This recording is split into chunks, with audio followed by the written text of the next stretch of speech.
Thank you, Mona. Assalamualaikum warahmatullahi wabarakatuh. To everyone, ladies and gentlemen, distinguished guests, both attending there is online, yeah, and both attending here and virtually welcome to the side event at the COP 28 Indonesian Pavilion. Now the session we name is Policy Approaches for Article 6 of the Paris Agreement. This session with co-host by the Coordinating Minister of Economics, of Economic Affairs, and the Global Green Growth Institute through the Designing Article 6 Policy Approaching Program. Allow me to introduce myself. I'm the Agus Pambagio. I'm the Senior Advisor for the Ministry of Environment and Forestry. Now I'll be chair for the meeting. Is about an hour and 20 minutes, including the discussion. So before we starting this session, please allow me to extend the warmest welcome to invite our speaker to the stage. But before that, I would ask Pak Dida. He's the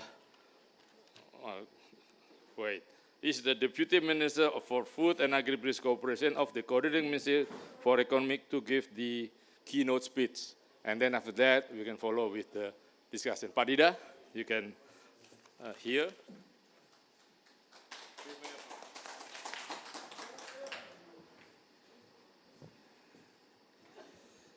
Thank you, Pak Agus. He is my senior. Assalamualaikum warahmatullahi wabarakatuh. Good afternoon, everybody's excellencies. First of all, I would like to convey apology from the Vice Minister, Pak Aludohong, because at the same time he has other duty that cannot be left. Distinguished participants, particularly Pak Agus Yustianto, the DG of Ministry of Environment and Forestry, and other participants, distinguished speakers, Bapak Kus Prisetia Hadi, Assistant Deputy Minister for Climate Change and Disaster Management of the Coordinating Ministry for Maritime Affairs and Investment, Ibu Venela Awan, Director and Head of Carbon Pricing of the Global Green Growth Institute, Ibu Kamia Handayani, Executive Vice President for Energy Transition and Sustainability of the National Electricity Company, or PLN. She is also my junior, but more clever than me. And also would like to welcome distinguished guests here and virtually who are participating in this side event at the COP 28 Indonesia Pavilion. I believe that this side event fits perfectly with one of the agenda of COP this year, which is fast-tracking energy transitions and slashing emission before 2030. As everyone here is aware, this is much needed but requires more than $1 trillion of investment. This investment gap cannot be filled by the state budget alone, but requires other financing sources.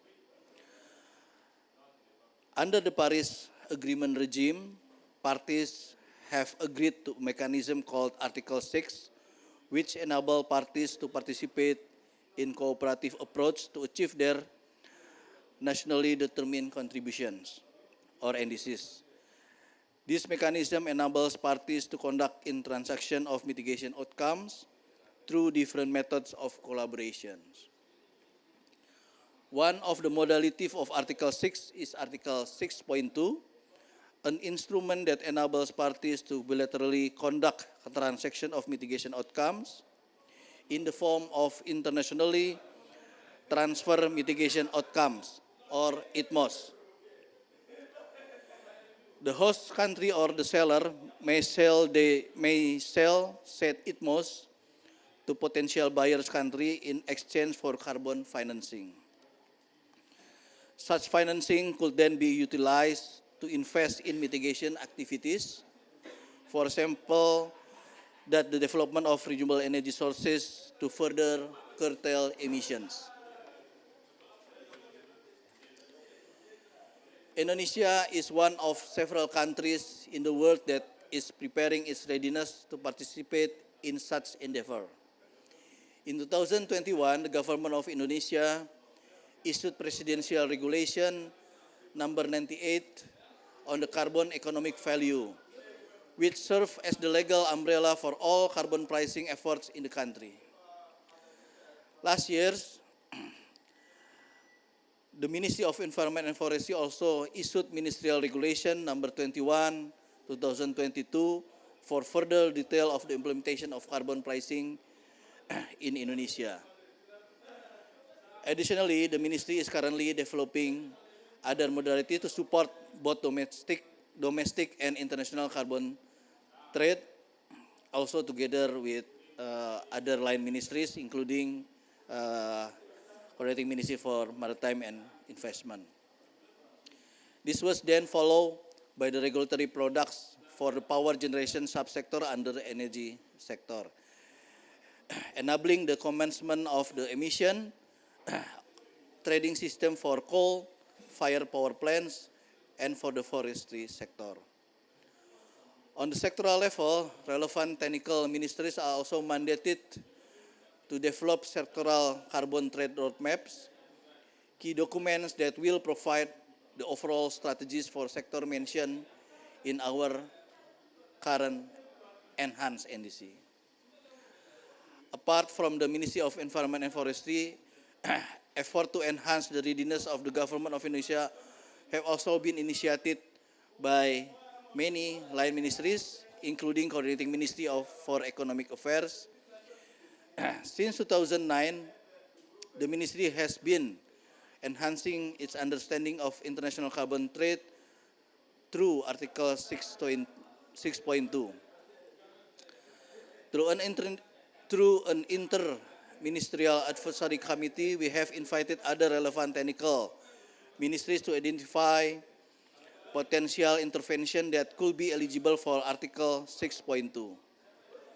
One interesting aspect of this has been the focus of policy-based approach, where individual projects under a certain policy are bundled together to generate significant amounts of mitigation outcomes.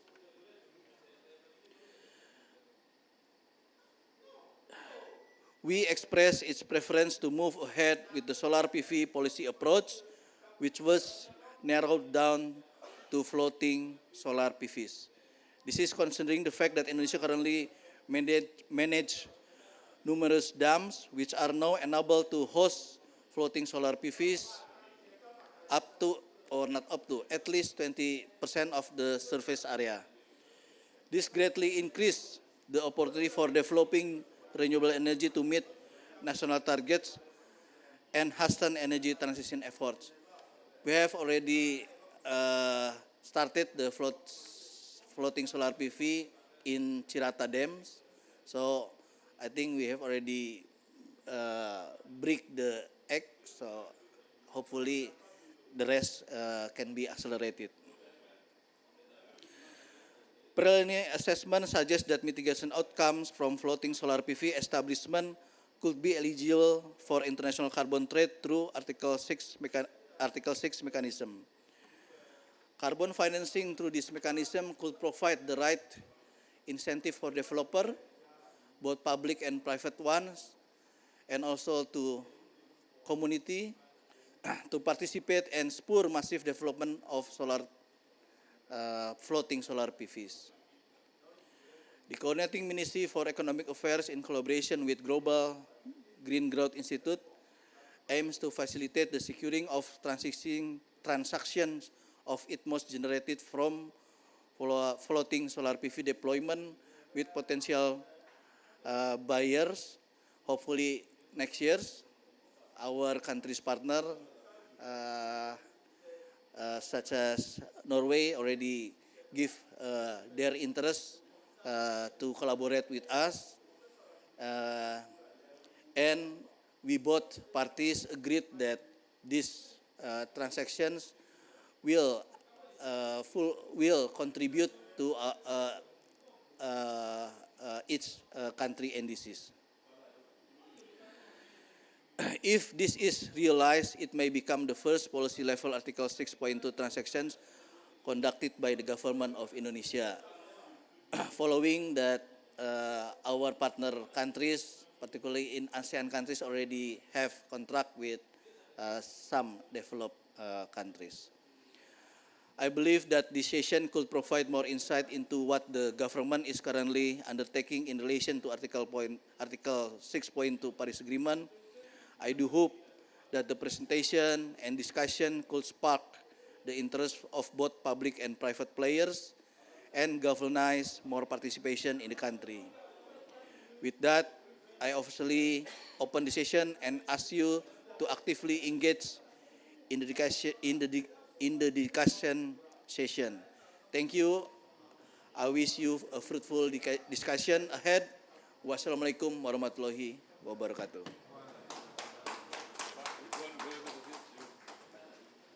Okay, let's continue before starting the discussion. I invited, before some, please allow me to extend and warmest welcome to invite our speakers to the stage. The Honorable Pak Dida is already here. Pak Kus Prasetya Hadi, he's the Assistant Deputy Minister for Climate Change and Disaster Management of the Coordinating Ministry for Maritime Affairs and Investment. Second one is Ibu Vanilla Awans, Director of Health and Carbon Pricing of the Global Green Growth Institute. And the last but not least, Ibu Kamia Handayani, the Executive Vice President, Energy Transition and Sustainability to the National Electricity Company, or PLN. So before we start, can we take a group photo, Pak? So.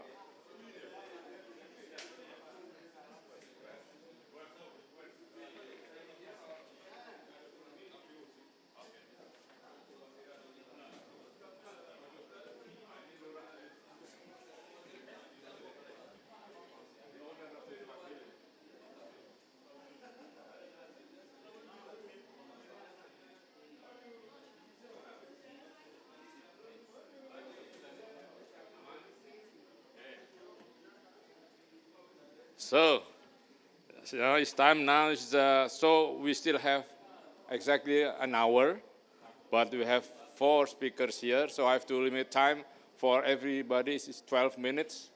All right. It's only I should stop because the lot of other session will come in. So for the first time, I invite who's gonna be? Oh, now I've invited Pak. There's too many notes here. I invite Pak Kus Prasetya Hadi first, the Assistant Deputy Minister for Food and Minister of Climate Change and Disaster Management from the Coordinating Ministry of Maritime Affairs and Investment. Pak Kus, 12 minutes, the floor is yours. You can sit down over here or you can sit in here.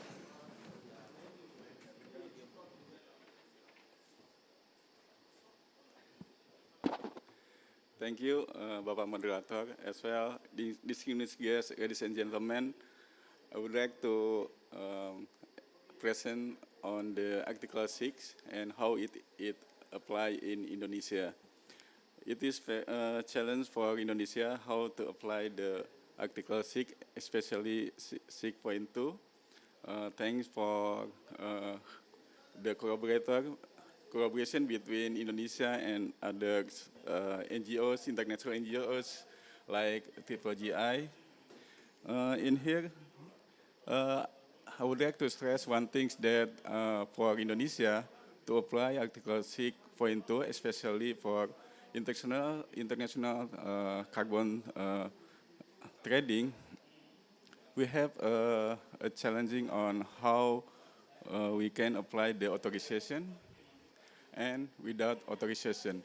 So in Indonesian terms, terminology that authorizations refer to authorization mean permit from the government through the corresponding adjustments of existence. However, we have another terminology that authorization without corresponding adjustment. So it is a new thing for Indonesia. So I think Vanella can explain this challenge, because we would like to convince that Indonesia has in the right track, and in terms of greenwashing and then integrity and something like that. In here, I have a slide that, sorry. We have already increasing the NDC targets. I think we have already known about this. And as well for the second NDC, we add ocean for new targets, especially for blue carbon, because blue carbon is very important for Indonesia as natural-based solutions. We have had about 15% from the potential in the global. Next, please. It is just to illustrate what I have already mentioned, that we have 15% of the potential of the NBS, similar with Brazil. Next, please.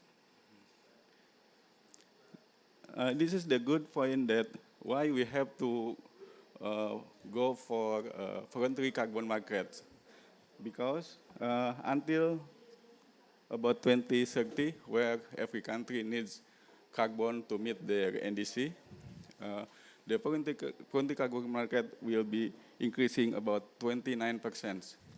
After that, there is plateauing until 2050, whereas the compliance will be dominant compared to voluntary carbon markets. So it is a new chance, it is a good chance for Indonesia to regulate the VCM in our regulations. But as I mentioned in the beginning, that there is a challenge as well for Indonesia how to apply this VCM within the integrity and under the government control. Next, please. This is just the illustration of the PCM market is higher than that is a non-market mechanism. Next.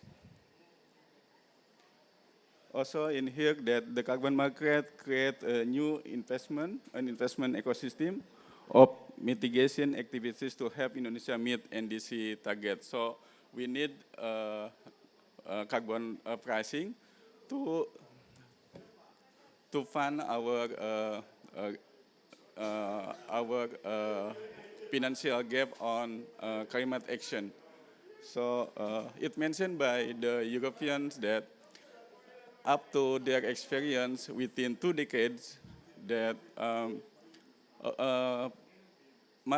carbon pricing contributes about 40% to decrease the emission. So it is very important why we have to develop the carbon pricing. Next, please. This is the Article 6.2 and 6.4 and 6.8. I will not further explanation on this. I think other speakers will talk about. Next, please. This is we describe this with our teams.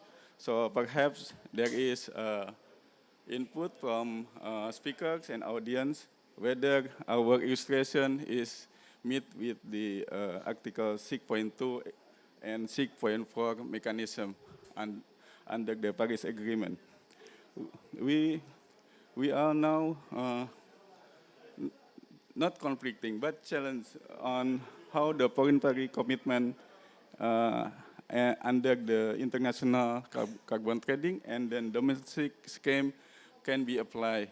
So actually, without the voluntary carbon market, we worry that the transaction of carbon trading in Indonesia will not so enthusiastic. So we have to think about how to make the carbon exchange in Indonesia can be more live. Next, please.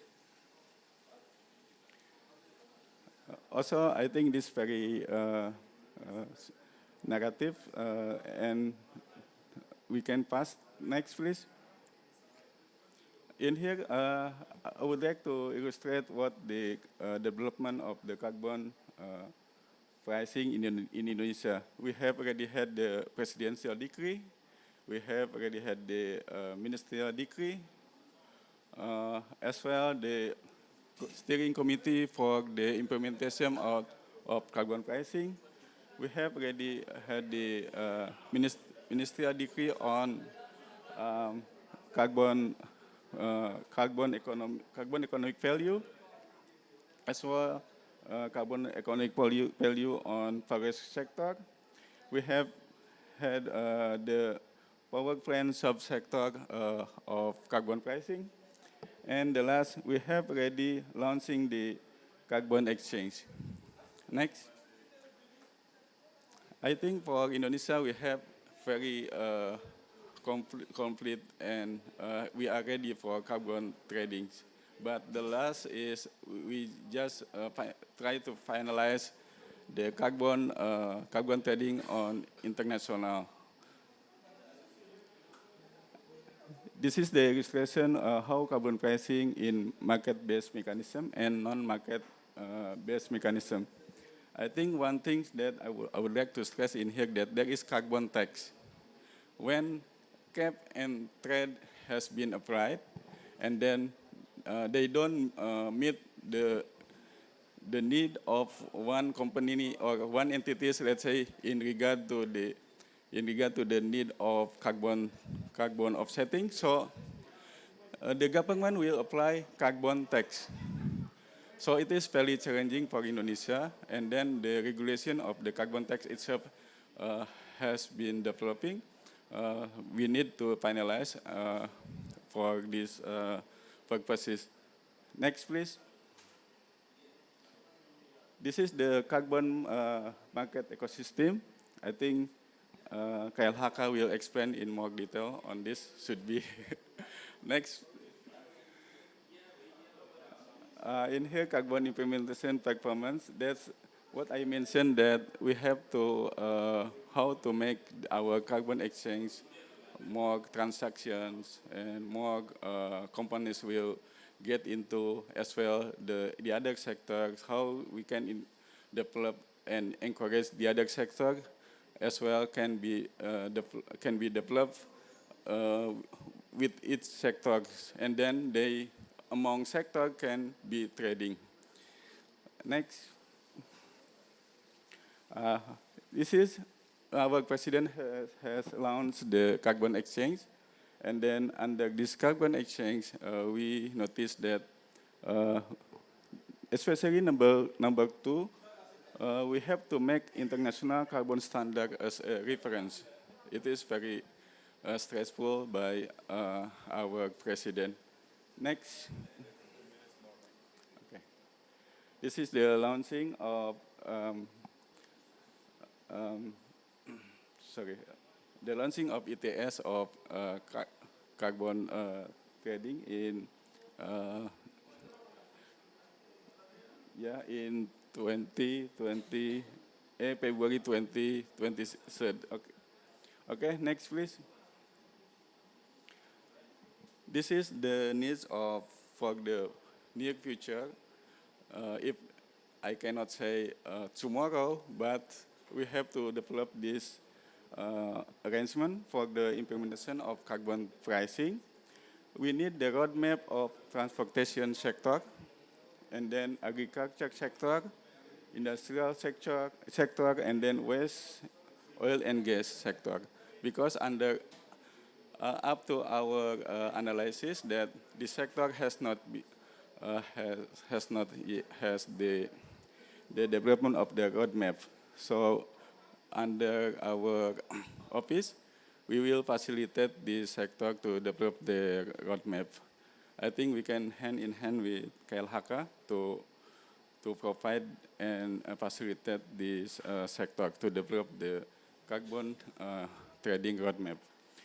And then also institutional setting on carbon pricing implementation, we need to develop as well.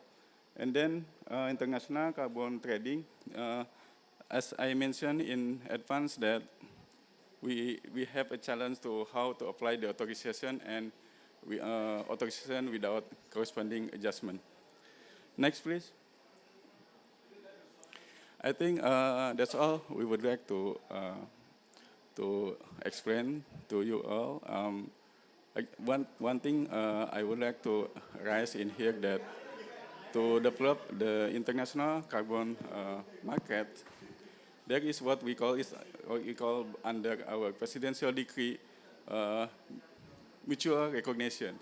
I think through this mutual recognition, we can develop and we make easy among producer of carbon, let's say FERA, Gold Standard, and others, how can incorporate it into our SRN easily. It is through the MRA, mutual recognition. I think any of our partners can help and facilitate our nation to do so. Thank you. Wassalamualaikum warahmatullahi wabarakatuh. Waalaikumsalam. Thank you, Pak Kus Prasetya Hadi. Thank you for the insightful presentation. I'm eager to see how carbon financing and complement both public and private investment to deliver large emission reduction to support us in achieving our long-term net zero target. Now for the second speakers, we shall then move to the Ibu Fenela Aukwan is going to be said. I'm sorry, but the Director and Head of Carbon Pricing of the Global Green Growth Institute, GGGI, has been facilitating the government of Indonesia in preparing for bilateral carbon transaction by focusing on formulating policy-level intervention related to the floating solar PVs.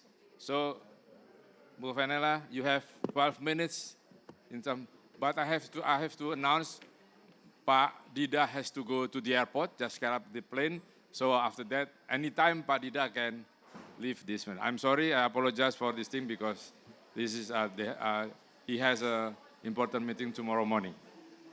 Okay, let's please. Thank you very, very much. And thank you, Pak Dida and the government of Indonesia for welcoming GGGI and allowing us to share some of the work we've been doing with you in the country. I think, first of all, I have to say, this is the first time that Pak Dida and I have managed to make COP at the same time. Nearly always, Pak Dida does the first week, disappears, and I do the second week. So one of us is always online. So I will say you're completely forgiven for going to the airport when you need to. At least we managed to be here both in person. Yes. So I do take it as a great sign. The next thing I must say before I start is I must congratulate the government of Indonesia on how far and how advanced the country is in carbon pricing already. You have presidential decrees, you have regulations in place, you are looking at a national ETS scheme, you have an offset scheme, you have an exchange. That is so much further than many countries have been able to achieve so far. So it's a fantastic achievement. I think there are only a few more pieces of the puzzle to add, and then it's just how to coordinate. So if you've done so much, what am I here for? Why am I here? You've done it all. What is the purpose of the work that we're doing? So before I explain it and show a few complex slides with lots of acronyms in, and everybody goes, oh, I'm a bit lost now. And I'm sorry, I can't do it in Bahasa either for the Indonesian audience, I apologize. We need to understand what's the purpose.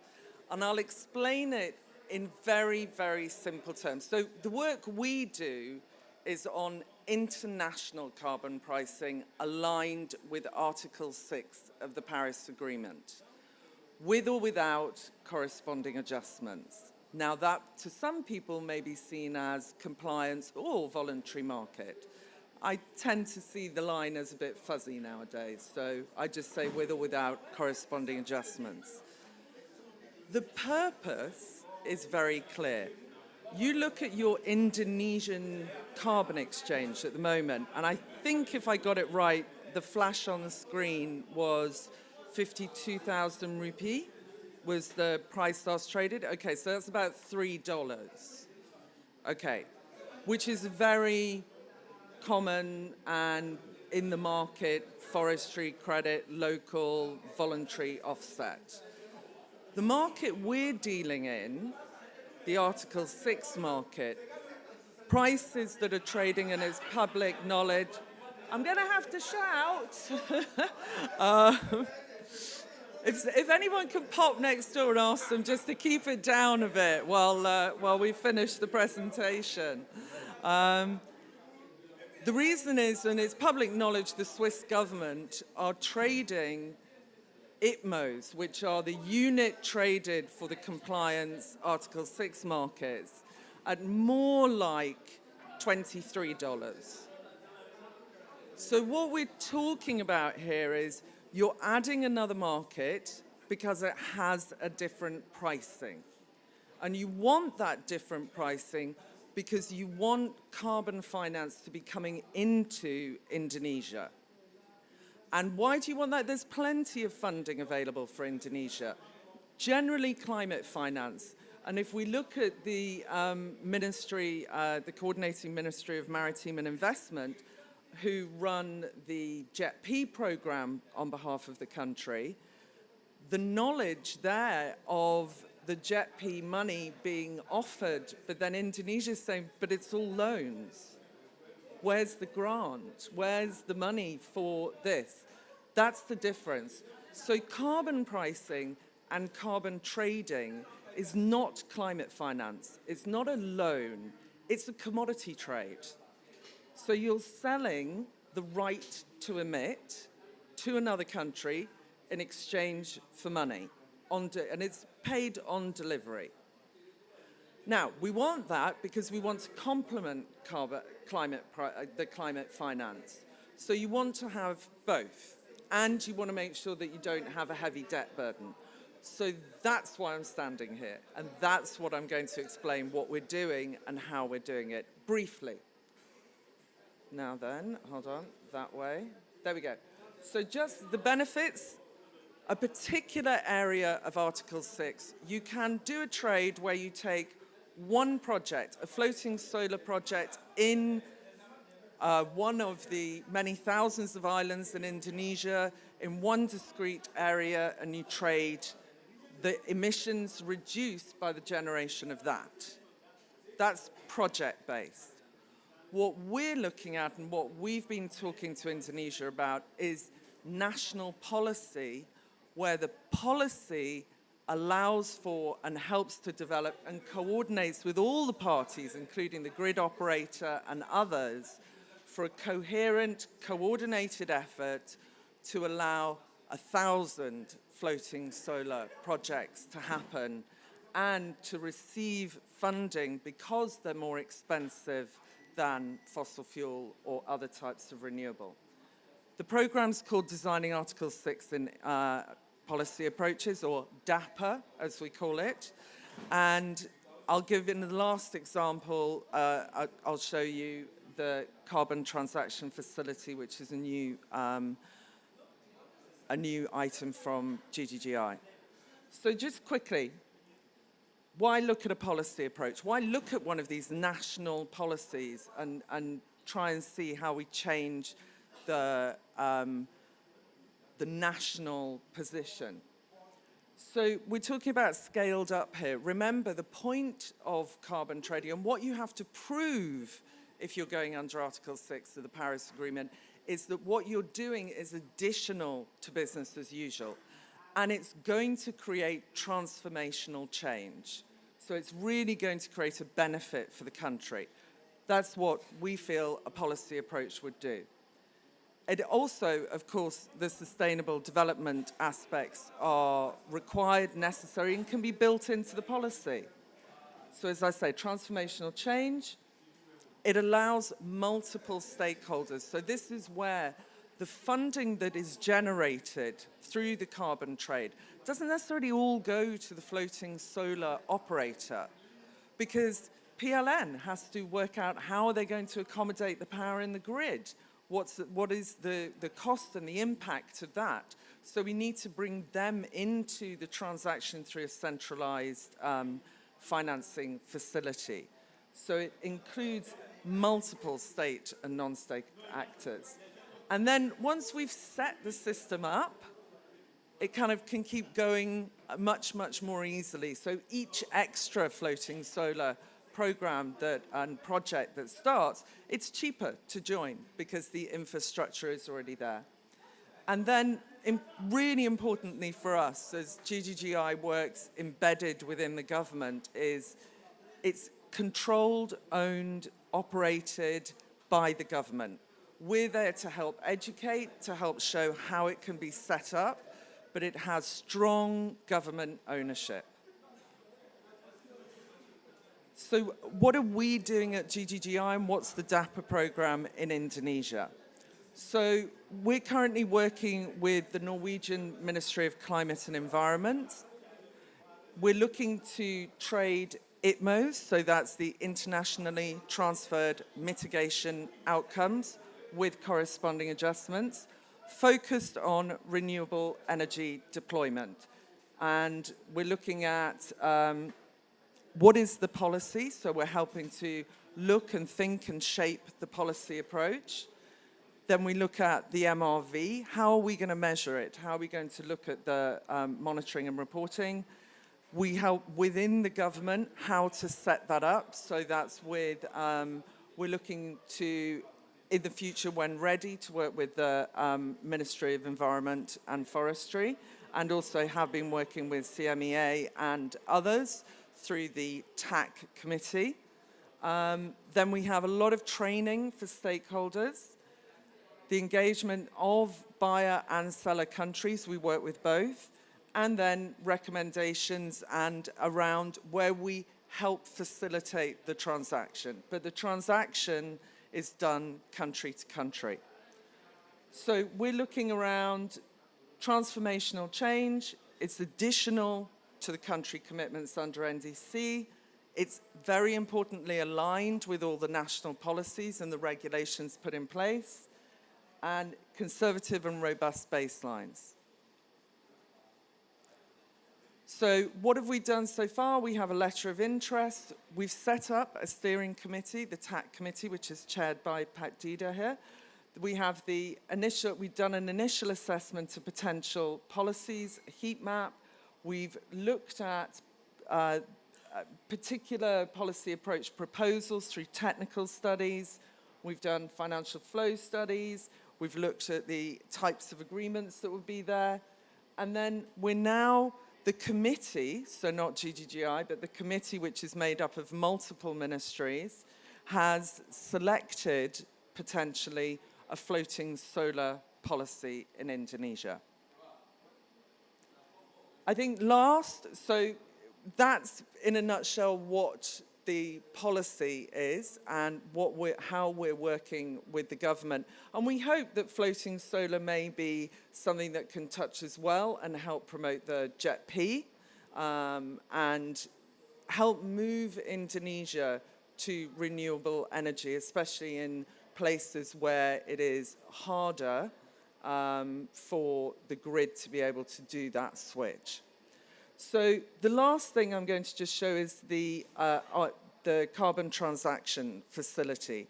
And this is a new facility within GGGI.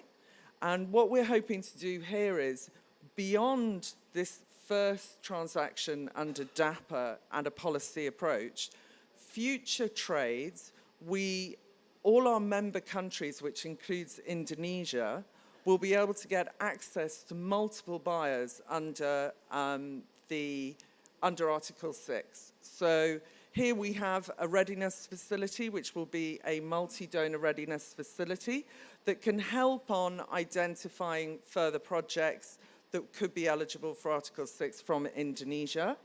And then we have a number of single donor trust funds. These will be buying funds under Article 6. So the idea is that if we find, identify, and the government is happy to authorize projects under Article 6 in Indonesia, then they will be able to access multiple buyers in one go to be able to attain the best price possible. I shall stop there. Thank you very much. Thank you, excellent, for exciting presentation. Policy level mitigation action is indeed a novel approach, maybe not just Indonesia but also the world. Now, Pak Dida, before I start to Ibu Kamia, Pak Dida juga, well, Kamia, okay, thank you for the patience. So the plane won't leave you. So, yeah. So Bu Kamia, would like to invite, this is his last speaker, but not least, yeah, Executive Vice President for Energy Transition and Sustainability of the National Electricity Company, or PLN. Bukannya? Yeah. 12 minutes. Well, more than 1 or 2 minutes is okay. Okay. Thank you so much, Pak Agus, and thank you, Pak Dida, for having me and for staying for my talk. So I have been learning and getting insight from Pak Dida speech and also from Pak Agus and Ibu Vanella. So I'm going to talk about what happens in PLN and also what is the progress in terms of carbon pricing, and also I would like to touch also on the floating solar PV, which was also discussed earlier by Ibu Vanella. So this is on NDC. Indonesia has committed to reduce greenhouse gas emissions. I think everybody already know, and I would like to highlight that 40% of the 915 million tons of emission reductions of Indonesia's NDC is actually targeting from the energy sector. So we view that carbon market becomes an important part in ensuring country and global emission reductions. First of all, it could, in our perspective as a project developer and as a company, we need carbon finance to make our project more financially or commercially feasible. For example, yesterday actually our CEO was in the main stage of the COP event by the invitation of the COP28 presidency, and he was talking about the transition credits, how carbon credits can also support the early retirement of coal power plant. So as the owner of asset, we need not only climate finance, but also carbon credit is part of the additional finance that can also help to make emission reductions more commercially feasible. And also we have seen the carbon market development has exercised the price evolution. So based on that, as a company, we can also see from the historical price of the carbon market and see how we can include this carbon pricing in our investment decision. So whether it is in terms of how much we should pay or we should pay in the future for the emission that we produce, and also how much we can receive from the market, from the emission reductions that we generate. So this is something that we can use in our internal decision making on to ensure our business sustainability. And also carbon credits can also help us in enabling innovation in terms of technology. For example, some technology that currently is still very expensive, like carbon capture and storage. At this moment, the price for capture itself is still around $50 per ton of CO2 being abated, 50 to 80 US dollar per ton. So it is not commercially feasible at this time. But once the carbon market, the carbon credit can reach that level, of course, this technology is something that we can use as a choice for reducing emissions at a huge number. PLN supporting carbon market and also renewable energy procurement in Indonesia. So why we not only talking about the carbon credit, but we also talk about the renewable energy procurement, because there are two green attributes that is currently implemented in PLN. The first one is carbon credit, and we also have this renewable energy certificate. This is also a market-based mechanism that is really getting many demand from our customer. So then now we have to choose for a project whether we are going to proceed with carbon credit or with renewable energy certificate, because we should see the market or the demand from our customer. There are many our customer currently, especially the member of RE100, they are requesting REC, and the price at this moment is also. Selamat jalan Pak Dida.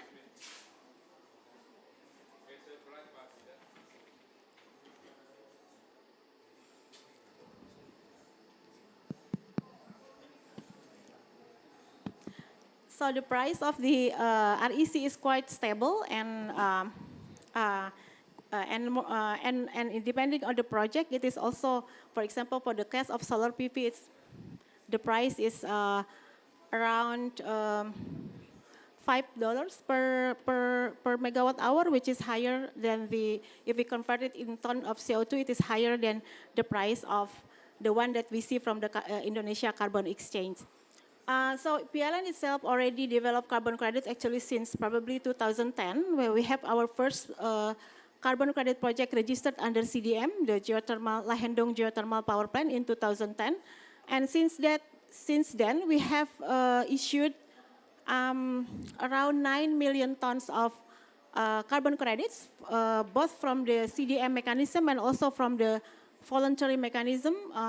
We registered also under the VERA standard. And in terms of REC, this is only issued since 2020, but it has been very accepted by the market. So we already issued around 6.4 terawatt hours. So if you look at the unit, it's different with carbon credit. Carbon credit is in ton of CO2 reductions, but for the REC, it's in terawatt hour of energy from renewable energy. So, and we have sold around 75% out of the 6.4 terawatt hour that has been issued. And also, as mentioned by Pak Kus, in February 2023, there was a launch of the emission trading system in the power sector, and PLN has previously in 2021, we were piloting this ETS project in 26 power plant, and in 2023, now we have implemented in 55 units of coal-fired power plant. So going forward, PLN has developed the accelerated renewable energy development scenario, where we will increase our renewable capacity to up to 61 gigawatt by 2040. So it means much higher than the one that we have planned in our RUPTL. In our RUPTL, until 2030, we plan for 20.9 gigawatt of renewable energy, which is actually part of Indonesian NDC. And then now we are in the process of updating our RUPTL, and by 2040, we will add more renewable. It means that it also requires a high capex. We have calculated the capex in total of 157 billions of US dollar, not only for the additional renewables, but also for the green enabling transmission line, which will evacuate all the green energy into the epicentrum of demand. And also for the smart grid, I think Bufenela mentions about how the grid can also accommodate the variability of a solar PV or wind, and we have to advance or to modernize our grid to be able to adopt a right scale of variable renewable energy into our system. So PLN participated in both primary and also secondary market. We have done direct carbon trading between the coal-fired power plant and also between our own facilities, also with the private sector facilities. Through we have this platform so-called PLN Climate Click and Applegatric. Applegatric is the platform that provided by the Ministry of Energy and Mineral Resources, and PLN Climatic is our own platform. For one of the function of this platform is actually to enable trading of carbon credits between power plants. But we also have participated in the Indonesian Carbon Exchange. We actually has registered the largest SPE or emission reduction certificate. Nearly 1 million tons of SPE has been issued under the SRN registry or the System Registry Nasional. And I would also like to highlight, because I think in this session we mentioned a lot on the floating solar PV, so I would also like to highlight how this is something that is an innovation in Indonesia, because this is the largest floating solar PV not only in Indonesia but also in Southeast Asia, and the second largest in the world. So this is something that we can be proud of. And under pipeline, we still under pipeline right now, we still have other solar PV that is under procurement process, Singkarak and also Saguling. And if you look at the RUPTL, we also have another around 600 megawatt of floating solar PV that will be developed until 2030. Of course, it is not only reduce GHG emission, but also contributed to other sustainable development goals, like how also create jobs to the local people. So as a key takeaway in this session, I would like to highlight that I think it has been explained before about the international market under the Article 6.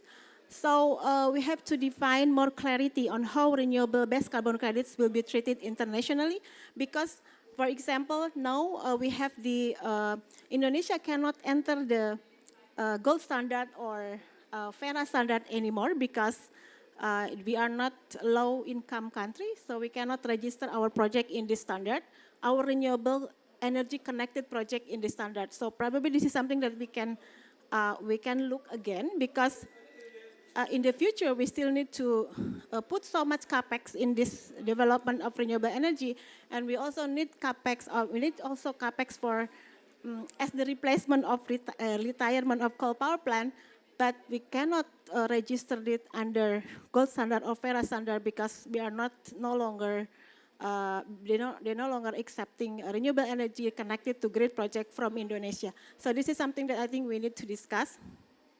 And then, of course, capability building for Indonesia in terms of how the progress in international market. Like we also appreciate what has been done by GGI and Ministry of Economic Affairs, that we were participated in a training that was conducted in August 2023 on this issue, and we still need more capability building on these matters. And then we need to operationalize Indonesia's carbon credits in the international market, also through connecting, for example, Indonesia Carbon Exchange with other global platforms, and also explore the potential of linkage between Indonesia's ETS. So I think this is, of course, this is need process that probably what is currently doing by GGI and Ministry of Economic Affairs could also facilitate this process. This is my last slides, and I look forward to the discussions afterwards. Thank you, Pak Agus.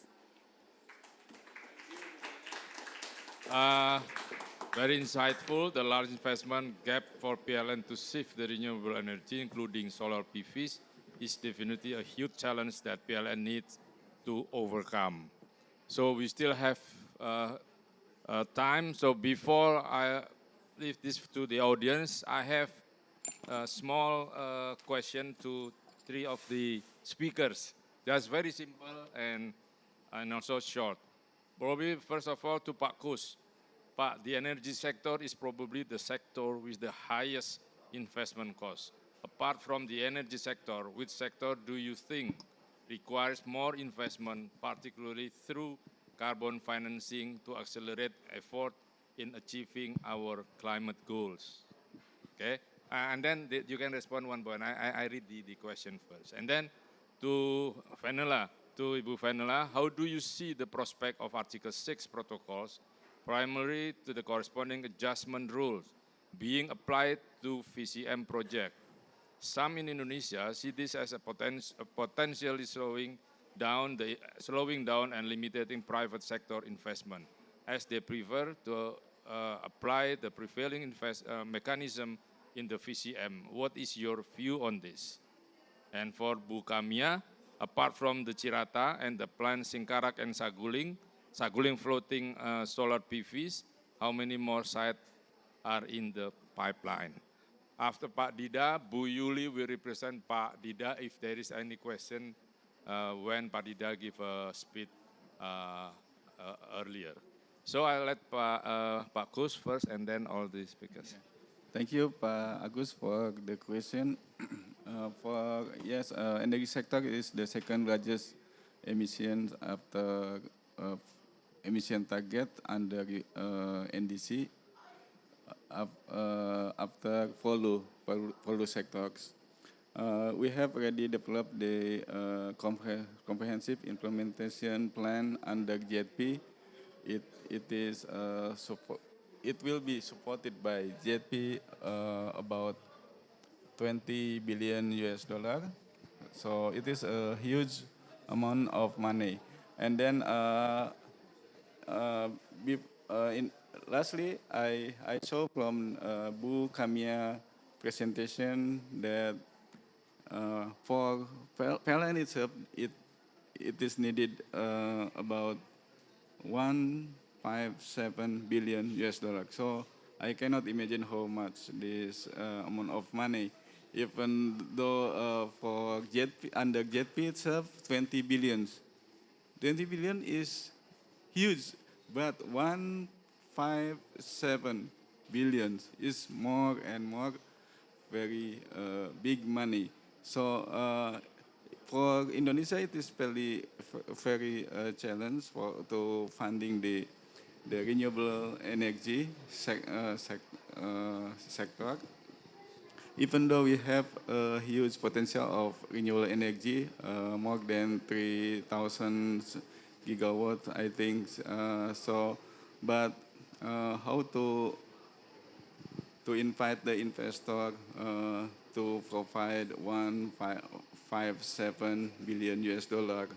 You can see through the JP itself about 20 billion US dollar, but none of the money comes yet. So Bu Kamia can add whether I am true or not that the money not come to our national budget for developing this energy sector. Thank you, Pak. Thank you. Hopefully, we just hope the monies come to Indonesia, right? But I think it's more difficult for this. Bu Fania. Thank you very much. Okay, so my question was, what do I think about, do I think that voluntary carbon markets are going to start aligning with Article 6, and that some actors in the voluntary market may resist that because they prefer the current route? And what's my view? Again, I'll answer by saying it's all to do with price. If you need 157 billion for your energy transition in Indonesia, you need the highest price possible for every single ton of carbon that you sell.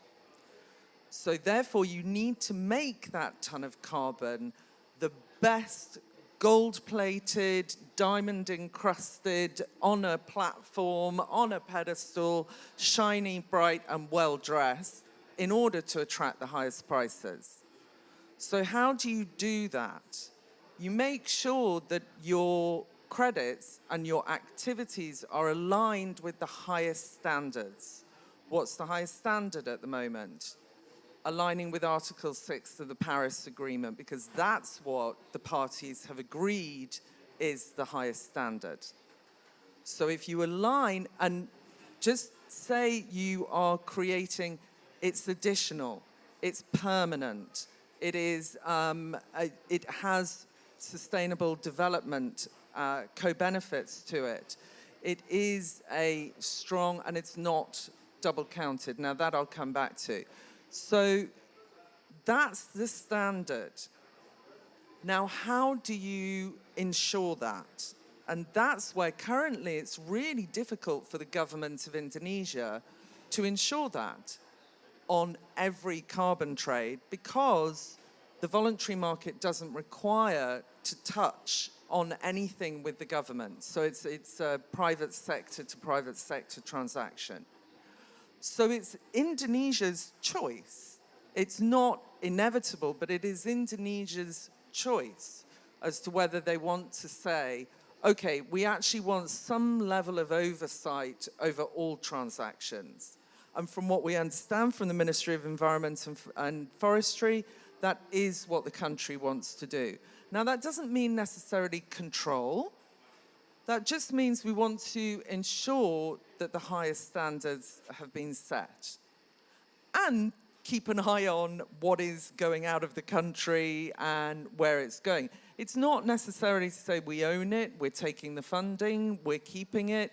No, you want a vibrant private sector, and Indonesia has shown that by having a carbon exchange. So I think it will align. I do think the markets will come together. There will be a market with corresponding adjustments and a market without corresponding adjustments, which is fine. But I do think the standards will align because that's what will attract the best prices. And the government, importantly, by keeping an eye on and maintaining standards, they can also protect reputation. Because I can tell you now, 2 bad deals going out of the country, and buyers will become very wary, and it will immediately lower the price for all carbon trading from Indonesia. So robust governance is needed, and I think the country is showing that well. Thanks. Excellent, interesting. Thank you, Ibu Vanela. Now, Bu Kamia. If I may, Pak Agus, because I think in my last slide, I also have a questions on the how can we also enter the international carbon market if we are not eligible anymore? Because I think it's still connect with what Ibu Vanela just said. So if Ibu Vanela can maybe address this, because solar PV, floating solar PV will also connect it to the grid. So it means that it cannot register under FERA or gold standard. If you have some, sorry for asking, and then I will continue. It's okay. Should be clear for the audience. Sure.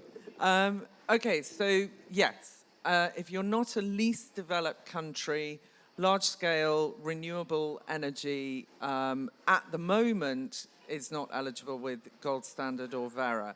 However, that's standard. I think there are routes to look around that and say, well, hold on, it's floating solar is very different as the technology to a standard solar PV plant. So I think if there are aspects to these, and I don't know, I'll have to speak to Hugh from the gold standard and see where they're going on that. Also, policy approaches is, again, a different aspect. There's also, don't forget, 6.2, you don't have to register with a standard. You trade bilaterally. So as long as the buyer and the seller believe that it's following the spirit of high integrity and following the rules, they don't actually have to physically register. So I think there's absolutely channels open, but not for renewable energy that is standard, that is bankable, that is commercially viable. It has to be proved it's additional. And I think there are plenty of instances of that in Indonesia. Okay, thank you. It's very clear and clean. Thank you. It's relieving. Okay. Okay, so coming to the questions from Pak Agus regarding the another potential for the floating solar PV. If I look at the data from the Ministry of Energy and Mineral Resources, actually there are a potential of around 28 gigawatt of floating solar PV from the existing dams that exist in Indonesia. But not all the dams are used for power plants or hydropower plants. So there are also dams for agriculture.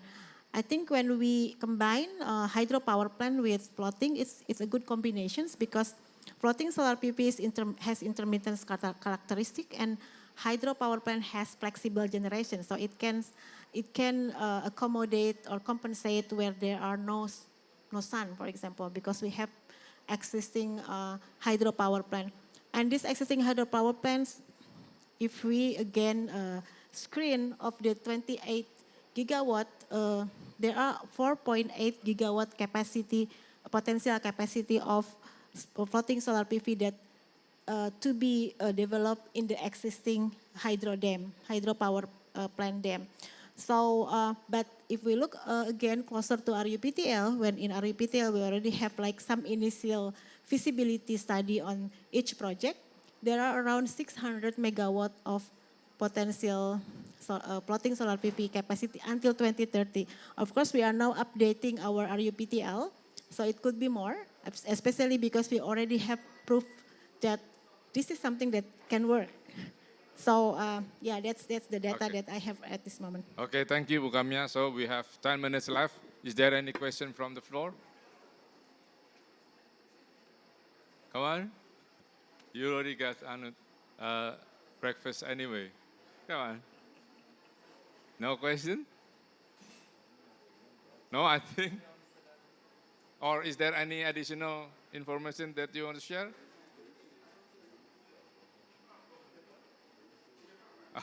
Okay, so I think there's no one raised their hand for question.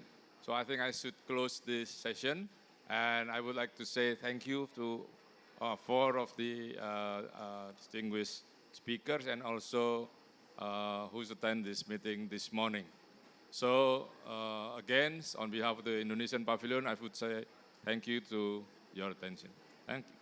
Okay, to show our appreciation, we have a special merchandise to be given by Pak Sunandar, Assistant Deputy of Agriculture, Pharmacy, Tourism from the Ministry of Economic Affairs, to all the speakers. Thank you very much for your precious contribution for this session.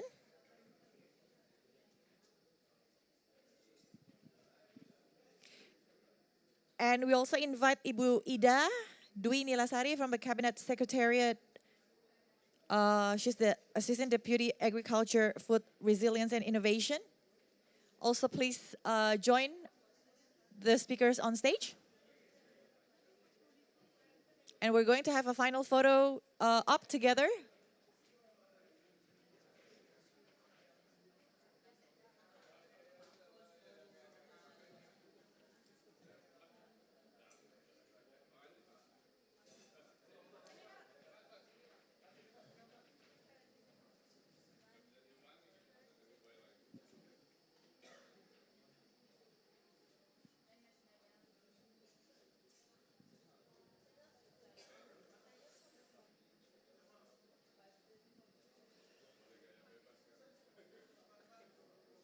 Okay, that's the end of the first session. We will continue with the next one at 10:30. See you then. Thank you.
Good morning. Welcome, dear guests, honorable VIP. Thank you for joining us today on this second session of the day. This particular session will be talking about biodiversity and the climate change and how to preserve Indonesia's natural resources for a resilient future. So one of the main efforts to maintain biodiversity is through conservation action and also forest and land rehabilitation. There are also other mitigation actions designed by GOI as a long-term low-carbon development strategy. So today we will learn various best practices of mitigation action, specifically to forest and land rehabilitation. We will also deep dive on the technology and standards that's applicable to that. So to start with, I humbly invite the Vice Chairman of the Regional Representative Council of the Republic of Indonesia, Bapak Sultan Bahtiar Najamuddin. At the podium, please. Thank you.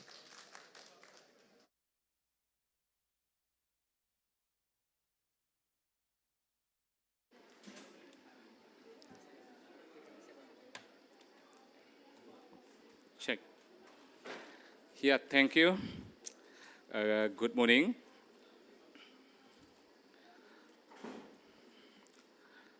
Assalamualaikum warahmatullahi wabarakatuh. Salam, peace. Allow me to express my appreciation and gratitude to Honorable Minister of Forestry, Minister Siti Nurbaya, for your kind invitation to attend and deliver speech at COP26 Dubai in United Arab Emirates. COP28 Committee Indonesia Pavilion Dubai, United Arab Emirates, distinguished invite guests, NGO, CSO, philanthropists, academics, and media partner. I would like to thank Minister and all the committee and Indonesia Pavilion Committee who always invite me to be a speaker for 3 years in a row, starting from COP in Madrid, Glasgow, and now in Dubai. I also appreciate the theme raised today, which is collaborate approach in conservation and rehabilitation program. Before I begin my short speech, let me introduce myself first. My name is Sultan Bahtiar Najamuddin. I am Deputy Speaker of the House of Regional Representative of Republic of Indonesia. I am the youngest speaker and leader among parliament speakers. I was also the youngest Vice Governor of Bengkulu Province, and I was one of the youngest senator in 2009. Of course, I am originally from Bengkulu, one of Sumatra Island. Let me make more short, because the time is very limited, right? Ladies and gentlemen, we can no longer ignore the fact that the world's climate is becoming increasing unpredictable and extreme. As water level rise, the risk of flooding increase. At the same time, periods of drought of El Nino are getting longer and more frequent. However, our most valuable resource, biodiversity, is threatened with extinction in the long term. Biodiversity in Indonesia is Indonesia's largest capital in reducing the impact of climate change. Indonesia has hundreds of thousands or even millions of types of biodiversity, both on land and at sea. However, climate change itself is expected to several disrupt ecosystem and further reduce biodiversity. Addressing both of these issues simultaneously is essential to ensure that effort to combat one problem do not harm the others. Therefore, we need to collaborate climate phenomena and biodiversity capital in rehabilitation and conservation approach with a strong focus on natural-based solution. Conservation and rehabilitation are two important agenda or program in presenting nature-based solutions that have great potential to contribute to the climate challenge of keeping global warming below 2 degrees and adapting to a warm world, as well as improving the quality of biodiversity. Conservation is an important step and method of managing and using the biosphere wisely in order to obtain the greatest benefit sustainably for the current generation, while maintaining the potential to meet future need and aspiration. Therefore, the use of a resource, especially biodiversity, by human to meet needs cannot be done casually. There need to be restriction on the use of a resource in order to reduce pressure on the supply of limited resource. Unfortunately, global deforestation still increased by 4% last year with the loss of 6.6 million hectares, mostly primary forests in the tropic. We should be grateful as Indonesian. We should be grateful Indonesia deforestation is reported to be declining. Throughout 2023, Indonesia deforestation has decreased quite high, reaching 114,000 hectares compared to before. Indonesia, through law number 41, 1999, on forestry article 40 affirm that forest and land rehabilitation is intended to restore, maintain, and improve the function of forest and land so that their carrying capacity, productivity, and role in supporting buffer system so that sustainable and resilient life is maintained. Biodiversity is a gift that must be preserved. That is why Indonesia government built 10 flora and fauna conservation areas. One of the most famous is Komodo Island. Indonesia also intensively developing mangrove forest rehabilitation program, which are the largest mangrove forest area in the world, covering more than 24% of the world total mangrove area, which is 3.36 million hectares, and estimate around 314 billion tons of blue carbon are stored in mangroves. Part of Indonesia's effort to contribute to the world reducing greenhouse gases in accordance with Indonesia's strong commitments set out in its NDC, which among other things is achieved through carbon sequestration in forest and other land use by 2030. As the Vice Speaker of House of Regional Representative of Republic of Indonesia, through this important forum, we call for intensive collaboration. We call for intensive collaboration of all parties in preserving biodiversity multilaterality. Multilateral collaboration between countries that own tropical forests in the world and with advanced industrial countries that contribute the most. Likewise, the role of collaboration between the private sector, NGO, and the community and even university need to be improved. Of course, with motivation and noble environment orientation, not only with the carbon industry approach, which only has an economic impact on certain parties. The spirit of collaboration in ecological conservation and rehabilitation program need to build on the common needs for strong and progressive global future. Therefore, policies relate to biodiversity.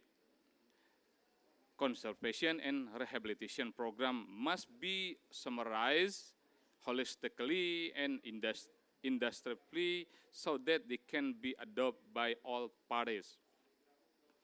It is time we need to review the attention and orientation of COP after COP held so far.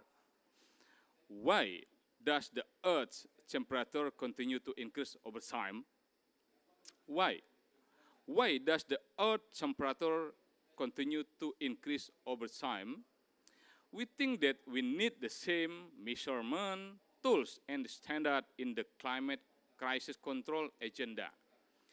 We need to promote the principle of justice in the midst of effort that require the full commitment of all countries implementing the Paris Agreement consequently. We must respect our right and obligation as fellow citizens of the world in the context of a climate. Because Indonesia does want to lure. One more. Because Indonesia does not want to lure of a climate finance in developed countries. It weakens our enthusiasm and undermines our orientation in climate control effort. I also appreciate that our Minister of Environment and Forestry continue to be committed to controlling climate change and has received the title as a superpower country in controlling climate change. I truly believe that this title is Indonesia's spirit to continue to increase climate action to ensure that the Earth temperature does not increase by more than 2 degrees Celsius. I think it's enough. I hope today is our forum. We can find solution for our better future generation. Thank you. Salam. Peace.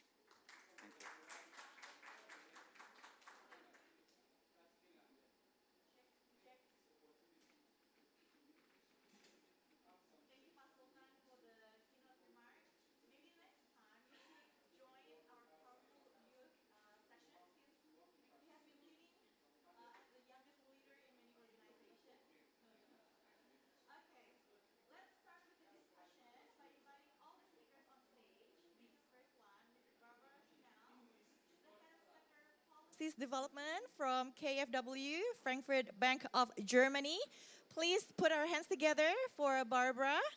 And also Dr. Wending Sri Wulandari, Director of Center for Standardization of Sustainable Management Instrument from KLHK.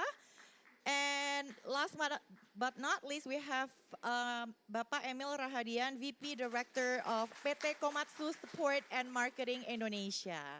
And to lead the session, please come on the stage, Professor Suryo Adi Wibowo. It's yours, Pak.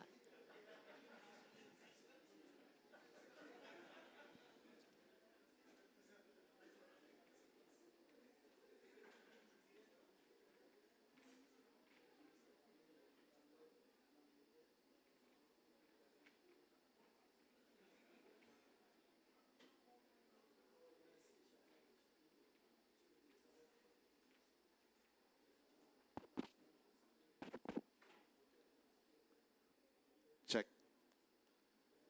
Assalamualaikum warahmatullahi wabarakatuh. Very good morning, ladies and gentlemen, honorary guests in our Indonesian Pavilion.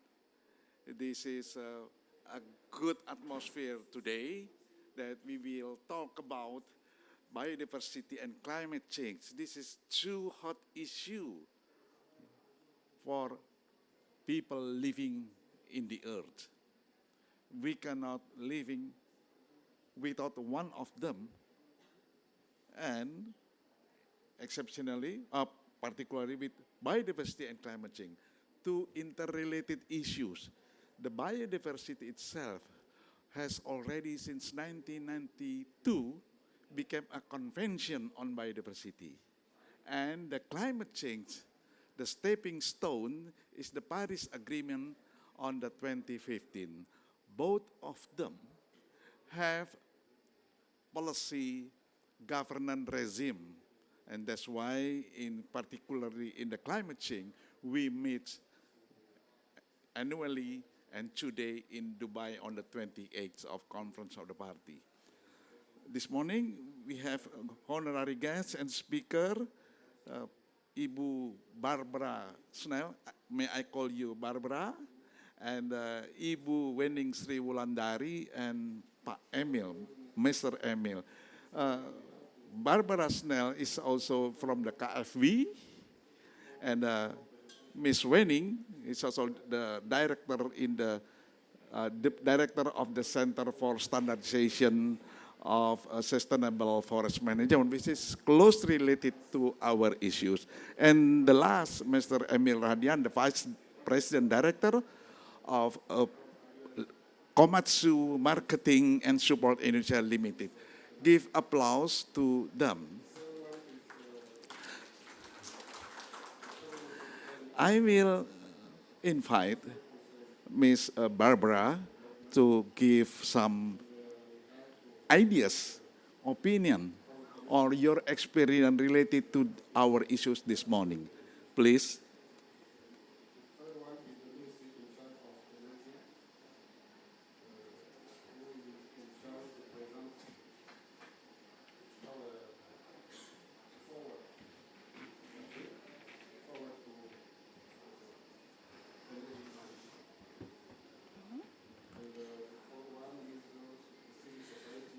Good morning, ladies and gentlemen.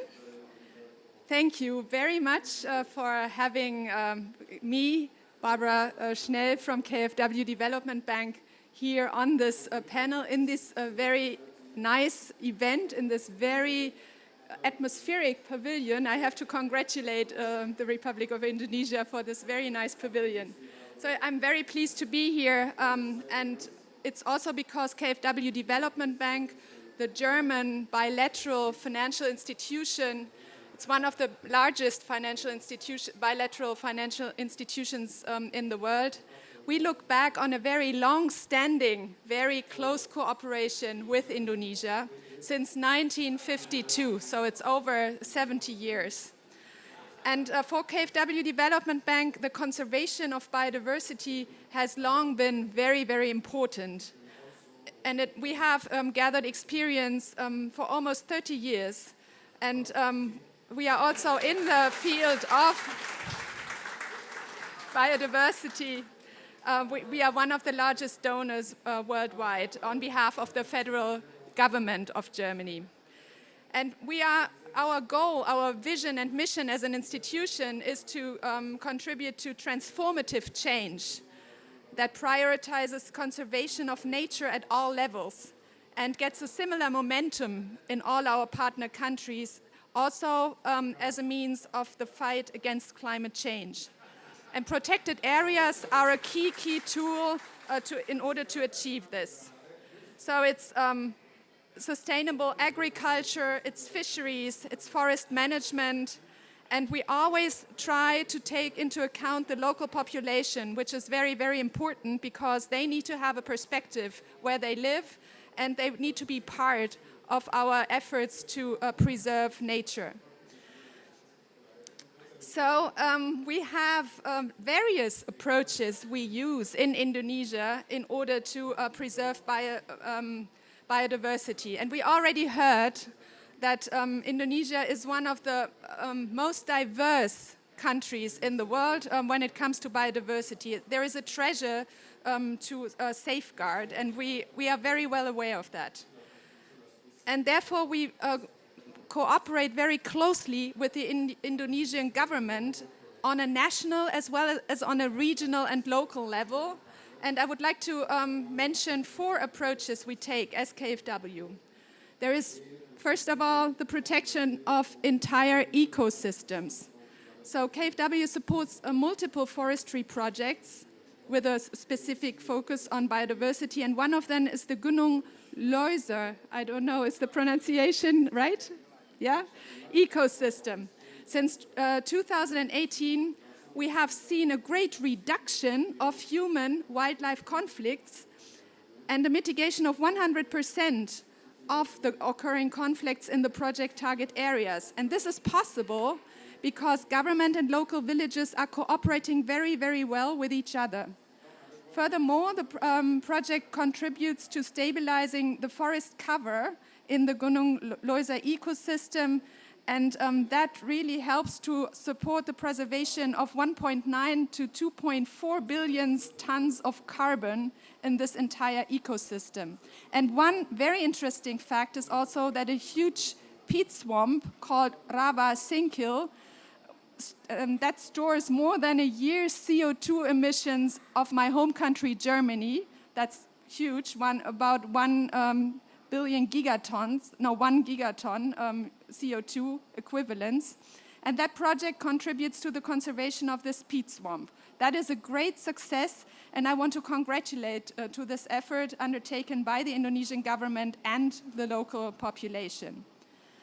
The second approach we support in Indonesia is the marine conservation and sustainable fishing in the Coral Triangle. We support 2 major marine biodiversity conservation fishery projects which develop alternative livelihood strategies for local communities and better management for marine protected areas. So that is also a very major contribution to the preservation of biodiversity. And then the third approach is that we support the Indonesian government in protecting Indonesia's vast biodiversity in Sumatra, Java, and Papua, for example, by supporting a leatherback turtle breeding station in Aceh and by protecting Sumatra orangutans, elephants, tigers, and maleo birds. So focusing on species living in Indonesia. And the fourth and last approach, mangroves. The German government, through KfW, supports the Ministry of Environment, of Forestry in implementing a grant project, 20 million euros, targeting on the sustainable protection and rehabilitation of mangrove forests in western, central, and eastern Indonesia, including the establishment of the World Mangrove Center. Mangroves account for only 0.7% of tropical forests in terms of area, but they are estimated to account for up to 10% of global CO2 emissions from deforestation, and therefore the protection of mangroves is so crucial and important. And the World Mangrove Center serves as an international and multi-sectoral cooperation center for mangrove management and should enable better resource management to protect mangroves and the biodiversity therein in the long term. So this is very important from our perspective. So those are the 4 approaches, and we benefit from a very, very productive cooperation with Indonesia in all these approaches. We are very thankful for that. And it's also a good example for other countries we work with that local people are very well involved in implementing the measures in these various areas we help to protect and fund in their management. So thank you very much.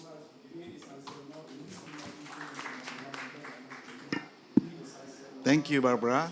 I would like to invite our second speaker, so we have much time for discussion. Please, Ms. Wenning.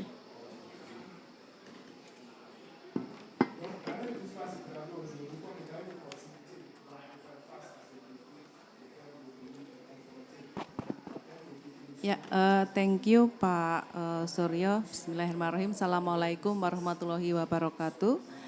Very good morning, dear honorables, Bapak Sultan Bahtiar Najamuddin, Ms. Barbara Snell, Pak Emil Rahadian, distinguished partners and participants, ladies and gentlemen, I'm very pleased to be here at Pavilion Indonesia, COP28 UNFCCC in Dubai.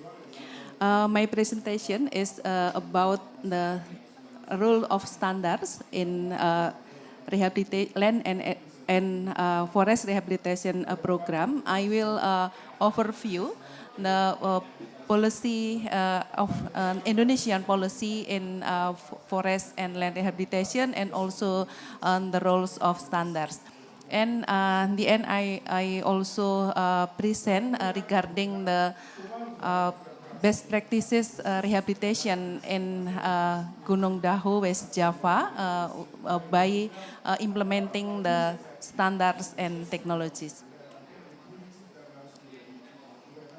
Yes, distinguished participant, ladies and gentlemen, Indonesia's forest area is 125 million hectares. That is a great natural resource. So Indonesia takes a serious policy in forest management. Indonesia has set policies for forest management, including the restoration, management and restoration of peatlands, forest and land rehabilitation, also conservation and biodiversity protection.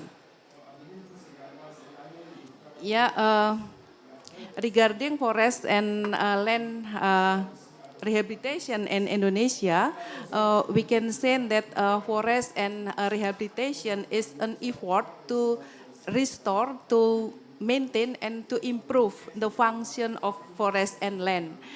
And these activities also to increase their carrying capacity, productivity, and the role in maintaining life support system. For the implementation of forest and rehabilitation, we have to consider the critical aspect. The first, the rehabilitation is carried out following the action plan. I think this is important to be more focused and according to the priority. And the second links is by standards of seed quality and is sourced from certified seed or seedling. Number three, rehabilitation techniques according to the biophysical condition of the rehabilitation area. This is also a critical point that could increase the percentage growth of the plantation. Number four, collaborative and participatory rehabilitation. This is proven, and this strategy could promote community contribution. This strategy could promote community contribution, not only in rehabilitation, but also in forest protection. Next slide. Distinguished participant, standard are technical requirement or something that is standardized, including waste and of environmental sustainability, technology and experience to obtain the optimum benefits. So the standards have strategic roles in forest and land rehabilitation. Standards provide a reference in implementing rehabilitation for policymakers and also stakeholders in the field, and also facilitate monitoring and evaluation, provide reference in assessing the success of rehabilitation. If we are using standards and technologies, we could assess the successful of rehabilitation by the same criteria.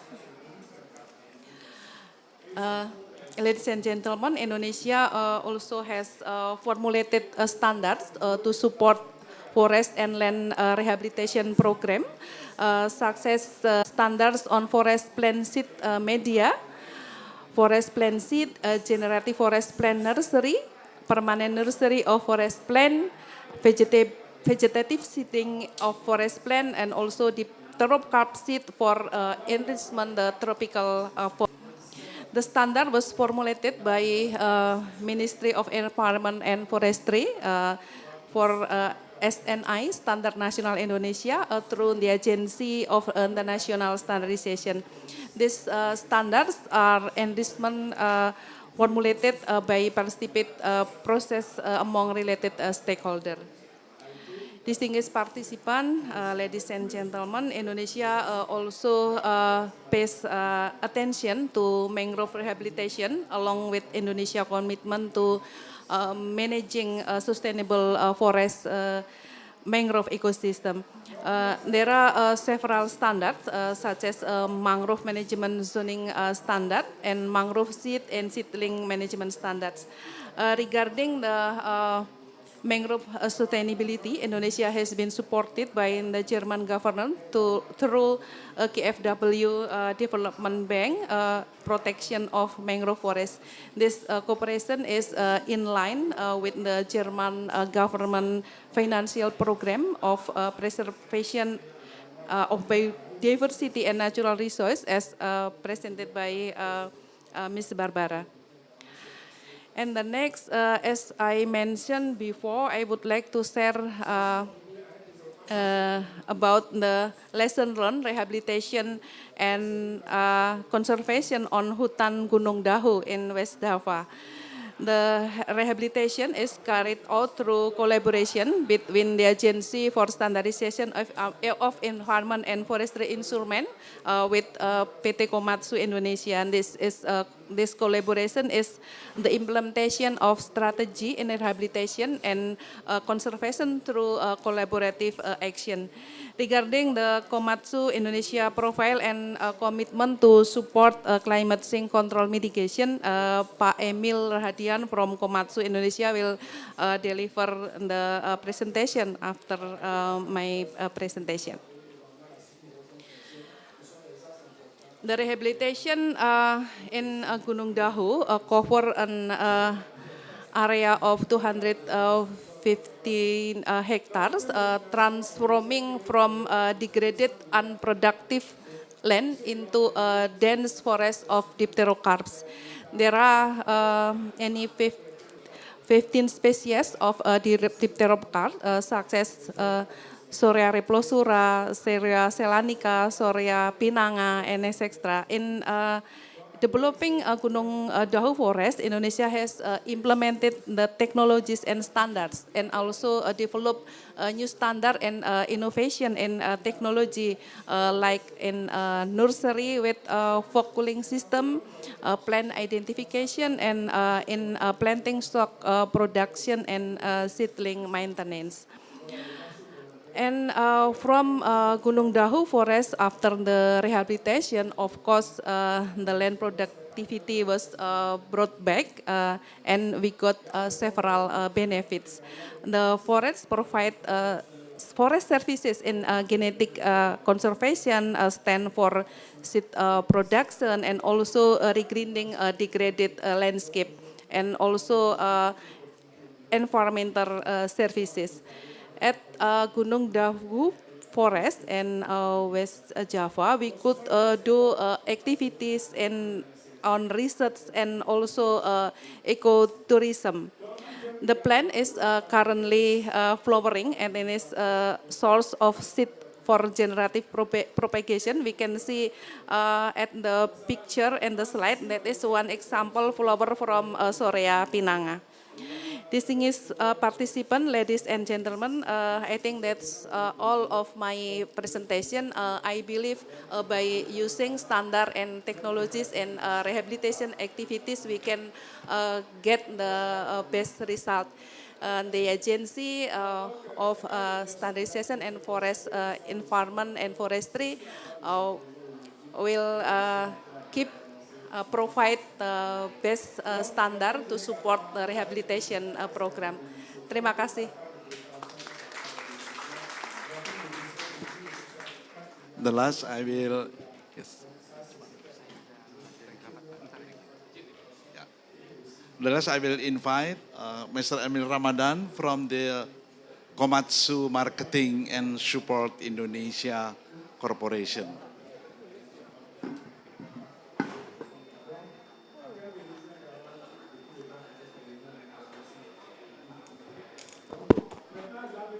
Okay, good morning. Assalamualaikum warahmatullahi wabarakatuh. So, thank you very much to our distinguished guests for coming and participate of this session. And I would like to say hello also to our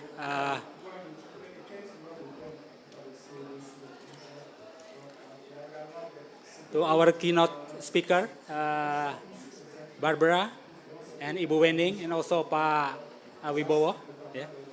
Before, maybe I need to.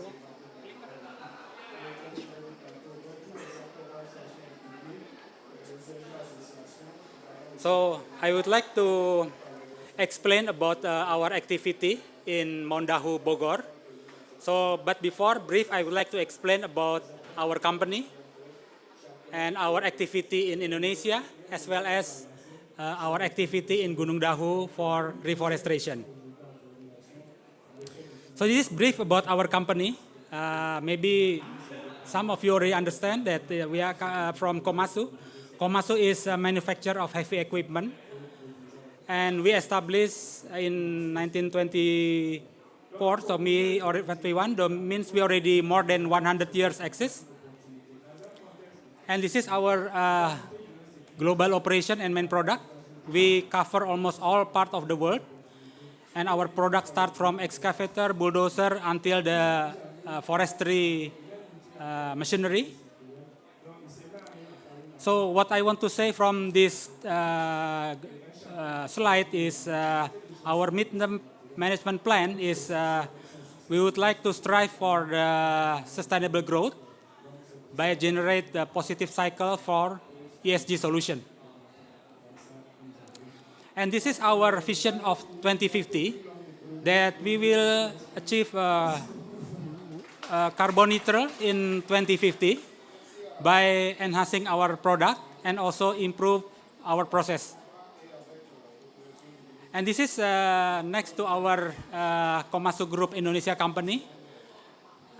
In Indonesia, there are several of Komatsu entity. We have trading company, manufacturing, remanufacturing, finance company, as well as a technology company to support all of the Indonesia operation. And in Indonesia, we also in line with the government policy and also company direction to gradually go to the green energy, such as biogas, wind energy, and also the solar panel in order to reach 2050 carbon neutrality. And employee also very important. Then we also doing the awareness about the carbon neutrality. And we invite experts from research company, university, how to understand about the environment impact and how we promote the planting trees and so on in order them to understand. Next, about the core of this presentation about the Mondahu experimental project.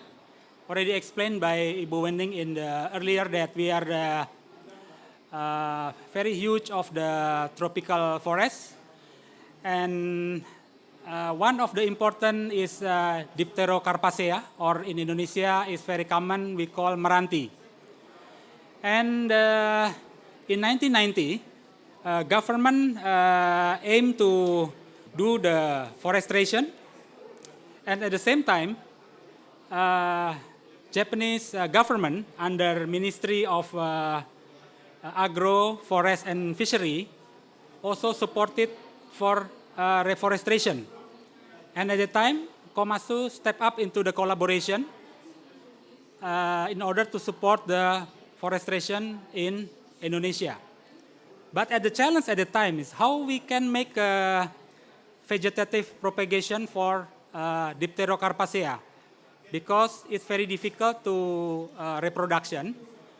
And the habitat of this plantation actually in Kalimantan. But how we make a man-made forestry in Java area in order to make a propagation. And this is the timeline.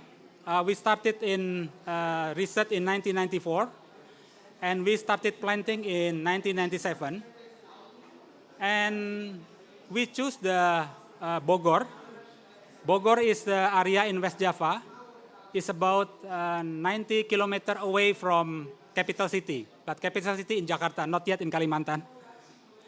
And if you see here that before and after, started from degraded land, it become a natural forest or mini forest, man-made mini forest in Bogor area. And what kind of the benefit and we can get from this project? Since then until now, that we could find that the great impact of this project, such as CO2 absorption, and initially in 1997 we have no intention for CO credit because at the time Kyoto Protocol 1997 is just started about the carbon credit. And this area also, surrounding village, also show the increase of the water source, yeah, and make the area getting cool and comfort. And the paddy field of this area also can get more yield after our project is exist. And also we would like to thanks to Ministry Education, We would like to thanks to Ministry of Environment and Forestry because by access of this project, we also can support community and it also generate their income because this facility is also attracted many tourists and our Bogor region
invite the local people and community to participate in our program. And in the mangrove conservation program and restoration program, we not only focus on technical aspect, but also in the social aspect. So I think empowering the community, it's covering by in the program. Thank you, Bu Eni. There is still time about 5 to 7 minutes. Is there any? Yes, please. Madam, yeah. Hi, we are Eliana and Carolina. We are from Colombia. Yeah, the national parks in Colombia, the entity. We have a question.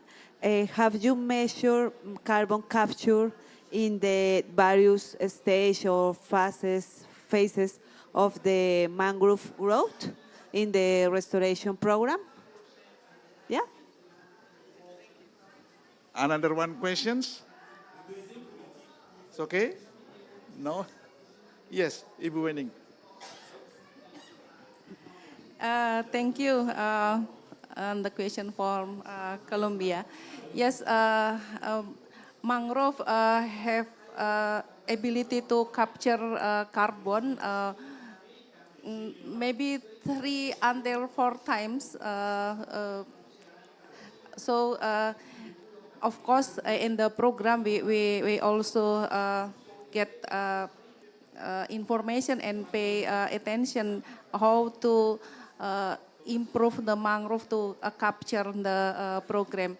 As Barbara mentioned before that KFW support us in protection of mangrove forest, also in how to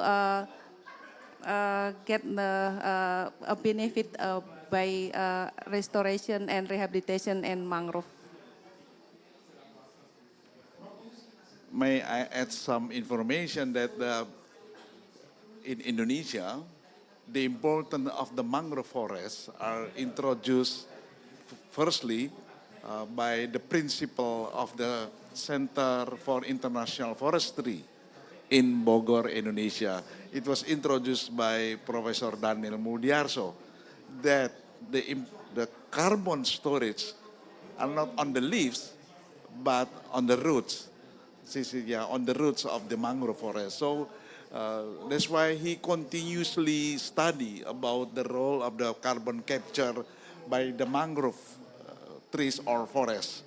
And then that's why he became one of the, what you call it, acknowledged person to measure on, to realize the importance of the mangroves. Then the Jokowi administration, I mean the president right now, address the importance of mangrove rehabilitation. So because it will give great contribution to the carbon, what you call capture. Yeah? And another thing that wildlife conservation. There another comments? No? Thank you so much. Then our time already finished. Thank you so much for your participation in our session. The biodiversity and climate change, we know that this is two big issues that became the challenge to our era, on the era of the many uncertainty, many non-linear phenomena that faced by modern society. So this is one of the aspects of the relation between biodiversity and climate change that already work in the side from the global, international, multinational support until in the local to the corporate and also research institution. This is the interesting how research institution collaborate with the private sector. So thank you so much for your coming and attend the meeting. Give applause to all of them. And to show our appreciation, we've prepared a special merchandise to all the speakers. Thank you very much for your valuable contribution. And of course, to our international audience, thank you very much for your involvement in the discussion.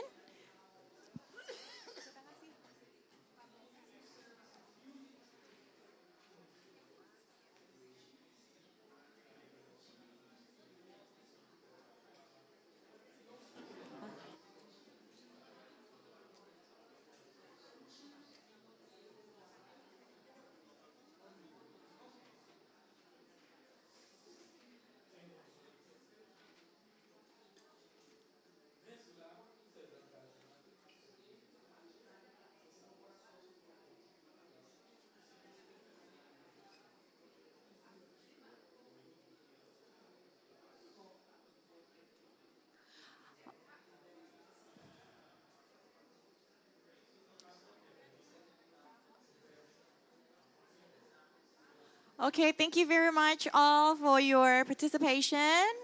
Our next session will be talking about women empowerment, so how to unlock a woman's potential at the grassroots level in order to preserve the nature. We'll see you in the next 10 to 15 minutes. See you again. Thank you.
Dear guests, honorable speakers, hello.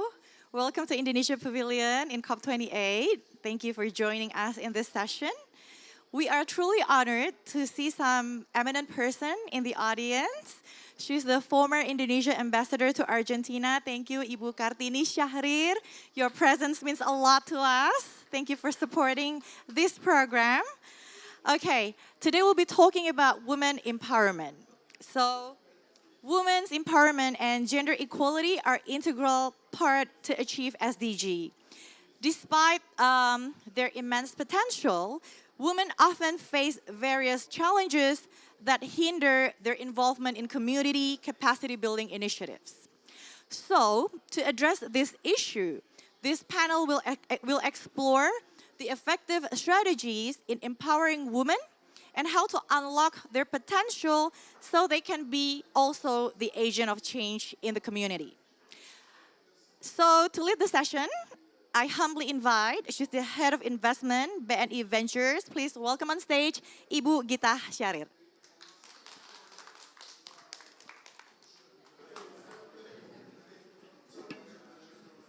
Hello. Hi, everyone. Thank you so much for being here. We're going to have an informal chat and learn more about what Indonesia is doing, both from the public and private sector, in terms of empowering women at the grassroots level. For that, I have some amazing women joining me. If I can have Ibu Elim Sritaba, who's the Chief Sustainability Officer of Asia Pulp and Paper. Come join me. Okay. And then if I could have Ibu Nining Susilo, who's a lecturer at our best university, University of Indonesia. And lastly, can I have Ibu Lucia Karina, who's the Sustainability Director of Coca-Cola Indonesia. Thank you so much. Here we are.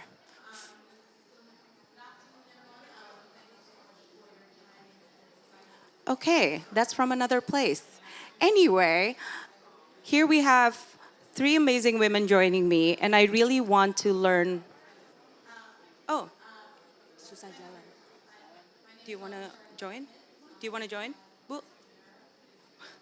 Okay, my mom might join informally because she's having trouble walking right now. So she might, I might give her the mic anyway because she's a born superstar. So, on that note, I would like to start. Yeah. And by the way, that is my mom, Ibu Kartini Syahrir, who was the ambassador to Argentina. Okay. So I'd like to start this session with just getting a quick overview from.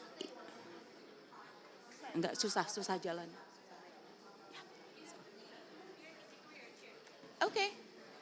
I'll move there. No worries. Okay, awesome. Okay, so if I can start, and I'd just like to ask from APP, just wondering if you could give us an overview about how your company is actively working towards empowering women at the grassroots level, especially in communities around your production area. And if you can also share a little bit about what challenge you face, that would be amazing. Thank you.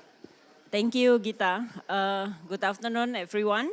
So APP is a pulp and paper company, one of the biggest in the world, and we are the biggest in Indonesia. So basically, start with our core strategy, Sustainability Roadmap Vision 2030. So we have 3 pillars within our vision, and basically, one of the pillars focus on the people, how we can improve livelihoods. And as you know, pulp raw material coming from the plantation, and within the forestry area, a lot of communities already living in surrounding the forest. So in 2015, we launched, we call Desa Makmur Peduli Api, or DMPA, together with Bu Kartini in 2015 during COP15. In Paris, and basically we want to change a bit about thinking how corporate social responsibility become creating shared value. because I think community development and empowerment is meaningful relationship within our plantation, how we can bring the communities living with harmony with the corporate. And in line with our sustainability roadmap vision, we want to aim 50% from the household within our program achieve and maintain their income equivalent to the regional minimum wage at least. And right now, also how we can also achieve 30% partnership with the community groups on how their program can link back to our system. So gender equality is, when we launched this program in 2015 and started implementation in 2016, we found that women bring more perform within this program, and that's the moment that we focus on how to pick up this women group and then give them more capacity how they can bring their livelihood, especially support their family to the next level. And of course, we also, through this community, we not only provide the program as like a normal CSR program, but in the same time, we also educate them how they can also help a company to some kind like protect forest area within their villages. So this is one of the program we call inclusive closed loop ecosystem model. So to bringing them to the next level, because we know that cannot only corporate alone to working, and they need to also support from the government, financial institution, how they can get easy access to improve their program. And we found a lot of challenges during the implementation, especially we know that women sometimes is a natural, not really confident and by themselves. And then we invite several partners, including through Yayasan Dr. Syahrir Foundation and women entrepreneur as well, help us how we can educate them through the business incubation program. So with some of the initiating products that already created by the community, especially the women group, so we create the independent, how they become become independent entrepreneur, and of course can also drive positive change in their family, how they can also encouraging their children to also be part of the business and can achieve more sustainable business. So up to now, the program already achieved more than 400 villages and involve 80,000 people within the community, within the forest, and also involve the 86 women groups. And we put some measurement to each level of the program. There are 4 levels. From the starting level, educate them how to create the business plan and also assist them during the implementation, including the capacity building, until the products ready enter the market. And another, how to measure the impact. This is the important, because we want to also ensure that this program bring impact. And then we found these tools is quite powerful to see how the social return on investment, or SROI, this is a framework to measure the program and account what kind of benefits, and also through the investment that we already invested to this program to measure the impact. So to use this program, and then we found basically, if you see already,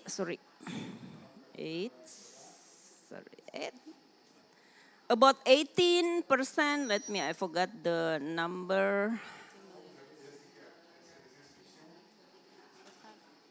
So around 22% from the total program that we already in the level 4, upgraded to the next level, achieve SROI more than 1.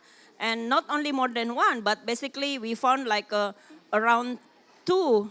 So from the investment value, we found the SROI rating or index achieve around 2. So means whatever you invest, that can be double in terms of benefit. This is some of the sample from the products that they already produce, and then we help them to improve the packaging, provide them capacity, how to become business entrepreneur. And this is some of the program that they can show the success and then ready to enter the market. So right now, some on the product already in the review with the Karya Perempuan, who I think the quality checking within the organization, how they can enter the market with the sustainable. So I can show, there is a video, one minute video to show you some testimony from the group farmer, especially the women who involved in the incubation program. So maybe you can start the video. And then after that, I over back to Gita. Thank you.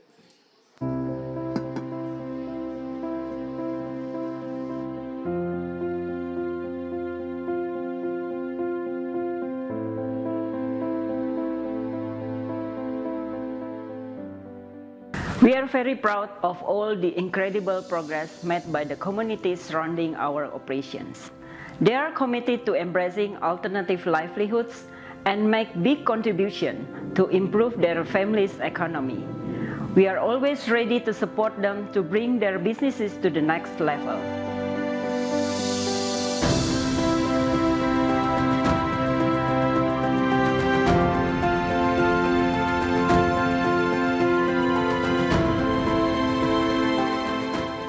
Dengan mengikuti program CSR PT Indah Kia Tangerang dan pelatihan-pelatihan yang diberikan, kami merasakan dampak positif, tidak hanya meningkatkan pendapatan, tetapi juga memberikan rasa percaya diri yang lebih besar.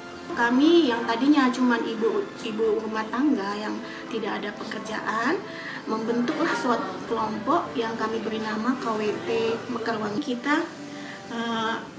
belajar lagi memperdalam mulai dari pembuatannya sampai ke packagingnya. Kita bisa menjual dalam satu bulan itu 100 sampai 200 kilo per bulannya.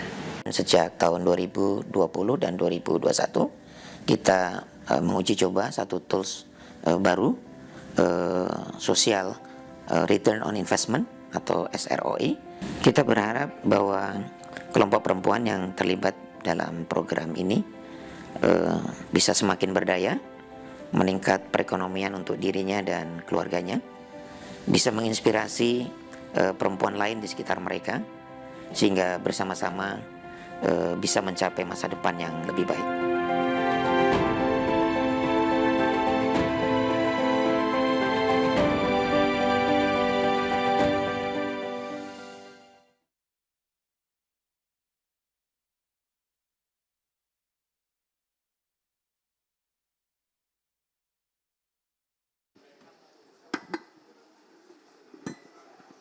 Hello? Hello. Okay.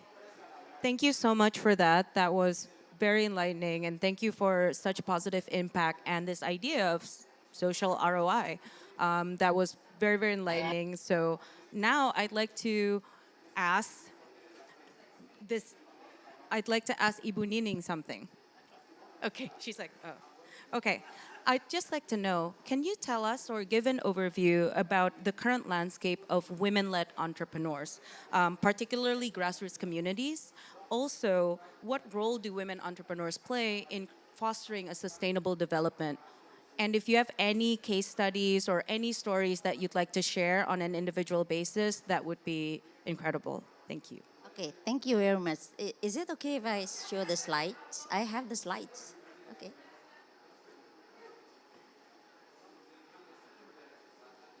Okay, before we started, I would like to introduce myself. I am a lecturer at the University of Indonesia, and we developed the concept of Indonesian ultra micro funding in 2009. So this is my presentation. And I have this outline, and I want to make it quick for 10 minutes. I want to talk about the ecosystem of the women grassroots and forest protection, including the one of the government pre-employment programs. The B part is the revolving fund facilities for grassroots from the Ministry of Environment. The third one is the more settled ultra micro concept. It was made in 2009, but then in November we have the data, almost 9 million women borrowers. And then the D part is the OMI recipient eligible for revolving fund facilities of the Ministry of Environment, because the Ministry of Environment at the moment does not have direct lending for women. And then the C part, the last part is the move forward. Okay. This is the ecosystem of women empowerment in Indonesia. We follow the one of among 17 goals of SDGs, and which we are at the number 5 about gender equality. And the government of Indonesia have several programs. One of them, they call it the pre-employment program for women by the Ministry of Coordinating of Economic, in which 41% of those who are engaging in taking the online classes, they have reaching 41% ability to move forward in entrepreneurship. Meanwhile, those who are not taking only reaching 33%. But these programs are not related to forest protection and in rural area. So this one is the ecosystem of grassroots in which we have 4 agency institution in Indonesia, in which the coordinated fund, we call it the Pusat Investasi Pemerintah or Government Investment Center, as the coordinator, in which it coordinates credits for less than 20 million for its debtors. Previously, it was designed in 2009 only for 10 million. So we go very, very low to the grassroots level. And it was reaching at the moment 9.5 million debtors in Indonesia, in which 96% are women. And the group lendings reaching almost 90%. The link lenders, microfinance institution are PNM, it's a state-owned enterprise, Pegadaian, and other non-bank financial institution, and then Bahana, Arta Ventura, and about 60 cooperative. Those developing this concept was based on the university role, in which we created that should be tiny lendings and frequent repayments. So the non-performing loans are very, very low up to now, even though we are reaching almost 9.5 million people. And the grassroots, unfortunately, when we talk about grassroots recipient for forestry is only 3%. And the compulsory is for empowerment of the woman. And now we are reaching the B part. We have the government of Indonesia, Ministry of Environment, have the revolving fund facility for grassroots and gender equality, but it's not yet settled because it was just developed into 2020. And which government regulates that the benefit of this program should be individuals, adat law community, government listed company groups, government institution, non-government institution, business entity, and education and research institution. Now we move forward for the UMI concept. The UMI concept was developed based on a university grant, and the concept was promoted to the mayor of Depok, but it was rejected. And then I went to meet Pak Jokowi when he was the mayor of Indonesia in 2010, and he accepted. But then it was canceled because he became the Jakarta governor and then later became the president. And then I sell the concept to the Ministry of Social Affairs, Ministry of Environment, and Ministry of State Enterprise, but it's not fit.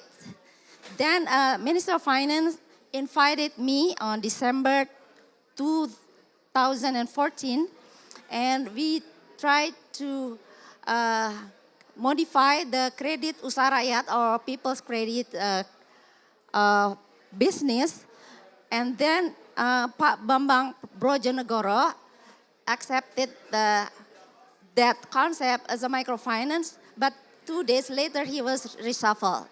And then and the next year, Ibu Sri Mulyani signed because it was already given with the state-owned money. The legislative already disbursed 1.5 trillion. And then after Bu Sri Mulyani signed that concept, the legislative also added another 2 trillion, 2.5 and 3 trillion. So at the moment, the amount of money disbursed for this concept is 10 trillion rupiah. And then in 2019, Pak Erick Thohir, the state-owned minister, created the UMI holding UMI. So it's a kind of like when you step more forward, increasing the scale of the woman enterprise, mostly women. And this is, I have the YouTube, but it's unfortunately it's in Bahasa Indonesia, but you can click this one. This is a very old YouTube. It was uploaded in 11 years ago when I decided to create the piloting in Depok. And on the left hand side, you can see this is the list of the women in Depok that are eligible to receive the funding. And this is the brainchild of the Credit Information Program system that managed by ultra micro funding by the Ministry of Finance. Now, this is the spread of the UMI debtors on November 23rd, 2023. The total disbursement is 24.97 trillion with outreach in 509 regions or cities in Indonesia with the total debtors 9.5 million. And the institution of non-bank financial institution that disbursed the money is 79, and the plafond is 90%, and the tenor is 92%. But for forestry is only 3%. The majority are in trade.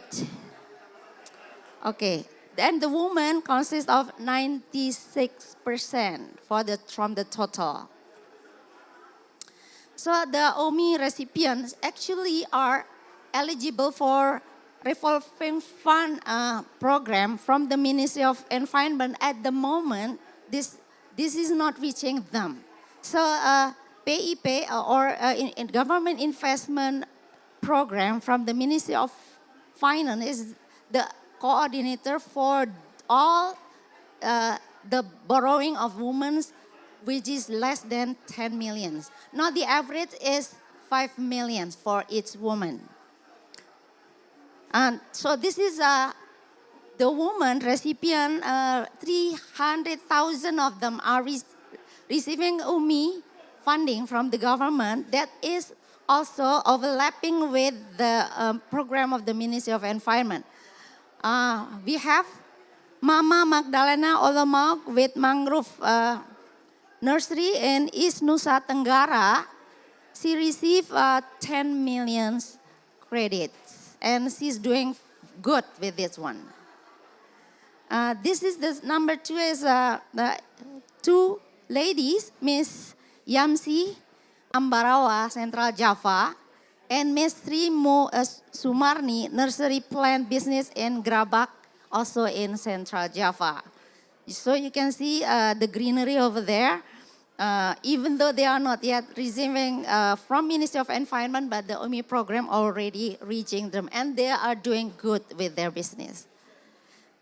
This one is also the recipient of UMI funding that has the overlapping with environment. Miss Robiati, she is selling kolang-kaling in Bandungan, East Java. So they are all at the moment are being processed by the Ministry of Environment to receive more credit because they are doing very good. I think that's it for me. I think I should have more time for discussion. Thank you very much.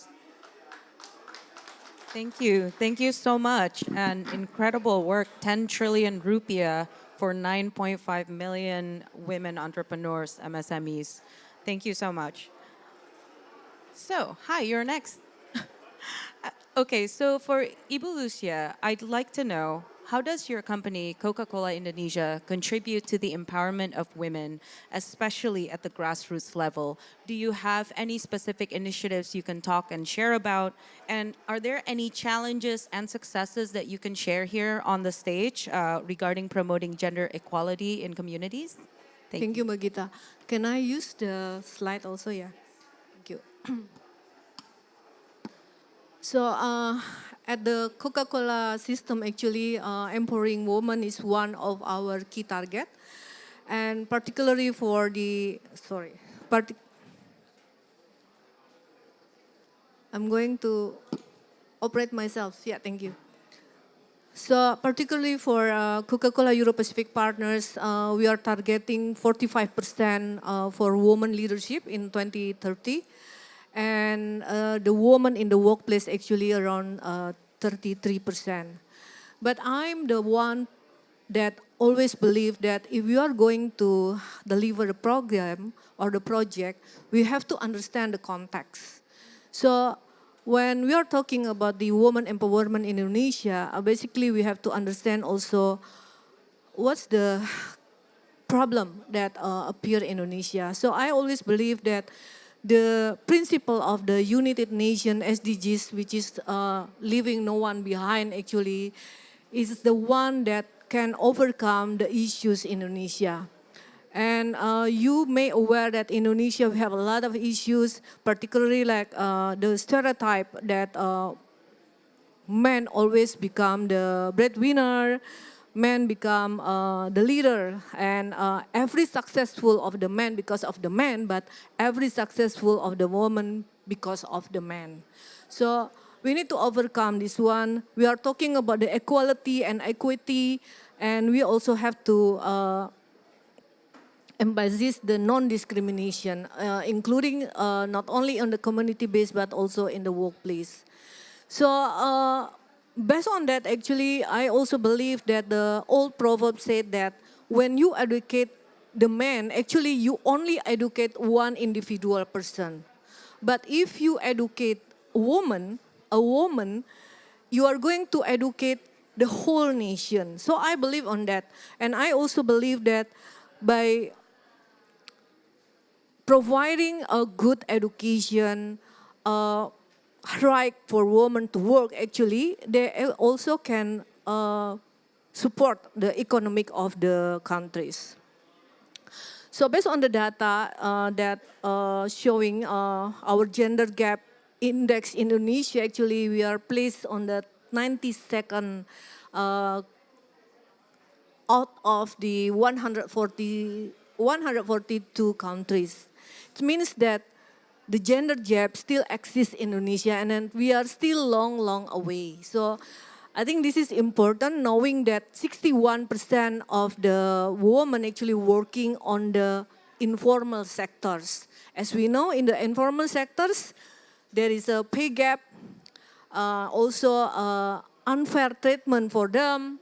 They're not allowed to get more benefits because this, some people say that you already get from your husband.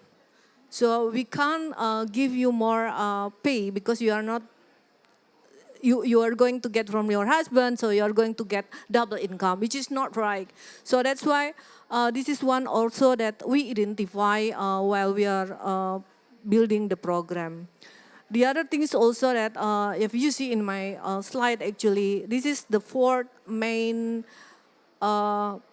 problem actually that we have identified when we developed our community program. Number one is the practical norm in Indonesia that men always right, men always the leaders. So they put women behind their family, behind their friend, and etc. And the second one, actually, the unequal distribution or unpaid work. I know that even though it's a big companies, they still put the wages of the woman actually behind 10 up to 30%, the gap between the male. And the other also lack of supportive infrastructure and policies. We are talking also about how we can enforce the government actually to issue the regulation that also can protect the rights of the woman. And the other, and last but not least, actually the skills and opportunity gaps. So what we have done for internal employees in Coca-Cola Euro-Pacific Partners, so we are actually having like a female platform. So not only for training, but also we build the career path for the female, and we do the coaching or mentoring from the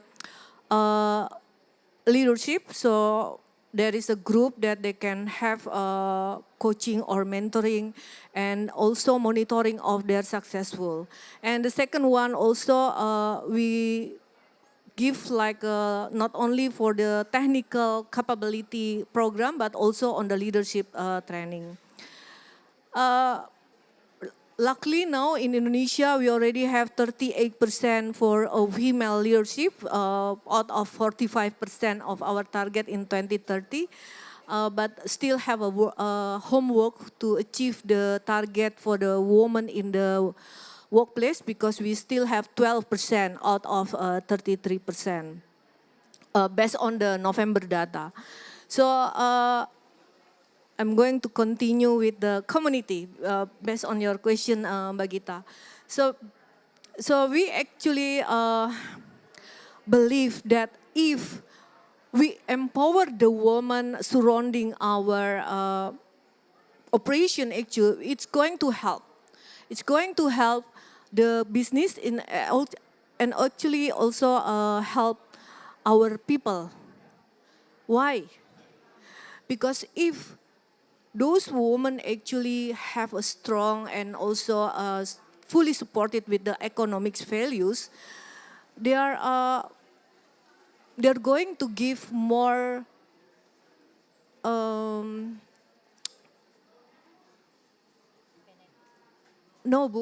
is supporting to their husband. And this is important because when we are talking about the grassroots communities, we are talking about the families that their husband actually working as a workers in the manufacturing, or it's really, really low economic income.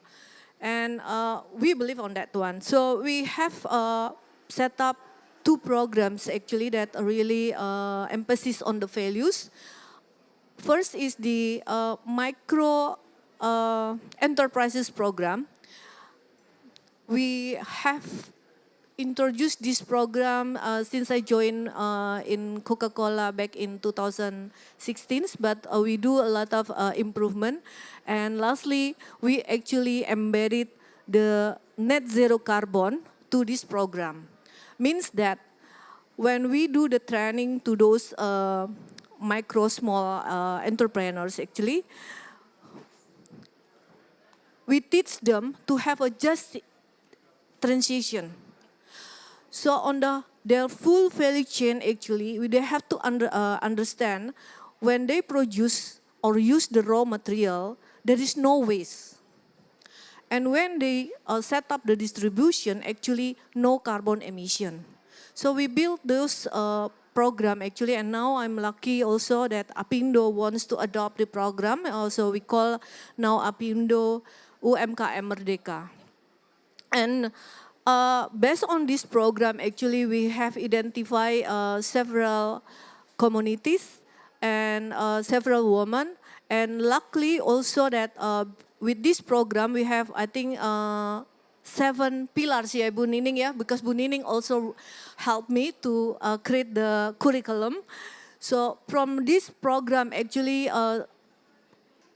minimum improvement on the economic scale at least 5 to 7 times of their revenue. And now they become the female leaders. The second one, actually, the second program that we also established is the West Bank community base. On the West Bank community base is also the same. Even though Coca-Cola actually producing the plastic bottle, but we are not only teach them in sorting the plastic bottle. We actually teach them how they are creating a values from the whole waste, including the organic waste. And based on this program, actually is creating a lot of micro entrepreneurs program, including from the organic, they produce to maggot farm, which is now maggot become one of the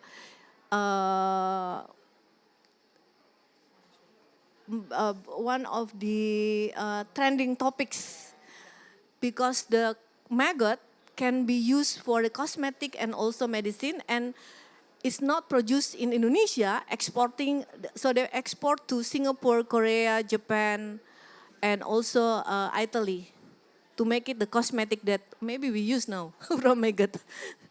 And the other things also, we work, of course, with the plastic bottle recyclers, which is under Coca-Cola Euro-Pacific Partners, to produce the plastic bottle become the plastic again, and other initiative.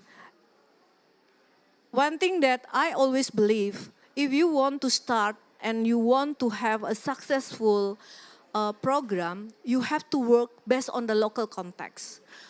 Understand and approach the local leaders there.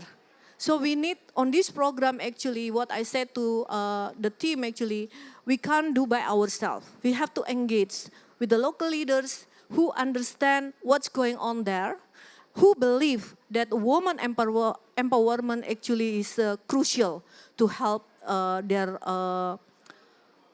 cities or their communities. The second one actually, also we need to choose the leaders from the female itself. So this slide actually showing 4 female leaders that working with us. This is just an example because we have a lot of female leaders. The first one actually is the wife of the Metro Lampung mayor. She's a doctor, Ibu Sylvia. She run the local based community West Bank. So now she managed 22 West Banks. Before actually, she's not really believe that we can do it, but until now, Bu, she's become one of the ambassador for the West Banks. The second one, Ibu Umi Tuti, also the same. She's a lecturer in the university in Jakarta. And now she's also become leaders in managing the waste.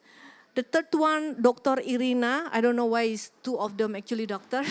So Dr. Irina now is working to stop the sexual harassment within the waste pickers community.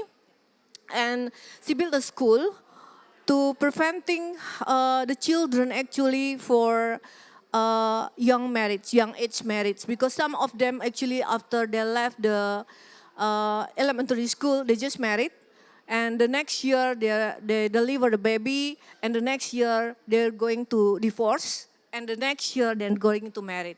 So this is a problematica in Jakarta, but maybe some of you doesn't know about it.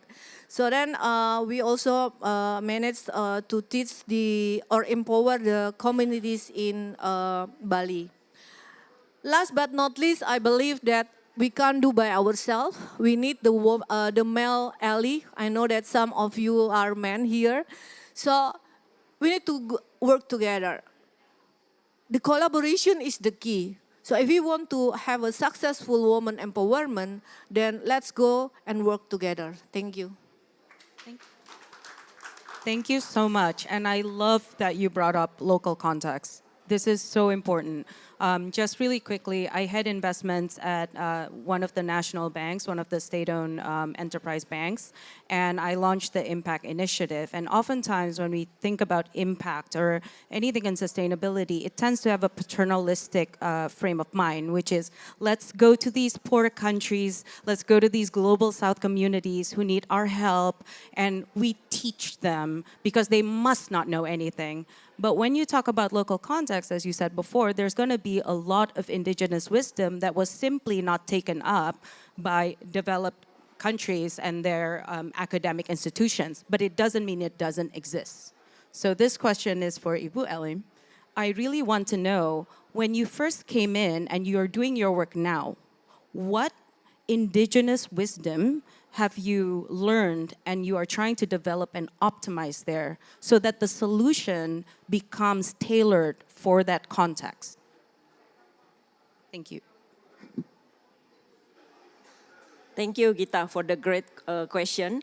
So basically, when we launched this program in 2015, we allocated fund, 10 million US dollar to some kind like a provide them as a seed funding to start any program from the locals.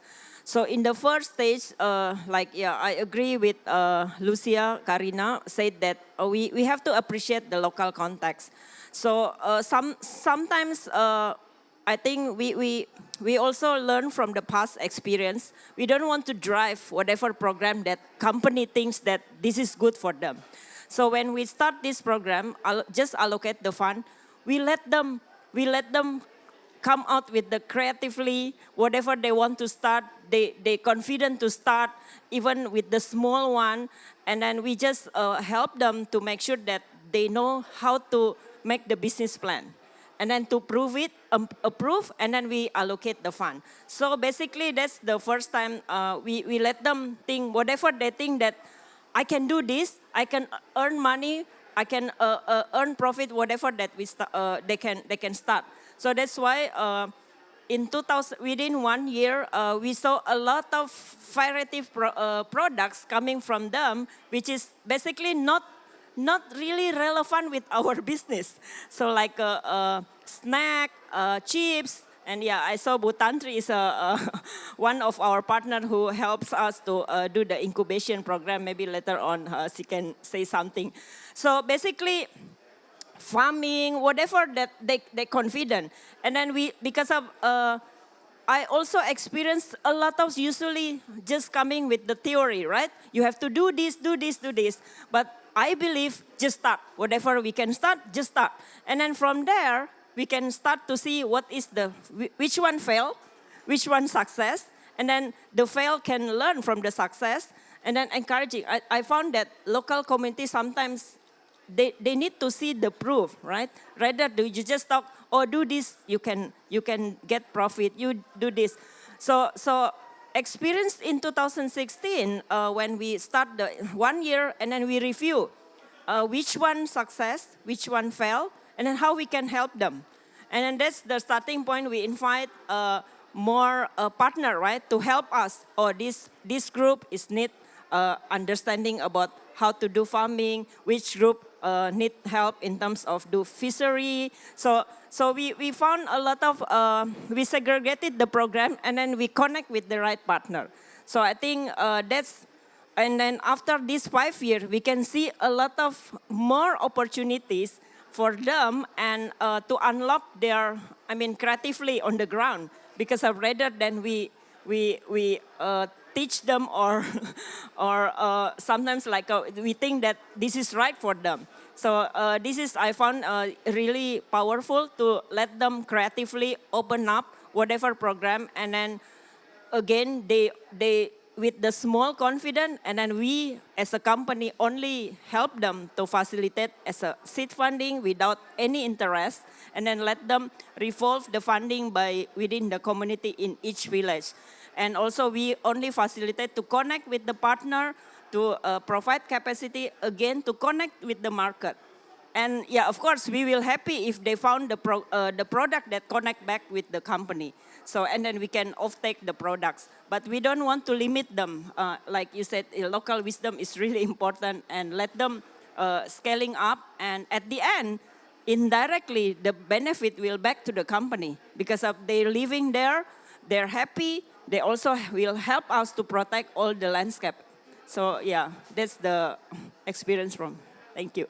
Wow, thank you so much. And I think that is a great example of how private sector can also leverage indigenous wisdom in order to scale themselves up and also increase their way of doing business. So this is for Ibu Nining, actually, because we've talked about private sector, indigenous wisdom, but again, a lot of the questions, especially from developed markets to the global south, is, oh, well, it's not studied. Well, where are the data? I need to see numbers. If the numbers don't exist, that means your wisdom doesn't exist.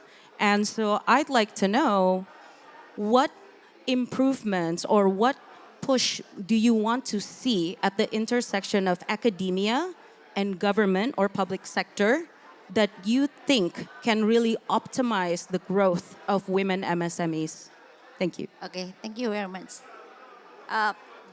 Actually, I developed the SME Center at the Faculty of Economics, University of Indonesia. It was a faculty that was usually teased as a mafia Berkeley, right? Because it's a kind of like, most of their focus is in macro side. And then we want to change that. We want to have the opposite poles. So that's why when I went to Canada and Halifax, 2006, when Muhammad Yunus won the Nobel Peace Prize, I met him and I was really inspired by his achievement in Grameen Bank, and I was trying to put it as a government program. This is very unusual because I remembered he said, when you deal with poor women, the more you stay away from government, the better. Because they have like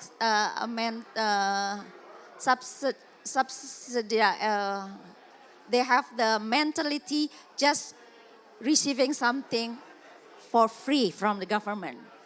So how we have to change that one. So that when I put the concept of UMI funding, I found a small case study in Tangerang in which the government regional government used for Grameen Bank, but it works. And then I have my own cooperative. When at that time my cooperative reaching about 10 million cooperative members. All of them are women, and we never received anything from the government. When we try to borrow with the cost of 16%, and then give it again to the poor people. So I think it's not fair, right? The poor people have to pay more pricely than the rich one. So that's why the program was created with the piloting in Depok. Depok is a small town near the University of Indonesia. It was just fine, but the government of Depok refused the concept.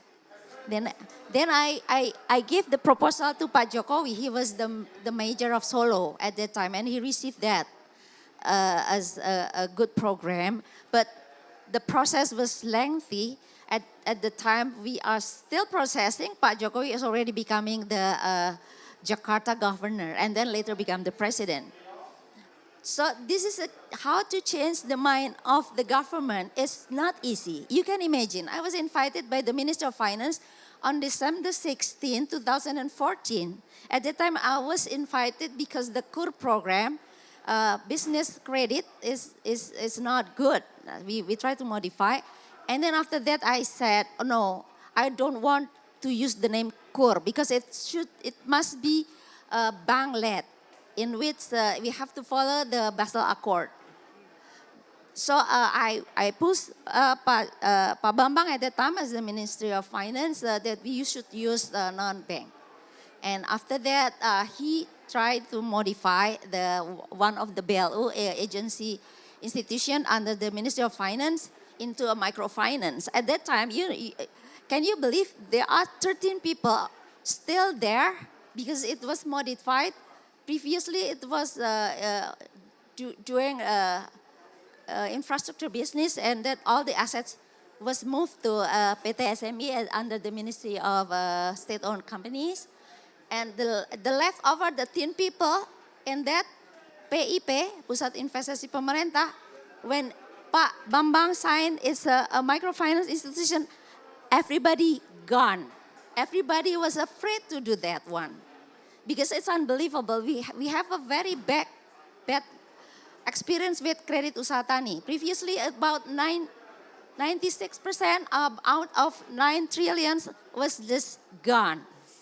So everybody was afraid of doing microfinance. So this is the thing that I have to make the government believe in the concept. So I make the PowerPoint, bring it to the legislative several times, and then they become very, very fond of what the concept is.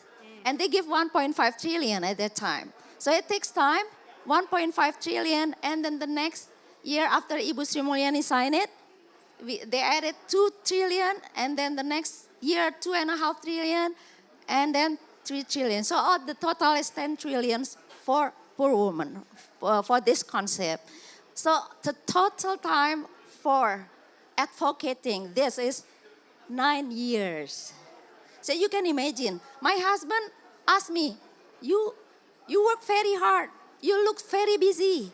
How much money that you earn for this one? And I said, oh my God, I work for the poor. Nobody wants to give me anything. So I have to make it for free for the nation. So this is the things that if you don't have empathy, you don't have that kind of energy to fulfill the 9 years unpaid activities. Actually, that was what happened. So I changed the way of the Faculty of Economics from Mafia Berkeley into pro-poor faculty. And then I changed the government of my, you can imagine Ministry of Finance usually talk more about taxes, fiscal, it's something big. And then all of a sudden they try to reach at the very bottom. So this is the things that you ask, maybe it's answering your question, how I changed the mindset of the university and the Ministry of Finance. Thank you very much. Thank you, wow. But takes 9 years. Yes. That's, okay, that's incredible. And as someone who hires a lot of Gen Z, I'd like to really encourage young people. By the way, I'm in my 40s, I'm not a kid. So I'd like to encourage young people to think and realize that the journey is very long, and especially in emerging markets. And when we're talking about journey, I love that you brought up leadership because that's also a journey. I was raised by 2 feminists, by the way, so my mom and dad, and they were, I was very privileged to have PhD parents who actually talked and taught me that women, for the longest time, were seen in the periphery. So as an add-on to men, like, thank you for your service for being a mother. Okay, you're the housekeeper. You're the, so basically we're always in service to men. And until today, you may not think about it consciously, but sometimes maybe you see a woman and you go, oh, probably got there because of dad. Probably got there because of brother, or always a man adjacent. So, you talk about the importance of local context. How have you been able to also work with the local context where women tend to be on the periphery and create a new kind of leadership that does not take and borrow from Western viewpoints of whatever that is, but make it local, localize women leadership in that context. Thank you. Thank you. This is a tough question. I'll try to answer. So actually it's not easy because it takes times when we develop the program actually. Even I have to go by myself actually to learn. I'm a civil engineer. I like process. So when I created the program actually, I took Lampung as one of our pilot project.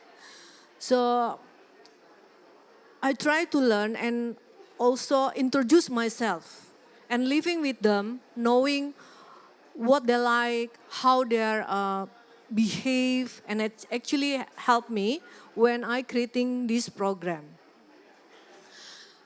That's not easy. So that's why in the program actually I try to make what we call heptahelix instead of triple helix. So I try to call heptahelix because in the heptahelix, each stakeholders own their own responsibilities. One from the government, because at the end, sometimes, we lack of the existence of the government in the program of the woman empowerment. So we actually invite the government to be part of us. The second one, the private sectors like Coca-Cola, like Sinarmas, and others companies. The third one, actually financial institution. Then also we invite the universities because I'm going to talk about the university involvements also. And the media. Media also important because media actually will help to build the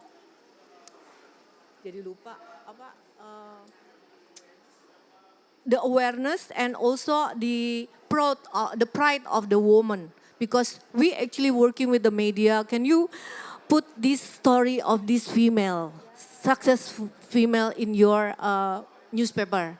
And it's going to create more pride of them. And also we build the partnership with the NGOs. Last but not least is the community leaders. The community leaders itself consists of the culture leaders and the religious leaders, which is sometimes we forgot about them. But they actually make a lot of influences in terms of the woman empowerment. They will talk to the people, they will talk to the society that, look, the religion actually is not hinder the woman empowerment. Because in Indonesia, actually, they always said that, no, we can't do that because our religious actually say the woman actually stay behind, stay in the house, and etc., which is not correct. So that's why we ask them also to strengthen the belief of the woman. And in the curriculum, actually, we work together with the university. Why university? Because in the university, what I believe that we can't go just giving the money, put it the program for 3 months. No, we have to monitor the program at least 1 year or 2, 3 years. And the other things also that important is a bit different with the others program. Bu Nining know about it because I have a discussion with Bu Nining. It's a building capability of them, particularly on the soft skills. Many problems coming because they don't have a resilience, agility. When it's come to their family or when it come to the husband or dad, then they said that, okay, I'm going to close my business because my husband said to me that this one. Or if they have a business partner which is a male and they are going to intimidate this person, actually the woman actually, they said that no, I have to stop. So our curriculum started from the soft skill. Number one is building their agility and the resilience. The second one actually building the credibility and the trust Because we talk to them that if you want to have a sustainable business, then you have to have the credibility and the trust, not only from your business partner, but also from your consumer. So that's actually, it's not easy, and it's not many of them actually pass this program for the building the soft skill. In the capability building, we work together with the local leaders because we have to adapt the local context. What is the culture that work on this area? So they're actually helping us. So that's why it's really tailor-made based on the local context. When we work in Lampung, maybe it's different with Padang or with Palembang or in Java itself. Sometimes also the husband said that, why you are only helping the wife? Why you are not extend this program to the husband? So it's, I mean, this actually is step by step, but it looks like it's workable. So that's why early this year actually, I inviting the Apindo actually to build this program and give this program actually to Apindo, become the Apindo UMKM Merdeka. Because I think if we can have Apindo have a lot of members across Indonesia. Well, Coca-Cola actually only on the 9 location, Bu. So that's why I really keen to see this program actually workable, and we can also invite more partners, including the local partners. So that's my answer to you. Oh, thank you so much. Okay, so it's been really fun talking to these 3 women leaders, and our time is coming to an end. The thing is, this is COP28, so it's taken us 28 times to try to figure out how do we, continue existing. And so on that note, as someone who's been to COP since 2006, this is a long journey. Do you have any short advice for anyone who's in the movement, especially people who are new, who said, hey, I want to help too?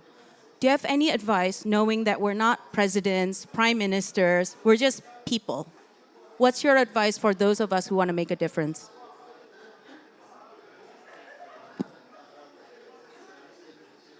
So I will use the empathy word from Bu Nining. So because of this also, I feel that during the implementation, if you care and have that empathy to do some different to the world, whatever you can start, just start. No need to confuse to see a lot of framework, too high level talking standards. You just start. You just start whatever that you think that will bring impact, positive impact to the society. You just start. And then when you start, you can learn whatever the process and then how to improve it. That's will bring more impact rather than just talk. So just I advise anybody just start. So I also involved in Apindo, so that's also my aim. Don't just sitting to see the big corporation. So yeah, I'm from the big corporation, but people always say that, yes, because of you are big, we wait until you success, then we will follow. But I will. Now this year I active in Apindo, and then I wish that other companies not just wait, but just start whatever that you can start, and then show the result, and then we will help you. As some of the experienced company can become a mentor, can be together sitting, assist you, and how we can do success together, like what Lucia said. Thank you. Thank you. Okay, so Ibu Nining, this is also very similar question. So just want to know, for people who are watching this or who are, have been walking around all the pavilions and go, yeah, I understand supporting women is important, but, we need more data. We need more studies. We need more numbers. What will you say to tell them, just start the movement despite all their concerns? Yeah, thank you very much. Okay, previously I worked as a consultant. It's a transactional business. Actually, I got paid. And then in 2005, I changed my mind and I start working following my heart. So this is it's not easy, but I notice that when we feel enough for ourselves, so it's going to be a good start because then we are fulfilled with the art of giving. So the art of giving is something that not everybody has.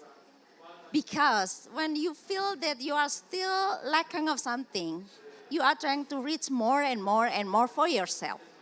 So this is the things that I notice when even my successor in my center, sometimes they are still looking for money for themselves.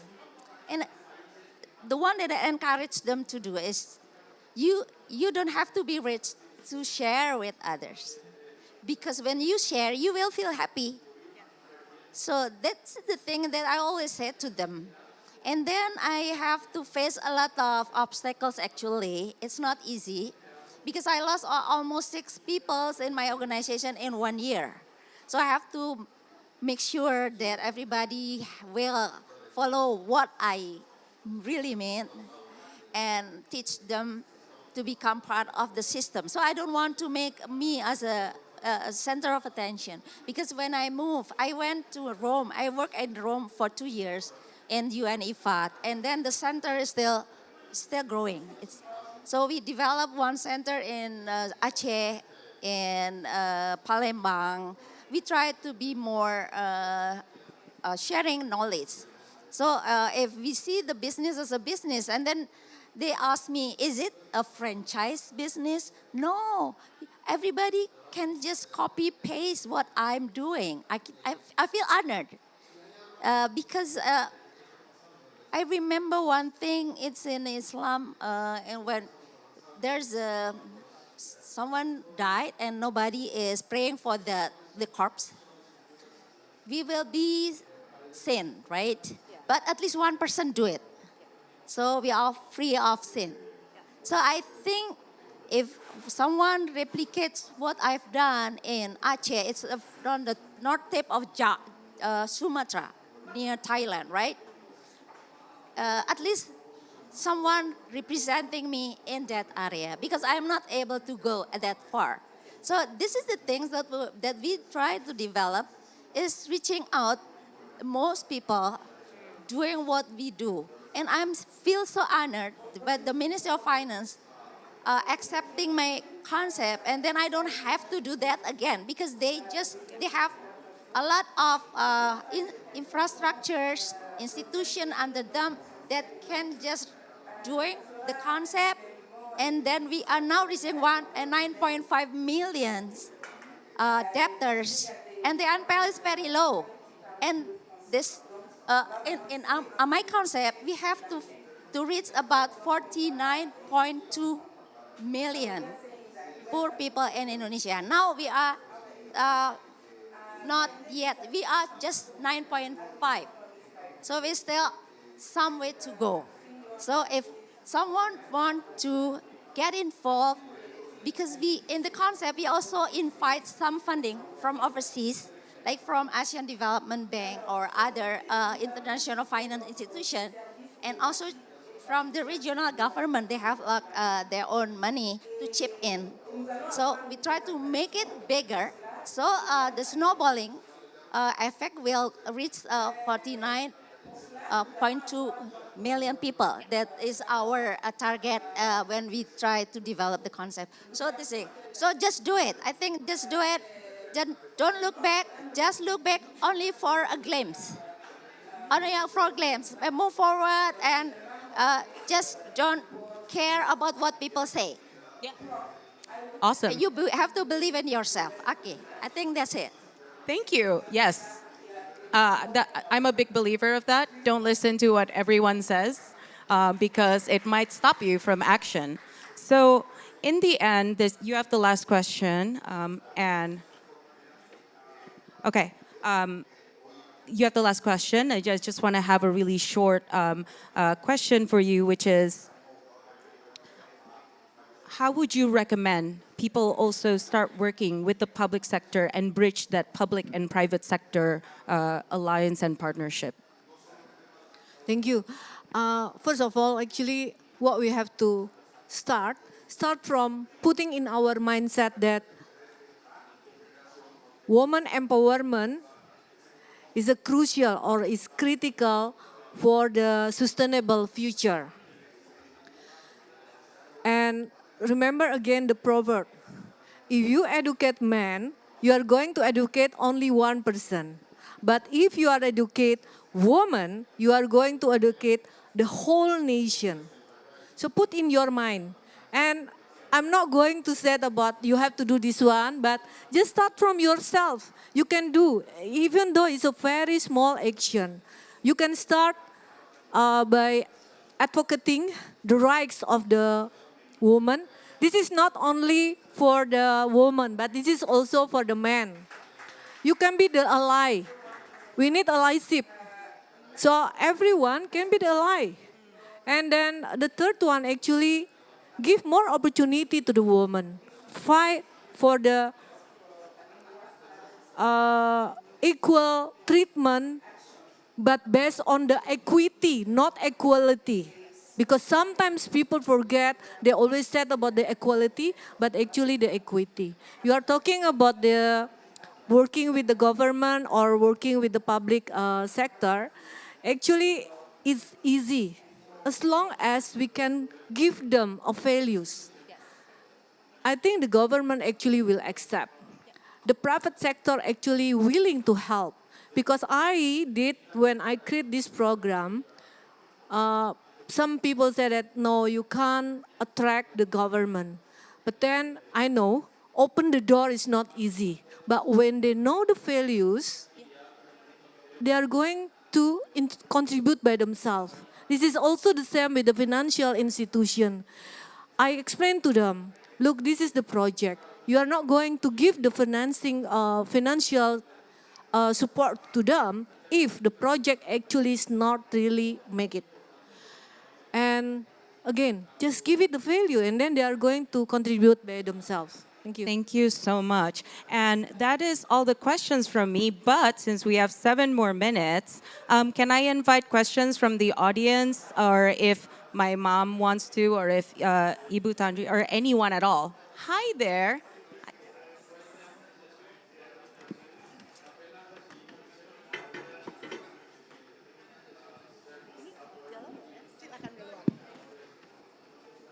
Yeah, thank you. My name is Mada. I'm from Indonesia Chamber of Commerce, Indonesia, in Women Empowerment, Divisi Gender Equality. So I'm very interested with the statement of you, Mbak Gita, and also Ibu Lucia about the local wisdom. Because I believe everybody here, woman here, who can coming to this stage, I mean in this event, must be supported by the husband. Otherwise, we cannot go here.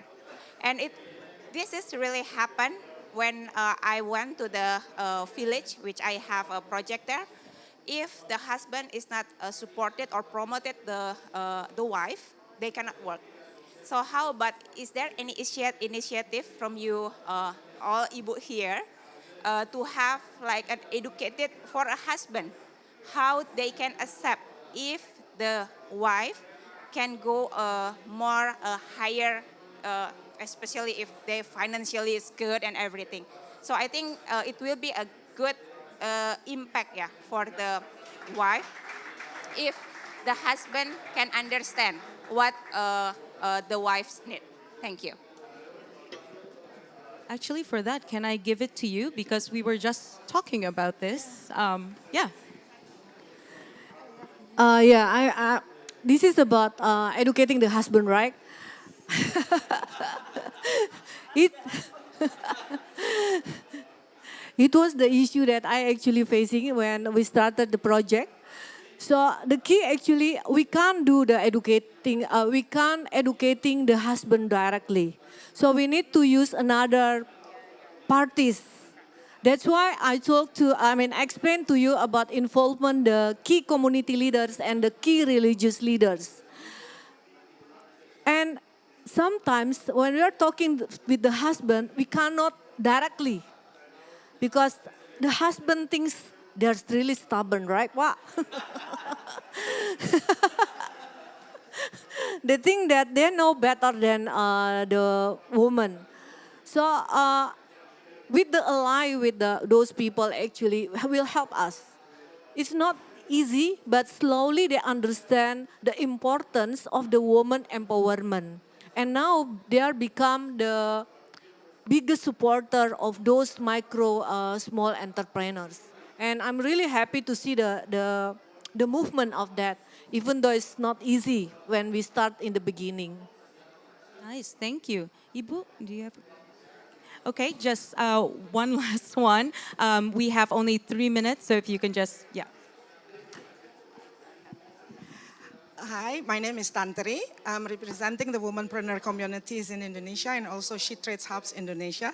I represent 18,000 women small medium enterprise. Our members is to go do through Facebook. We've been partners with Sinarmas Group.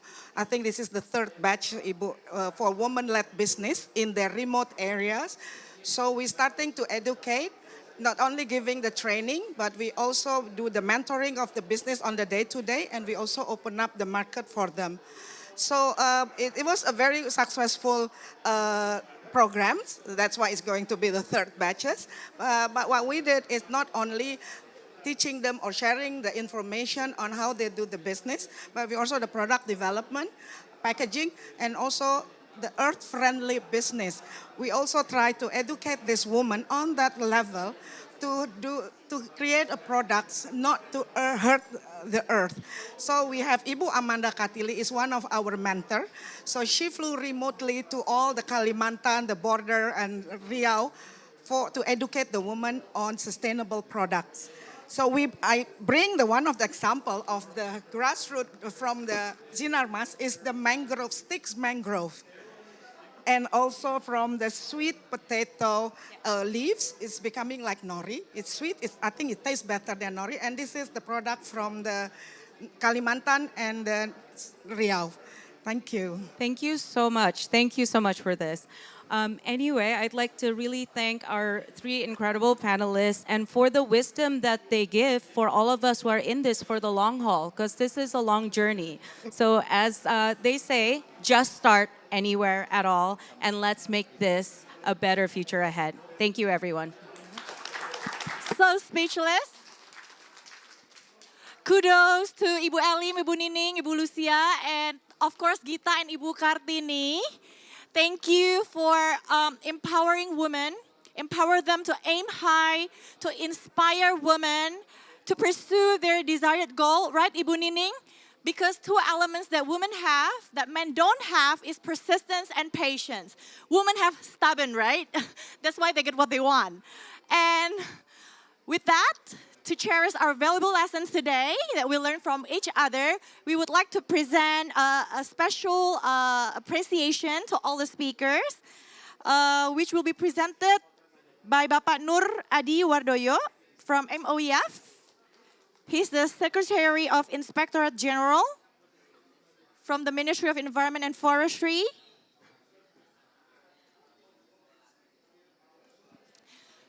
Thank you all speakers, all the superwomen, for breaking the gender stereotypes by representing women in the leadership position.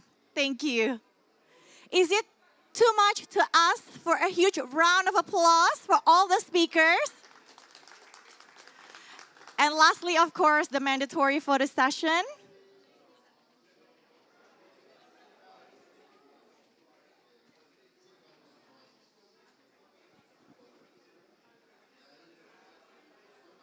Well, they say take one picture and it will make the moment last longer. Okay.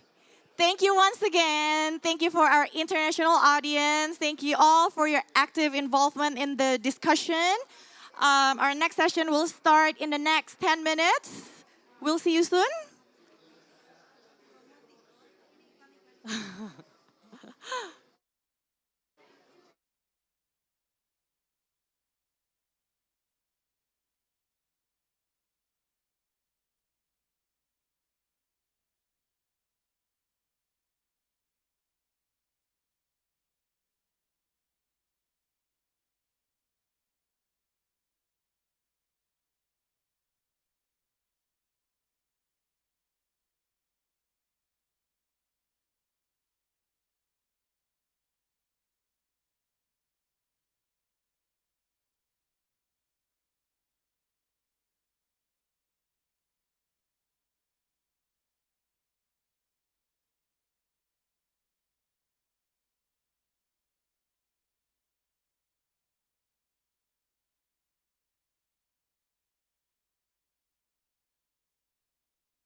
Our dear guests, honorable speakers, welcome to Indonesia Pavilion. Hope you all had a delightful lunch and excited for our discussion today, which will be touching on the greenhouse gas emission reduction through the optimization of waste utilization. So emissions from the waste sector is relatively high and continue to increase every year. So today we will learn how to create environmentally waste management that's safe both for the environment and human health. And what are the examples of a best practice in B3 waste management? And what are the technological innovation and development that's available in industrial sector to keep the damage and pollution to the minimum level?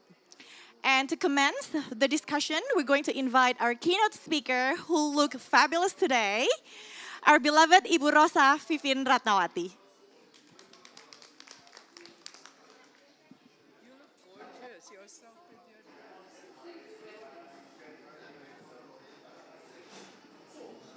Thank you. Thank you very much. Also the MC, the fabulous MC. Assalamualaikum warahmatullahi wabarakatuh. May peace be upon you. Distinguished guests, ladies and gentlemen. First of all, thank you very much for attending this event in Pavilion of Indonesia. We will share today our experience in utilizing hazardous waste and non-hazardous waste. Ladies and gentlemen, climate change has now become a global development challenge. Based on these considerations, the government took an action role in international negotiation by committing to reduce greenhouse gas emission by 29% using domestic resources and 41% with the international cooperation by 2030. Through regulation of the President of the Republic of Indonesia number 18, 2020, climate change has become one of the 6 national priorities in the National Medium-Term Development Plan 2020 to 2024, followed by the explanation of the 3rd priority program, namely low carbon development. Some priority sectors for mitigation include forestry, peatland, energy, transportation, industry, and waste management. Due to transparency issue in the Paris Agreement, data on GHG emission level and GHG emission reduction achievement from mitigation activities must not only meet the criteria of transparency, accuracy, consistency, completeness, and comparability, but also can be accounted for as national and regional level data. Based on the long-term strategy for low carbon and climate resilient 2050, Indonesia will reach peak emission by 2030. Especially in waste sector will be 183,662 giga CO2 equivalent and net zero emission by 2060. Distinguished ladies and gentlemen, based on the greenhouse inventory report in 2021 in national level, sectors that produce the highest GHG emission are the energy sector at 44%, followed by the forestry sector at 32.8%, and waste sector, actually this is the lowest, is 9.7%.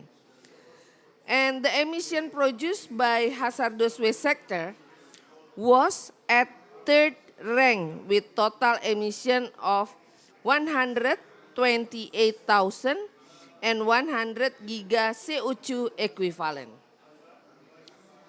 This figure is quite high and will increase every year.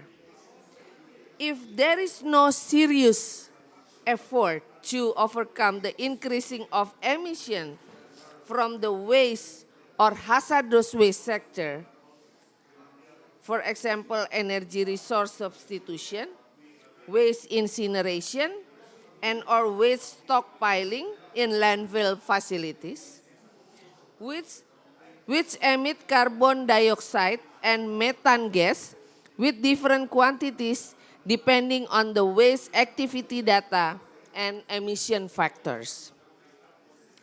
Addressing climate change demands circular economy approach that promote the reuse, and recovery of waste and also conservation of resources. Through circular economy approach, there is possibility to extract more important content from waste components and return them to the process cycle, thereby significantly reducing the input of fresh raw materials and producing added value as of both products and energy. Therefore, we support industries to maximize waste utilization. And based on our data, from 6.9 million ton waste generated, 71% has been utilized as material substitution of energy substitution. Ladies and gentlemen, the active utilization of waste also contribute to enhance circular economy.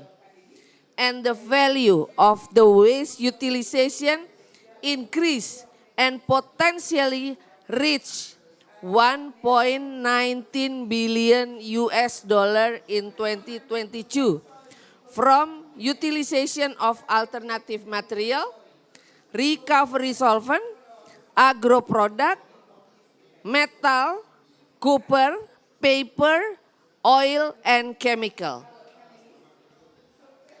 The waste utilization also directly contributes to the reduction of greenhouse gas emission release into the environment.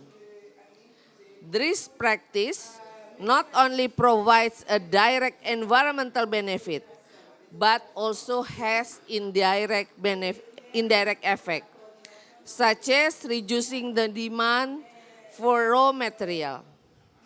Beyond its environmental impact, the responsible management of hazardous and toxic waste brings about additional social benefits, contributing to sustainable practices and fostering a positive impact on communities. The emission level for solid industrial waste is projected to decrease to 22 giga CO2e by 2050. Distinguished delegates, ladies and gentlemen, the implementation of waste utilization based on circular economy and reduction of GHG emission must be combined with aspect of environmentally sound waste management so that it is safe both for the environment and human health, such as reduction of hazardous and non-hazardous waste through material substitution, process modification, and or use of environmentally friendly technology to increase the percentage of raw material recovery. Second, strongly encourage management of hazardous waste and non-hazardous waste on cradle-to-cradle basis through waste reutilization and prevention of illegal transboundary movement of waste. In order to follow up the mandate of the Paris Agreement, so in the context of the implementation, so today in the UNFCCC 28. So I invite some of the very good companies here to share the information about their effort. The first from Petrokimia Gresik, Ibu Dikna Jatiningsih, and then the second Ibu Melati Sarnita from Inalum, and Ibu Leli Fitriani from PPLI. All the women. So you know the woman has a very good power, you know, for reducing greenhouse gas emission. And the DJ also woman. So that I hope that our event today can inspire all business actors, because we also share in the YouTube, to utilize their waste so that they can increase the circular economy while reducing greenhouse gas emission. I wish this meeting would lead to concrete synergic and collaborative measures that can be undertaken in no time with tangible outcome. Thank you very much. Wassalamualaikum warahmatullahi wabarakatuh. Thank you, Ibu Vivin, for the keynote. She's the leader of the overall waste management in IMOF Indonesia. Okay, let's start with the discussion. I would like to invite the Director of Waste Management from MOEF. He is Pak Ahmad Gunawan Wicaksono to take the lead. Thank you.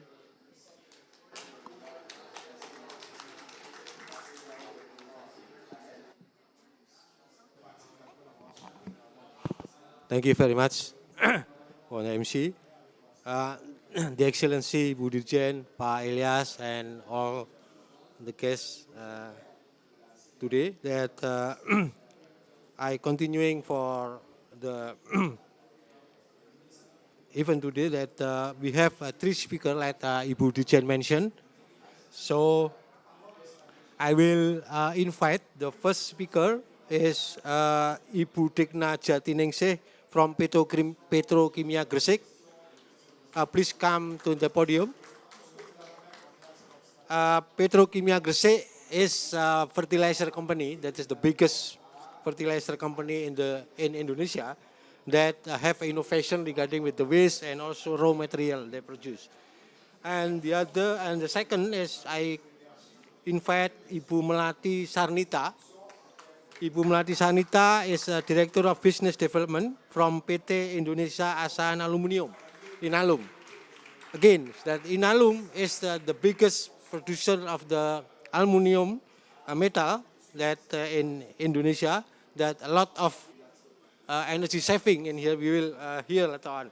And the third is Ibu Leli Fitriani from Research and Development Manager, PT Prasada Pamunah Limbah Industri, PPLI.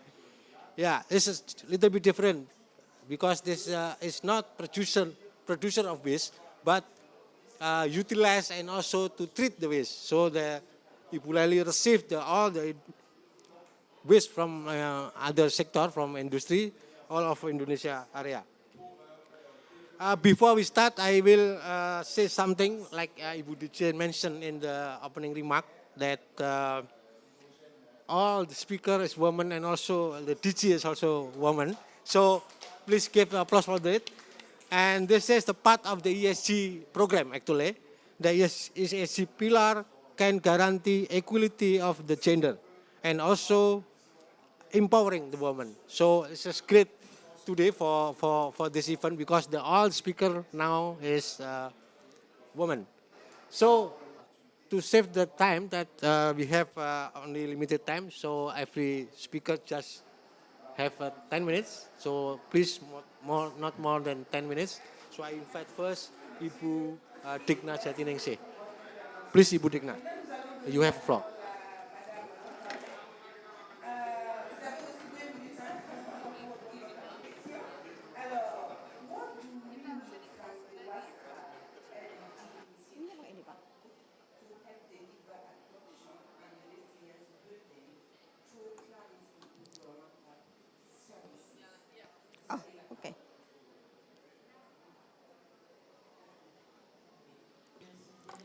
So, thank you, Pak Gunawan. Good afternoon, distinguished participants, ladies and gentlemen, Ibu Dirjen, Ibu Bapak, Ibu semuanya. First of all, I would like to express my gratitude for the opportunity to speak in this good occasion. On behalf of PT Petrokimia Gresik, I would like to present our success story related to utilization of waste boiler ash as a filler of NPK fertilizer production in order to reduction of greenhouse gas. Petrokimia Gresik is one of the subsidiary of PT Pupuk Indonesia Holding Company under the Ministry of State-Owned Enterprises, which produces fertilizer to support the National Food Security Program in all of Indonesia since 51 years ago. We have 36 plants with total capacity almost 11 million tons per year. Consists of fertilizer product and 5 million and 6 million tons is the chemical production. The biggest product is compound fertilizer called NPK, which related our topics today. To support our business process, we have supporting infrastructure such as water purification unit, jetty, loading and unloading facilities, water processing unit, and also steam and electricity generation unit. Petrokimia Gresik has 5 electricity generating unit. 2 unit is gas turbine generator, 2 unit is steam turbine generator, and 1 unit is coal fire power plant, which produce waste fly ash 20 tons per day and bottom ash 5 tons per day. This is a process flow diagram of combustion coal and boiler to produce energy like steam and electricity and leftover coal ash. Coal ash is commonly divided into 2 subcategories based on particle gas. Bottom ash is the coarser compound in the coal ash, comprising about 10% of the waste. It settled on the bottom of the boiler. The most voluminous of and well-known constituent is fly ash, which make up more than half of the coal leftover. Fly ash is the lightest kind of coal ash that fly up through food ducting and capture about 90%. Pollution control equipment like electrostatic precipitator.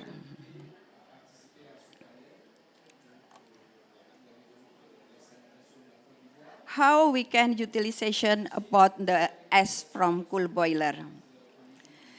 From this diagram, we can explain the raw material and the specification of NPK fertilizer. Usually, we use clay, 14% as a filler. We make a testing and analysis to make partial substitution with ash with many composition and various doses. After conducting many trials, the optimum doses of fly ash and bottom ash is about 1.5%.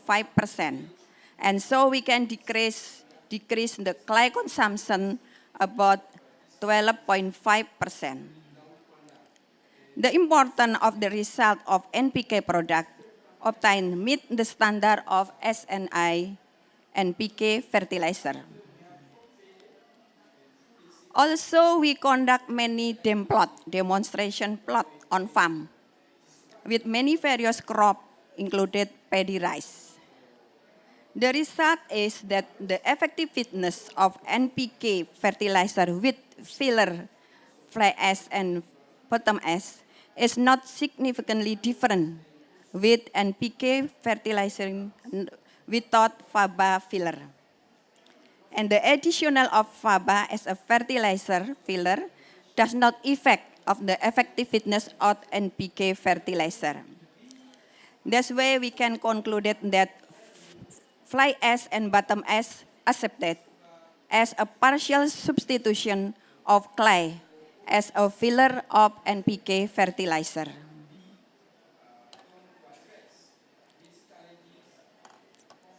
By using fly ash and bottom ash as a partial filler, we have two benefits. First, in greenhouse reduction by reduced consumption of logistics transport. And the second, in the circular economic by reduce of consumption clay. The result shows that the utilization of fly ash and bottom ash waste in the NPK granulation unit, we can implement it with a consumption around 12,500 tons per period 2023 and 4,000 tons for period 2022. And we continuing in this and the next year. The greenhouse gas reduction is around 1,000 tons CO2 equivalent, which generates economic value of 10 billion per year. Ladies and gentlemen, to give a more explanation, would like you please to watch the short video. Together, let's we take the action toward achieving the world's collective climate goal. Thank you.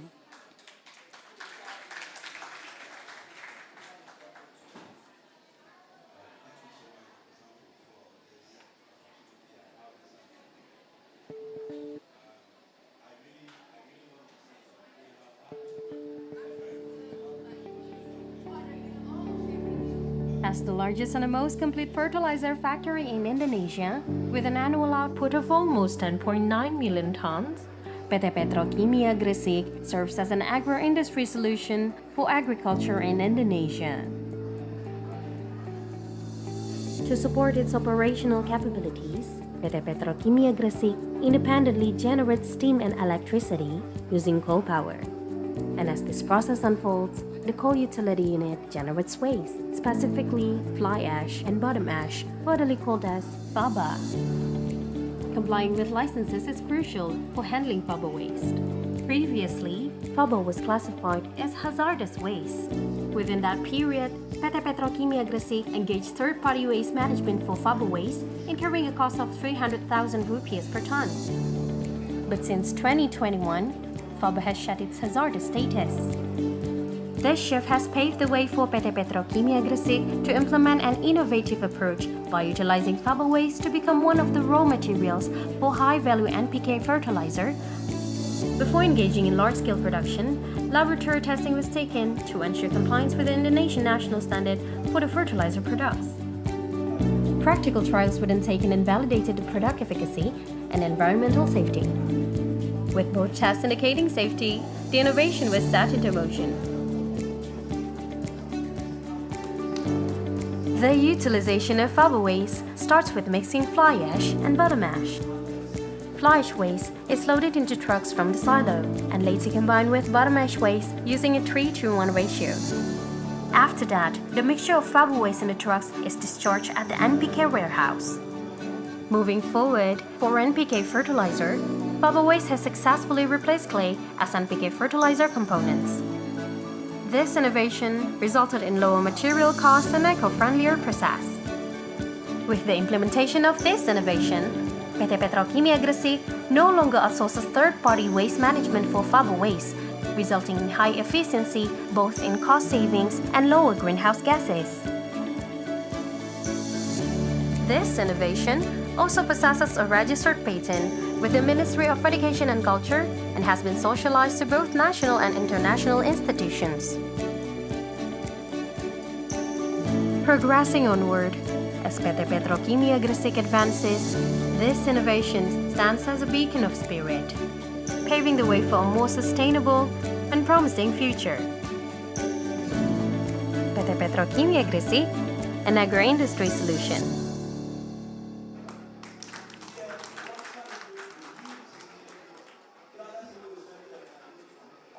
Thank you very much, Ibu Digna, that you already present to all of us regarding with the use utilization for raw material. This is good innovation. And I will invite the second presenter is Ibu Melati Sarnita from Inalum.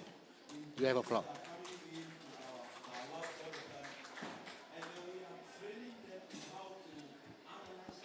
Assalamualaikum warahmatullahi wabarakatuh.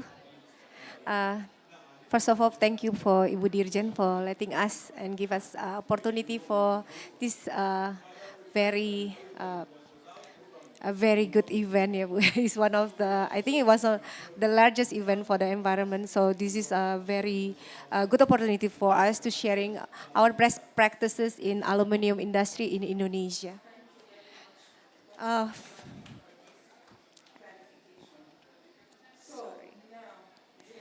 So basically, today I would like to show you, this is our vision. We want to become an environmental friendly, foremost global integrated aluminum-based company.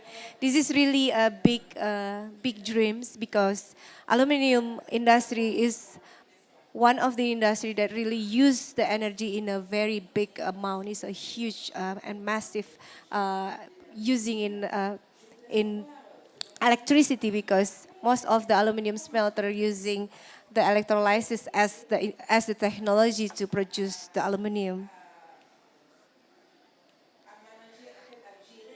In Indonesia, as an aluminum is part of the holding company of mineral and mining industry in Indonesia. We are actually a state-owned enterprise, 100% belonging to government of Indonesia.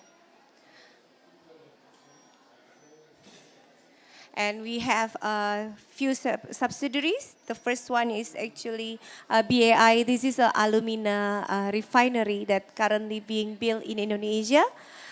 We do hope this project is one of our prestigious project for this year. Will be start to operate by next year.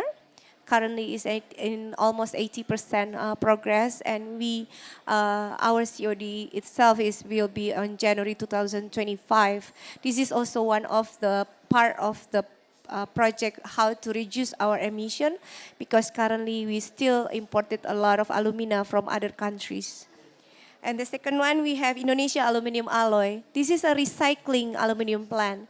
So we will be able to recycling some of aluminum product that we can accept the scrap and use that to become the recycled aluminum product that used for, most of it is for drink can and others.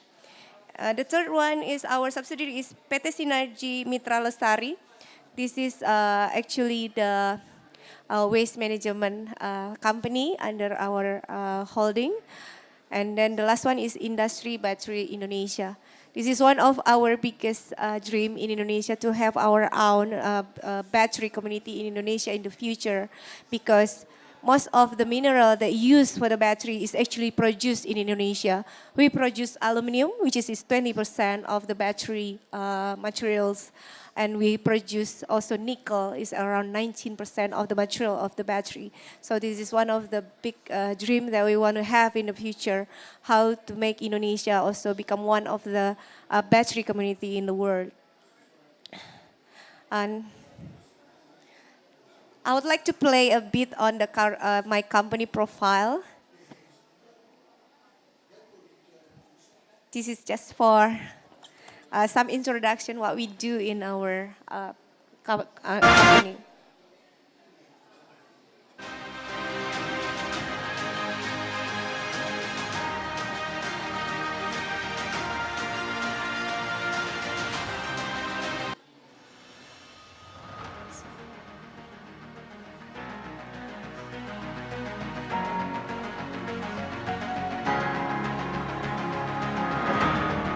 This is our smelter. Our smelter is in Sumatera Utara. This one in Kuala Tanjung. We have 250 kiloton per year capacity of aluminum smelter. We produce billet, ingot, and alloy from that smelter. Currently, most of our product goes to the domestic market, and some of that is actually exported to other countries. One of the uniqueness of our product, we actually are already part of the responsible product under Aluminium Stewardship Initiative.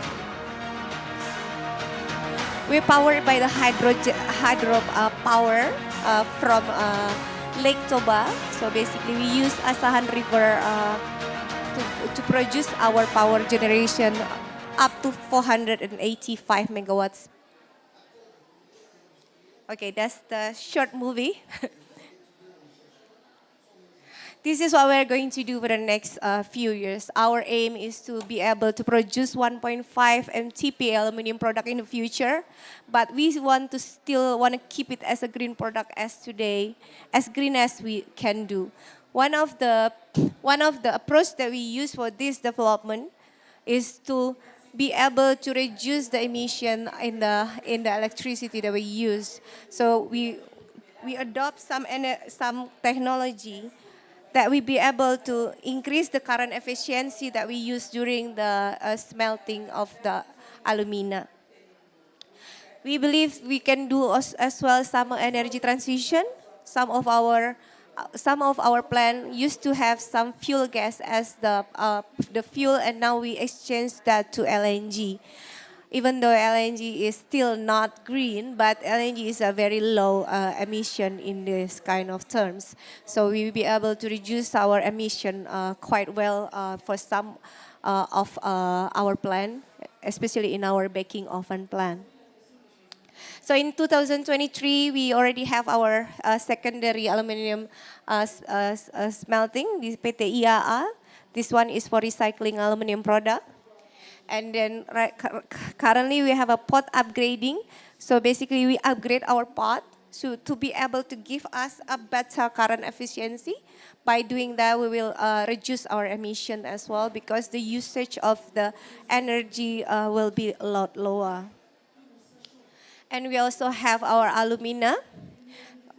So using an integrated from bauxite to aluminum product, it will give us a lot of potential to reduce the emission. Some of the emission is actually from the ship. When we do the shipment of the raw material from other country to Indonesia, it will increase a lot of emission. So by putting those integrated in a whole, it will reduce a lot of the logistic model, and also give us some point in the emission decrease. So our plan by 2030, we will have 1.5 aluminum product by putting 2 new smelter. One will be in Kuala Tanjung. We plan to have that as green as today. And then another one will be in Mempawah near our alumina project. This is our product right now. Our products makes 72% of it is ingot, 12% of it is billet, and 16% is alloy. Currently in Indonesia, we have 34% market share. In a global, it will be very small, but we aim to get bigger by 2030. Yes, almost finished, Pak. This is what we do. We actually already certified as a responsible product by Aluminium Stewardship Initiative. This is an association that actually valuing your business and then can give you a certification whether your product is in a green level or not. Currently, we have a quite low GHG, even though we have a massive usage in the electricity. This is our sustainable resources management.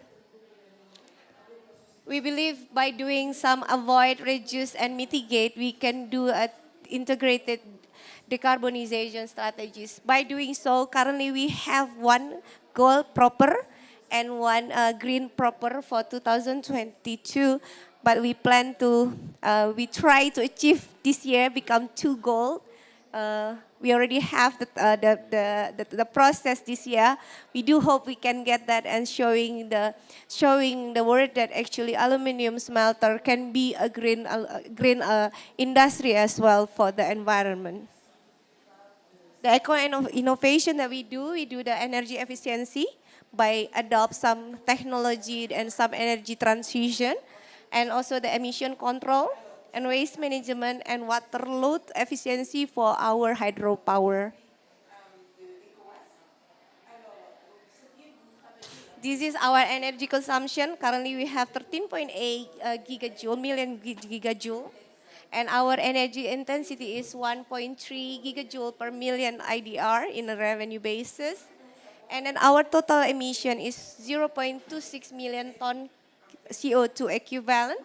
And the emission intensity is 0.025 ton CO2 equivalent per million IDR revenue.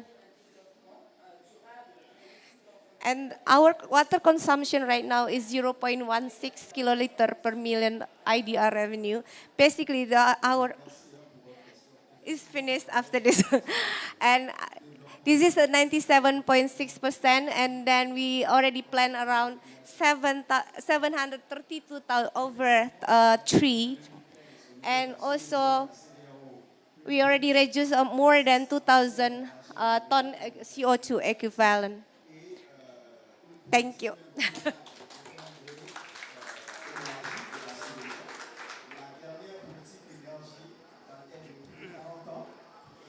Thank you very much, Ibu Melati. Ibu Melati already demonstrated to us regarding with the sustainable practices in metal processing. We know that the metal processing have use energy for that, but Inalum use 96% renewable energy. This is amazing. So you have a lot of reduction of the greenhouse gas emission. So I will invite the last speaker for our event today, Ibu Lely Fitriani. So you have a floor for that. Assalamualaikum warahmatullahi wabarakatuh. It's such an honor to be in here. Thank you for Ibu Dirjen, Pak Ilyas, Pak Said, Pak Gunawan, and every staff that helps a lot. This is such a very good opportunity for PPLI. So let me introduce myself. I'm Lely from PT Prasada Pamunah Limbah Industri, and we would like to tell stories about how we mitigate our green footprint towards the waste reductions, the waste treatment, and the waste disposal. All right. PT Prasada Pamunah Limbah Industri has been established from 1994, and we are pioneering the waste treatment in Indonesia, both hazardous and also non-hazardous. So basically, our first priority is to treat all of the waste producers all over Indonesia.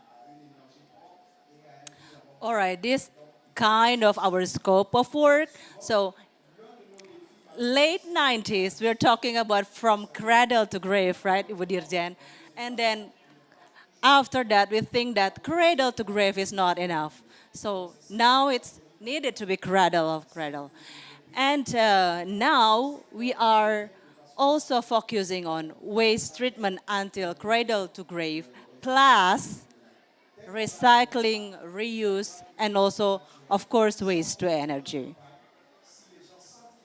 All right, this is the moving forward of PPI. So we are merely engaged on only treatment and disposal. We are also trying to engage more on recycling, reutilization, waste to energy. And what we can do is we have to collaborate of many stakeholders. I see a lot of stakeholders in here, and we talked before with Ibu Melati, and could you also collaborate with the aluminum and also probably in Petrokimia Gresik also take our fuel blending waste. Probably in the future we can do more and we can collaborate more to do this. I think all of us know that this circular economy could not be done just for one company. All of us need to be hand in hand to make this come true. All right, then we'll talk about numbers. Numbers that we try to calculate. Of course, this is needed to be more validation on that, but we are trying to calculate the scope 1, scope 2, and scope 3 of our greenhouse gas emissions, and it's ended with 30,000. But we have to remember that there's some components that we cannot calculate it very precise for now. So we'll leave it on the blank. But for now, we are confident that at least we are producing 30,000 ton equivalent CO2 for last 2022. All right. Then the numbers of emitted greenhouse gas has been calculated in 30,000. And then we try to also quantify our activities that try to reduce the greenhouse gas emissions. What are they? First, there are four. First, the substitution of cement by using fly ash. Second, waste to energy, we're using the waste, actually calorific waste to be alternative fuel. Third, we're using, of course, we are recycling the water. And four, we are recycling the packings, plastics, and any other that could be recycled. So first, about the substitution of cement by fly ash, we can reach this number, 9,000, and almost 10,000 per year. And then for fuel blending, for when people in all over the world talking about waste to energy, actually PPLI pioneering waste to energy to be an alternative fuel since 1994. And since that time, we are already producing more than 300,000 tons. So it's quite, we are proud to mention it. It's more than 300,000 tons has been reutilized. All right, and then if we calculated last year, we got 4,000, almost 5,000 tons. And if we quantify it into the ton CO2 equivalent, it's 9,000 tons. It's around that number. And then water recycling. This is a very, we are very proud of this because we are recycling more than 18,000 cubic meters per year. So it is equal to almost more than 4,000 ton equivalent of CO2. And then we are using many processing steps, physical, chemical, biological, and then after that we're using the vacuum distillation and then recycling the water in a very good quality. It's distilled water somehow, and we can do it for many activities in our internal. All right, and then the packings, metals, and then any other materials that possibly can be recycled. We also quantify it, and the numbers is around 7,000. And this is also one of our activities for PCB oil. We are doing also the recycling activities for this treatment. Of course, it takes time because we need to collect all of the waste from all over Indonesia. And we can see in here we have PLN and some other companies. And last year, we are promoting this to all of us to be more aware with the PCB, the hazard of the PCB, the danger of PCB. So we need to collect all of the waste that containing PCB to be treated in PPLI, for example. All right, the innovations in the near future, we want to put more effort on reducing greenhouse gas emission by installing the solar PV and treatment the CFC and HCFC by using our current self-combustion incinerator. So this is very good because it's not only reducing the CO2 emissions, but also preventing the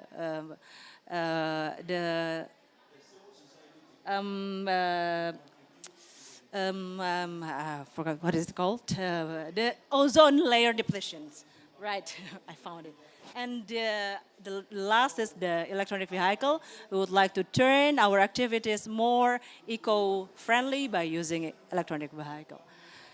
The conclusion is we are confident that we can be the first waste management company in Indonesia who can be a net zero emitter company. It's not 2030, we can do it just before 2030 because now we're reducing 30,000, we're producing 30,000 plus. So we are very confident that we can do it quicker, Bu.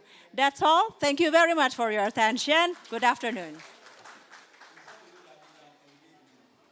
Thank you very much, Ibu Lily. Unfortunately, that we have limited time, and now it's already 1 hours for our session right now. So we don't have a question and answer, but if possible, just one is okay. Actually, if you have any question, we will have an informal session just right after this because we have one question. Okay. Please, yeah.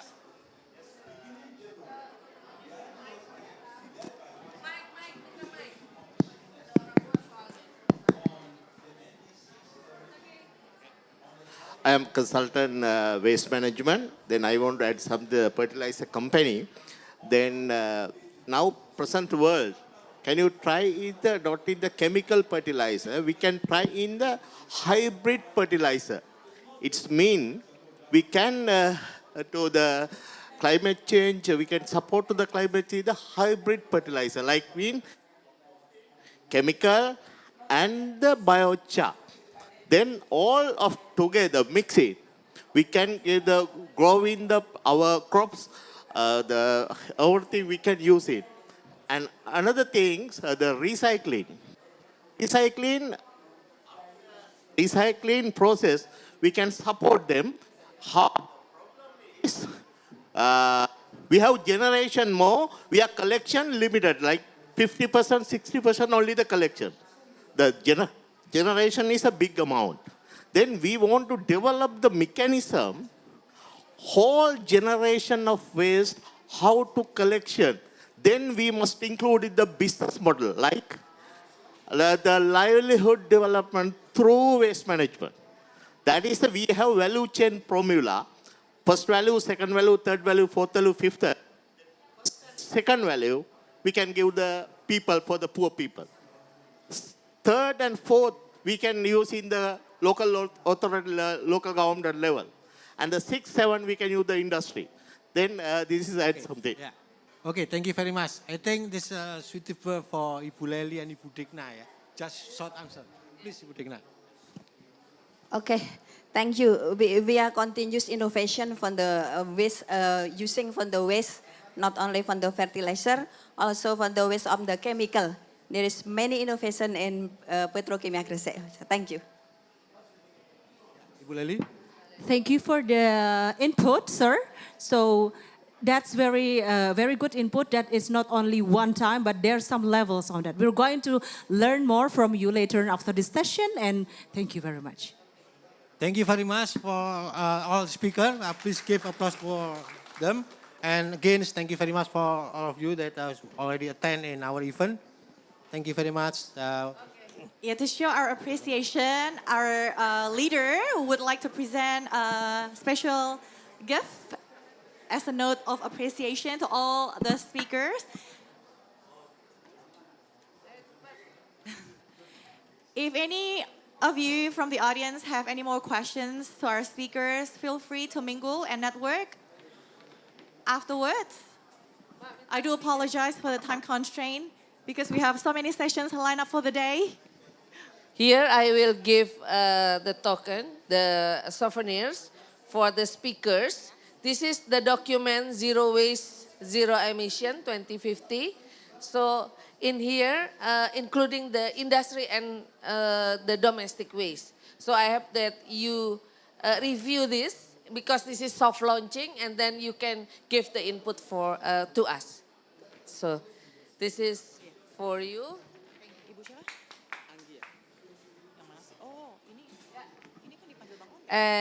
This is for Ibu Melati.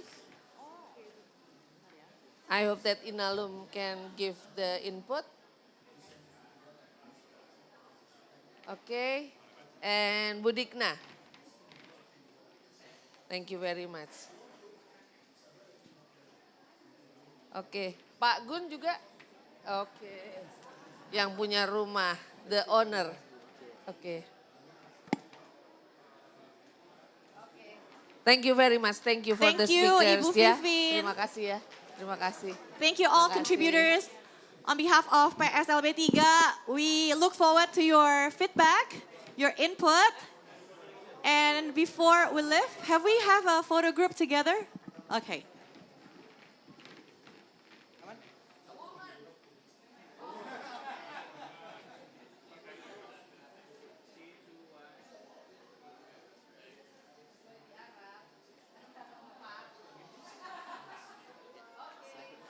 Thank you very much, everybody, for your participation today. We look forward to see you again on the next session.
Hello, sir. I'm speaking from the Indonesian Pavilion. I hope you're able to hear me.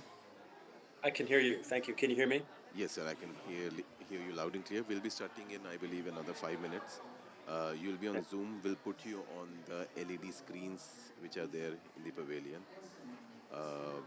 I think you are getting an output right now, some logos that might be visible to you. Say that again. What can I see? What are you seeing right now? I see the pavilion entrance screen with all of the sponsors. Logos, the sponsor logos. Yeah, Right, the logos. sir. Yeah. Right, sir. So that will change to the camera output the moment we start. Fine, sir? Okay, great. And last question. Yes, I sir. believe that you are going to run my presentation. We'll tell you when to switch slides, no? Yes, sir. We have your presentation with us. We have your presentation, so we'll be changing as per your speaking. And if you feel that we are behind, you can always ask us to go to next page. We'll do that. Yeah. Oh, yeah, that's what I'll do. I'll just tell you when to move to the next slide each time when it's time. Sure, sir. We'll do that. Okay, Thanks great. a lot. Thanks. Thank you, Okay, sir. bye.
Dear guests and speakers, welcome to Indonesia Pavilion.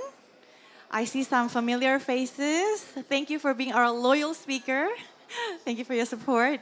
So today we're going to discuss on the forestry landscape management in optimizing forest land productivity.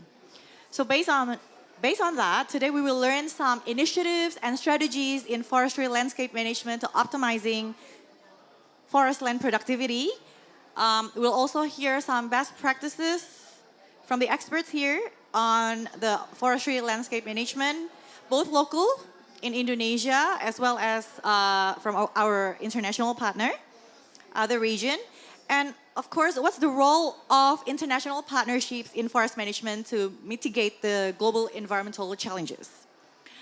To commence the session, I'll just quickly invite our moderator. He's very, very familiar. He's the Deputy Chair for Environment and Forestry from the Indonesian Chamber of Commerce and Industry, Bapak Silverius Oscar Unggul. Please come on the stage.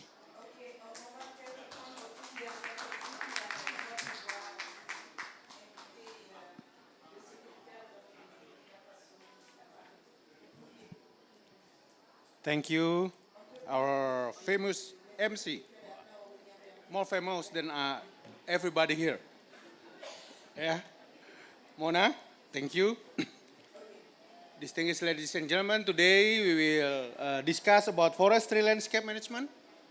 And our speaker today is, I think, the proponent people to talk about this subject. And before that, I want to invite Ibu Anggia Ermarini, Vice Chair of Commission 4 of the House of Representatives of Republic Indonesia. Please, Bu, the floor is yours.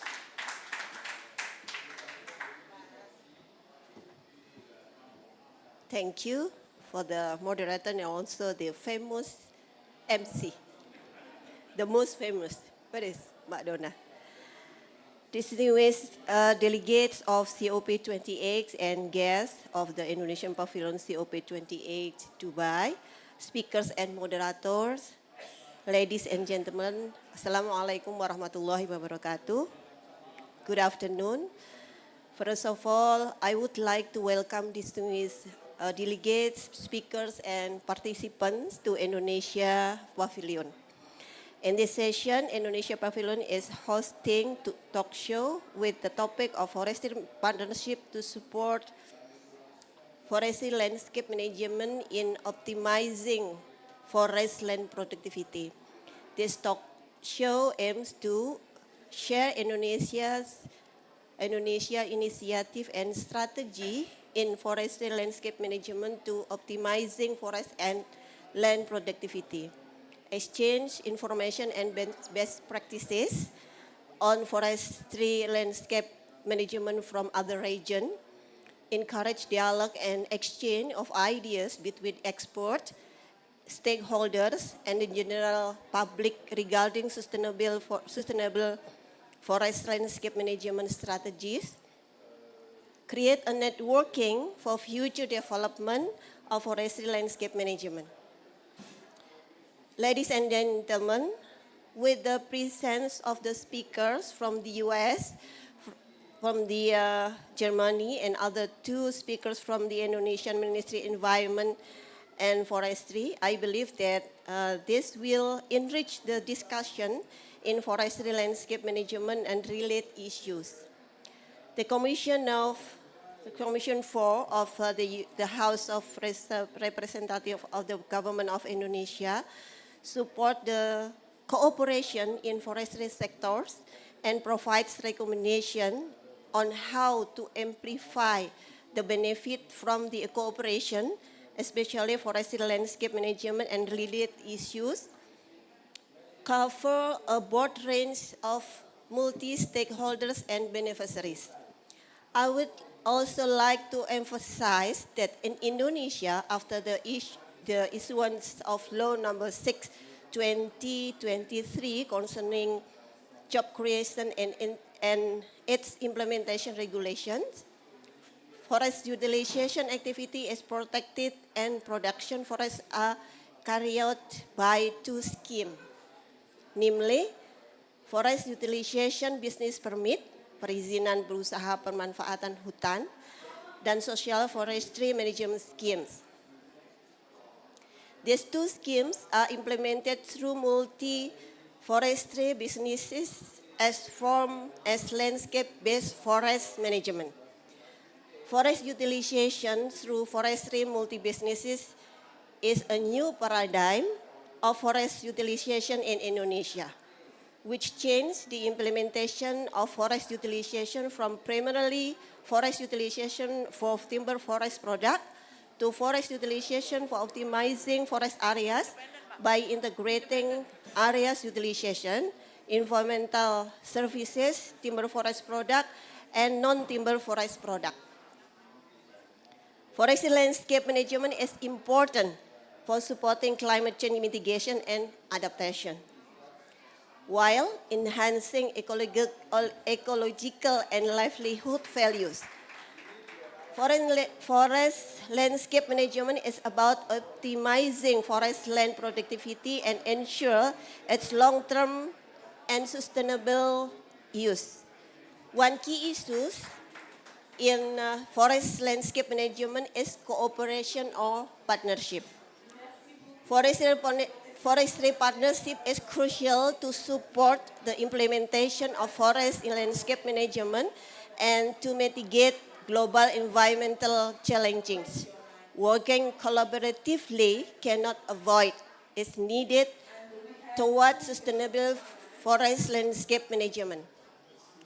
This is especially true for mobilizing resources, funding, exchanging information and knowledge, as well as advancing adaptation and mitigation.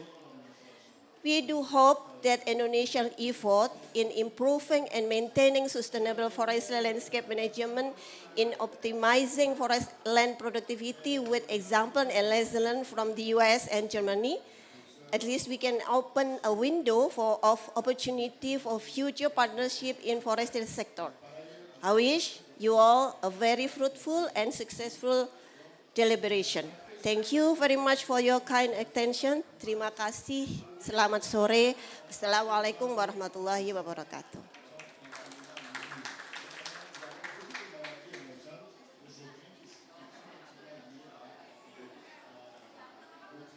Thank you very much, Bu Anggia, for your speech. And ladies and gentlemen, like I mentioned before, today forestry landscape management with 4 speakers. 3 of them is here and 1 online. Let me introduce our distinguished speaker for all of us. First, Bapak Erwan Sudaryanto.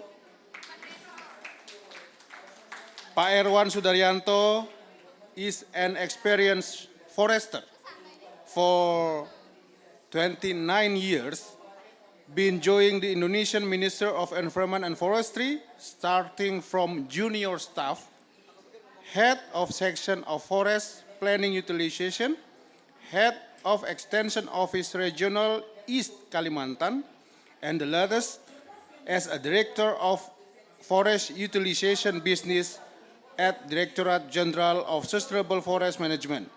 The Indonesian Minister of Environment and Forestry, Pak Erwan Sudaryanto, holds forestry degrees from Bogor Agriculture University and Master of Management. Same with me ya, Ibu Bella ya. The second, Bapak Hairi Wenda. Please Pak. Bapak Hairi Wenda is a senior officer at the Director General of Sustainable Forest Management. He has been working as forester for 26 years, starting as a junior staff at Regional Forestry Service Office. He joined the minister in 2000. Currently, Bapak Hairi Wenda is appointed as a Director of Forest Utilization Business Control at Director General of Sustainable Forest Management, the Indonesian Minister of Environment and Forestry. Bapak Hairi Wenda holds a forestry degrees from the Bogor Agriculture University and Master of Public Administration. The third one. The third, Ibu Barbara. Please, Bu.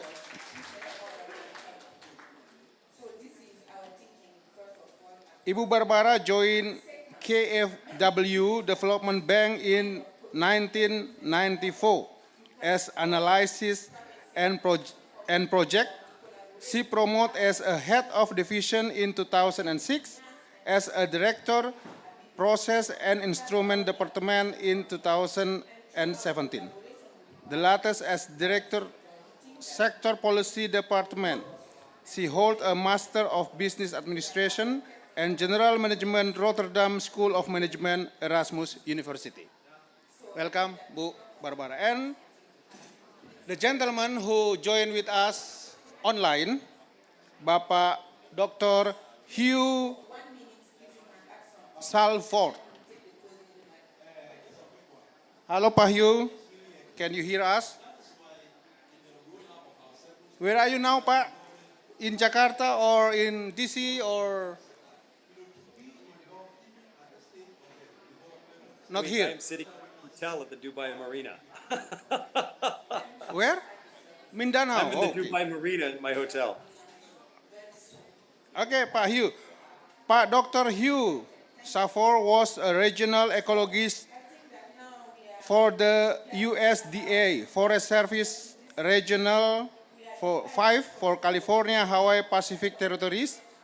For more than 2 decades, he retired at the end of the 2021. He is a research ecologist in the Department of Environment Science and Policy at the University of California, Davis, and also chief scientist of Vibrant Planet and Environment Public Benefit Cooperation, focused on forestry resilience and wildlife risk reduction. This is Pak Hughes. Okay, now we will give our speakers to stay in the mimbar. Mimbar apa bahasa Inggrisnya? Stage. Kalau sore sudah mulai lupa-lupa bahasa Inggris. Sometimes lupa-lupa, but no problem.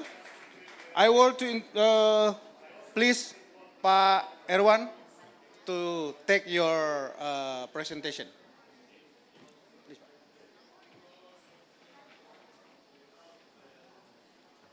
Bismillahirrahmanirrahim. Assalamualaikum warahmatullahi wabarakatuh. Good afternoon, ladies and gentlemen. My name is Erwan, Director of Forest Utilization Business at Indonesian Ministry of Environmental and Forestry. Talking about green investment and forestry business in imperative. Today, I would like to share forestry multi-businesses as a transformation of green investment. The Constitution of the Republic of Indonesia mandated that all natural resources be controlled by the state and used as much as possible for the prosperity of the people. To manage Indonesian vast forest management activities must implement green economic policies that balance economic value of forestry, business and use environmental services while maintaining forest sustainability and environmental quality as well as ecosystem balance to achieve sustainable development. Implementing of green economy began when planning forest use. Forest utilization carried off through social forestry agreement and businesses permit of forest utilization through forestry multi-business. Forest utilization planning refer to spatial information based on forestry thematic maps to ensure area certainly. Business certainly, conflict resolution, optimization of space and forest product. Social forestry refer to indicative map of social forestry areas where businesses license refer to forest utilization direction map for forest utilization business permit. The preparation of the indicative forest utilization map consider one, condition of forest land cover. 2. Extensions of society. 3. Potential for timber forest and anti-FB product. 4. Potential environmental services. Topography and accessibility, not the permanent moratorium area for the new concession in peatland and primary forest.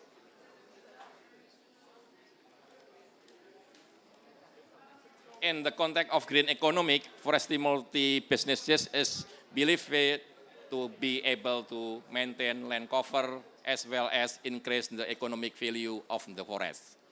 Increase forest productivity and diversity forest product. The activities include area in utilization, environmental service utilization, timber and non-timber forest product utilization, as well as timber and non-timber forest product collection. Forestry multi-businesses is a paradigm shift in forest management from timber-oriented to landscape management. Implementing forestry multi-businesses is part of the national climate change mitigation agenda because it can control the rate of plant deforestation and forestry concession area. We believe that this new paradigm will become an entry strategy for green investment development. Together with member states of the United Nations Framework Convention on Climate Change, Indonesia has agreed to jointly achieve the global goal to limiting average rise in global temperature below 2 degrees Celsius from pre-industrialization level and continue to strive to limit temperature rise to below 1.5 degrees Celsius. We state in the National Determined Contribution (NDC) document which containing a commitment of the GHG emission reduction target of 29% for counter measurement one on unconventional NDC and up to 41% to counter measurement to or conditional NDC compared to business as usual by 2030.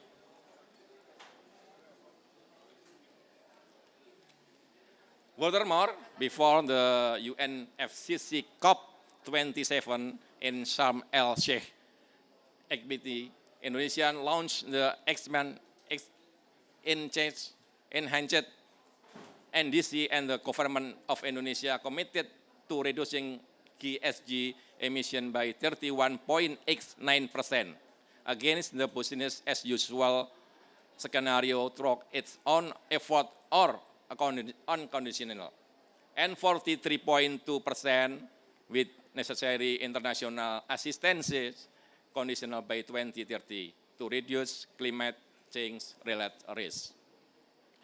Indonesian NDC cover the 5 sectors: energy, industrial process and product use, waste, forest and other land use change, and agriculture.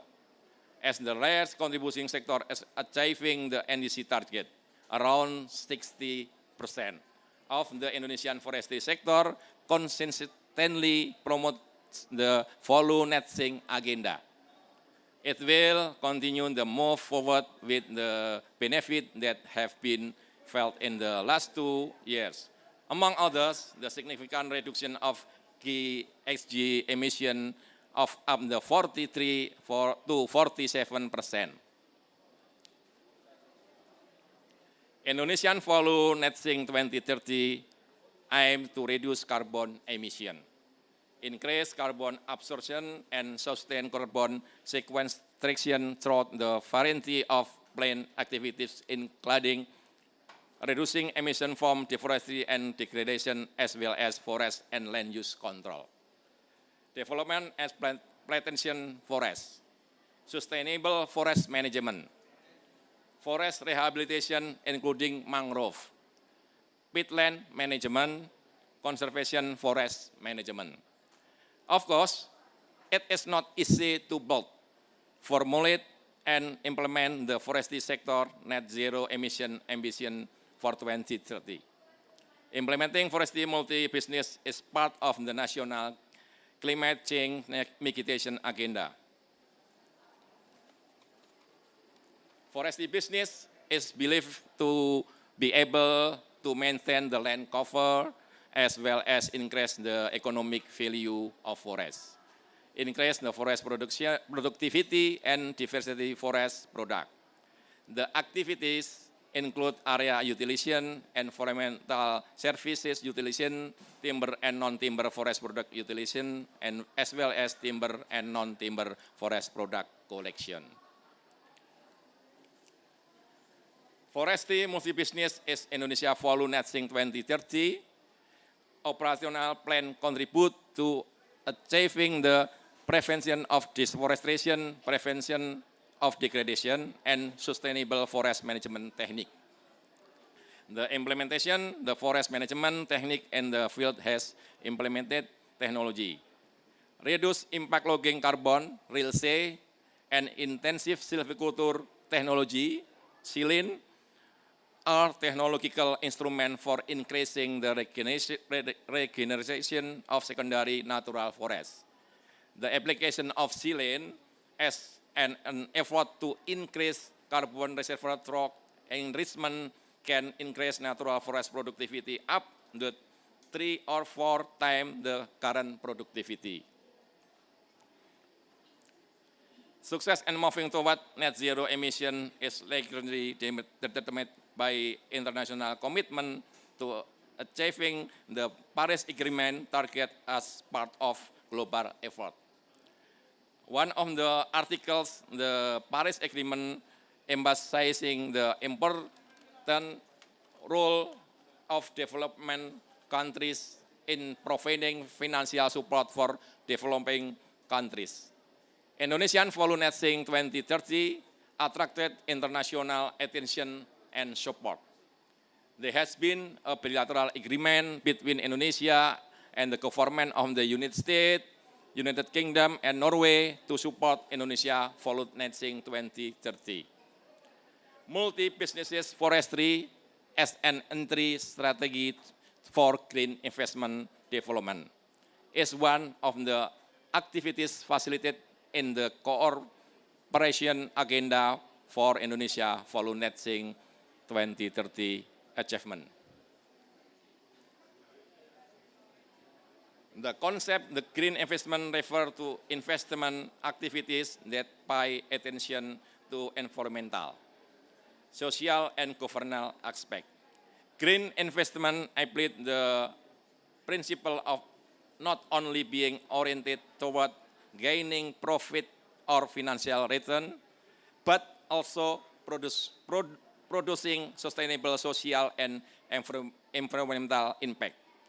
Positively impacting to that green investment will provide community welfare as well as have a positive impact on the environment in the sustainable manner.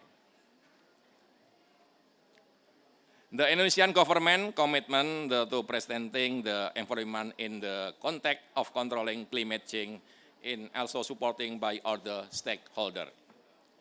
The Financial Services Authority has prepared the Indonesian Green Taxonomy document, Edition 1, in the effort to accelerate the implementation of sustainable finance. It's the hope that the Green Taxonomy can encourage innovation in the creation of green project initiative and according with government threshold standard, which refer to the obligation of holder of forest utilization business permit and the norm of sustainable forest management certificate. The first edition of the Indonesian Green Taxonomy is living document and applies to open continuous improvement approach, including if there are additional of reduction to economic sector that meet green criteria, change to standard and policies, including scientific development and technological advantage. One of the activities in the multi-forestry businesses is use environmental services for carbon absorption and or carbon storage, climate change mitigation action in the sector of forestry in order achieving the NDC target can be done through carbon trade. Implementing the economic value of forest carbon and forest utilization business permit work area to support the implementation of Indonesian forestry and other land use net sink 2030 guidance by Indonesian regulation. Distinguished participants and ladies and gentlemen, forestry multi-business as a transformation green investment applies the basic principle of Indonesian forest management, economically feasibility, sociality, experimental, and ecological sustainability. Okay, thank you. Assalamualaikum warahmatullahi wabarakatuh.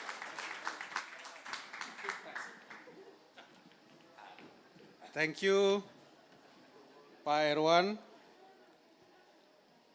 Pak Erwan mentioned about the principle of Indonesian forest management, yeah, and how multi-usaha kehutanan is an opportunity. Yeah. Pak Erwan is Director of Forest Utilization Business.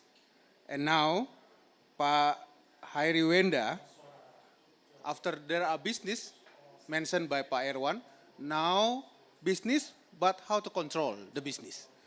So this is Pak Hairi Wenda, Director of Forest Utilization Business Control. Please, Pak Wenda, the stage is yours.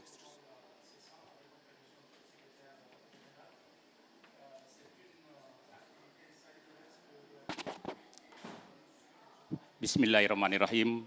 Assalamualaikum warahmatullahi wabarakatuh. Dear Honorable Mrs. Dr. Anggia Ermarini, Vice Chair of Commission 4 of the House of Representatives, Mr. Dr. Alu Dohong, Vice Minister of Ministry of Environment and Forestry of the Republic of Indonesia, Mr.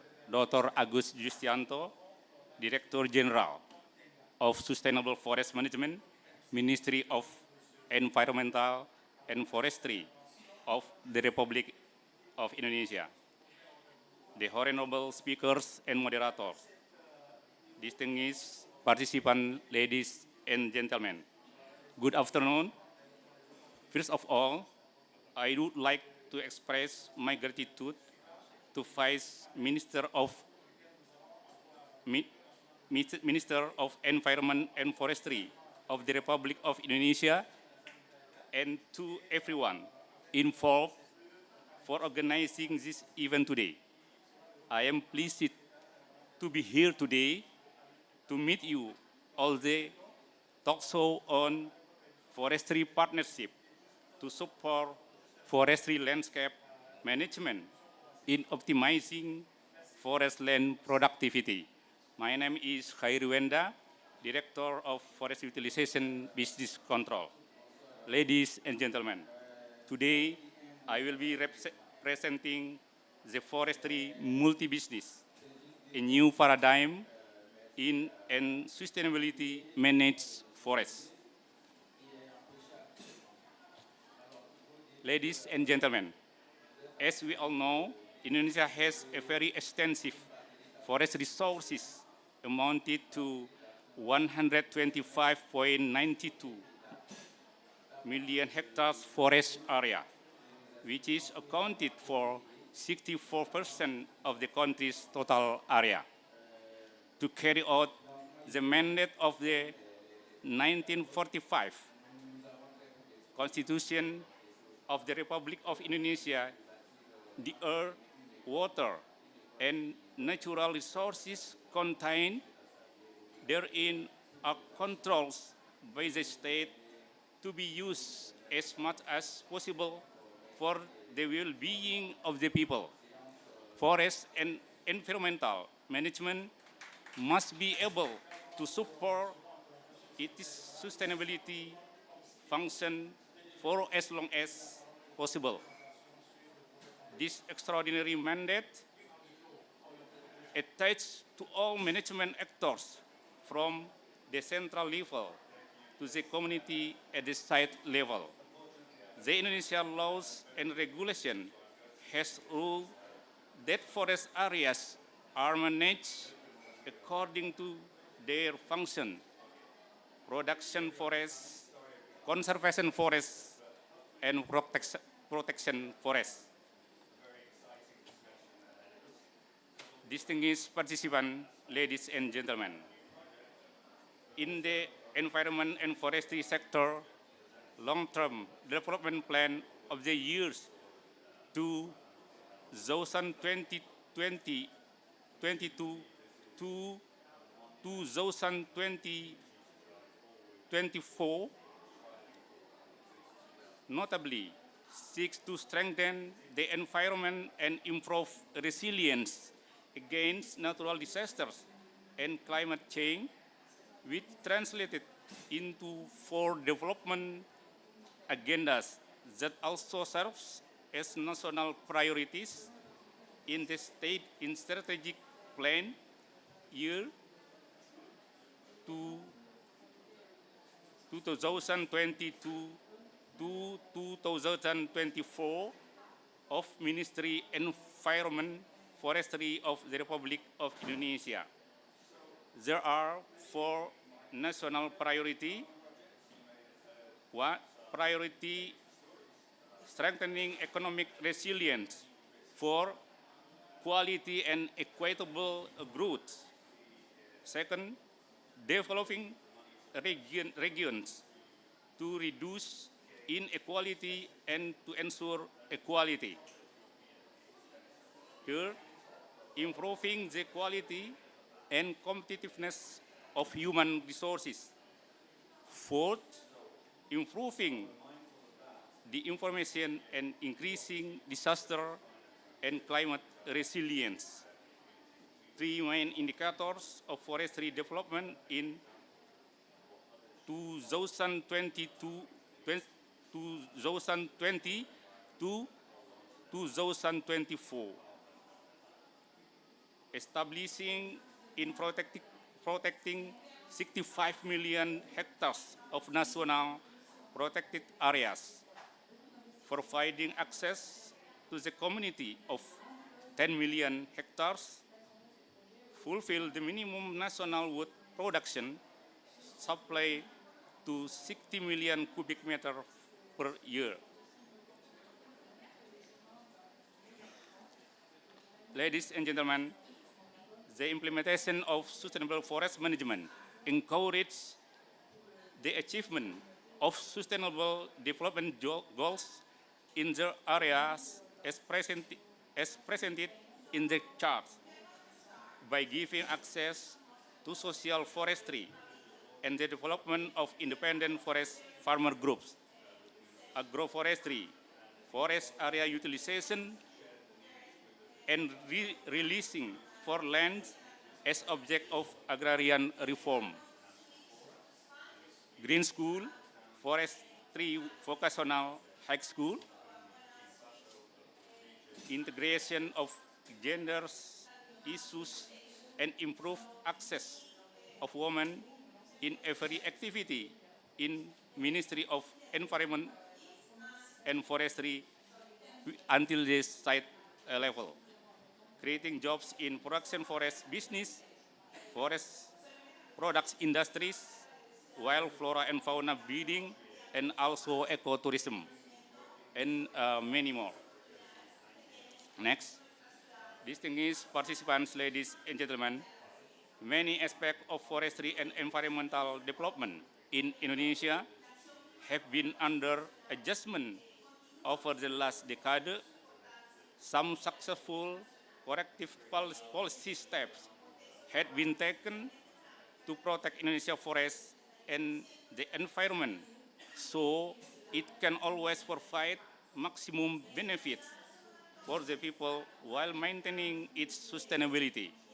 Some of these corrective actions are ensuring a significant reduction in the rate of deforestation and degradation preventing the occurrence of forest and land fires, and mitigate its negative impact on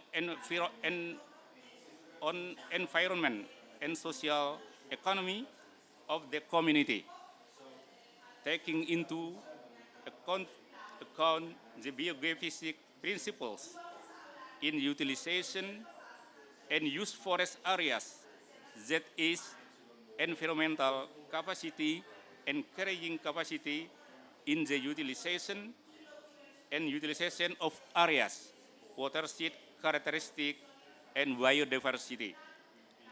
Encouraging and prioritizing community participation in forest and environmental management by giving responsibility to the parties involved in it, so that forest areas and their ecosystem will be well maintained. Distinguished participants, ladies and gentlemen, the reconfiguration and reorientation of forest management in Indonesia had been established to promote a better forest management by creating a landscape sustainable forest management that is socially acceptable, ecologically sensible, and economically feasible based on environmental approval. This is done through a change in the focus of forest management from wood management toward landscape management. This is done through the scheme of social forest management approval and forest utilization business license. Distinguished participants, ladies and gentlemen, the Directorate General of Sustainable Forest Management, Ministry of Environment and Forestry of the Republic of Indonesia has established 5 forest management pillars, namely, first, certainty of areas that is recognized by all parties. Second, guarantees in running the forestry business. Third, increasing forest productivity, building innovation to diversify forestry product, and increasing the competitiveness of forestry product by means of innovation and technology.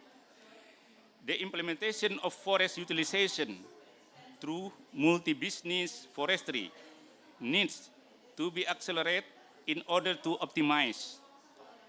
First, increase forest productivity to meet the demand of both export and domestic market.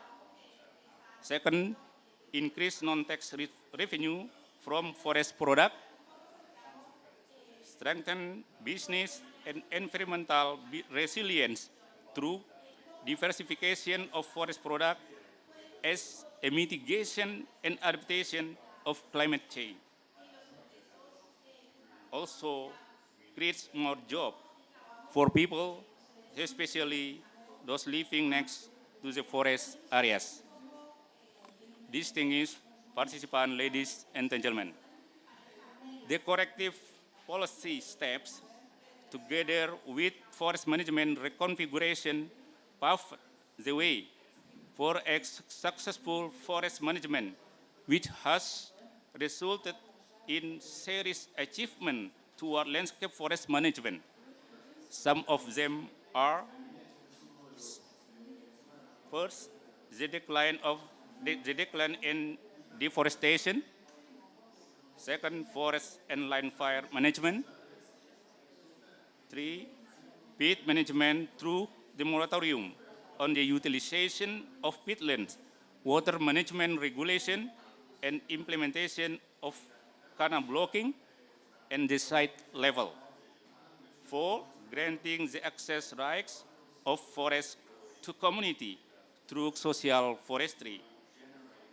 High conservation value in oil palm plantation, new permit moratorium, and effective implementation of the timber legality assurance system.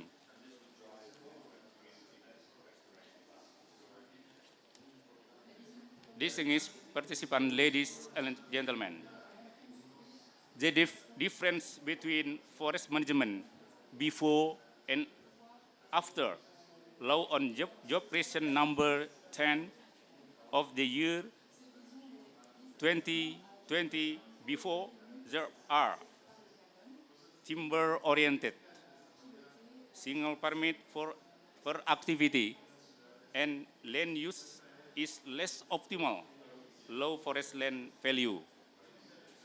After there are beyond timber, social forestry and multi-business, forest utilization, business permit for multi-business, and land use is more optimal, higher forest land value. Distinguished participants, ladies and gentlemen, we may still have one simple question as to why a forestry multi-business is needed, especially in Indonesia forests, which consider still have a vast amount of wood potential. The multi-business scheme is considered capable of first, increasing the real economic value of forest land, which is currently still low. Second, increasing the percentage of effective forest area, which is still low. Increasing market activity for wood originating from natural forests, which currently tends to decline. Fourth, as an alternative source of non-tax revenue other than wood forest products, as an effort to optimize the forest space for forest utilization, and is able to bring upstream and downstream forestry business closer together. And multi-business forestry scheme also has an impact on protecting natural forests from deforestation, sustainable forest management, increasing carbon stock, managing peat ecosystem, controlling fires, and conserving biodiversity.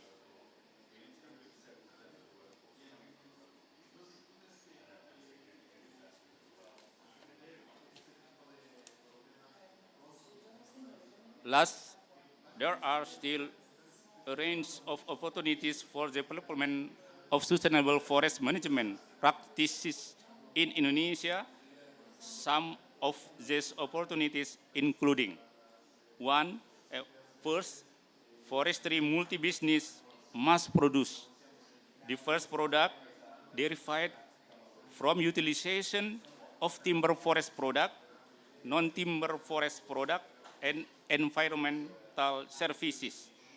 Second, improving coordination of all stakeholders to support the development of new business configuration, which ensure upstream, downstream, and market strength. Third, reorganizing carbon storage and sequestration activities as one of the multi-business forestry activities that play an important role in supporting climate change mitigation and adaptation to achieve national determined contribution target in the forestry sector. Fourth, socializing the job creation law and its regulation implementation for sector outside of forestry,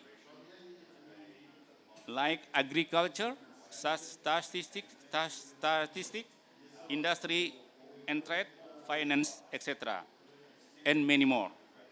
I believe that to be able to answer challenge in the forestry and environmental sectors, we all need to be adaptive, innovative, productive, and creative in finding breakthrough to overcome various challenges in our efforts for better environmental and forestry management. Thank you. Wassalamualaikum warahmatullahi wabarakatuh.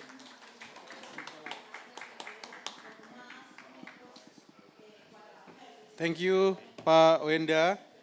I mentioned about one good quote here. Need collaboration with the new business configuration. New business configuration and need collaboration. Okay, now we will invite Pak Hugh to deliver his presentation. Pak Hugh online, please Pak. The stage is you.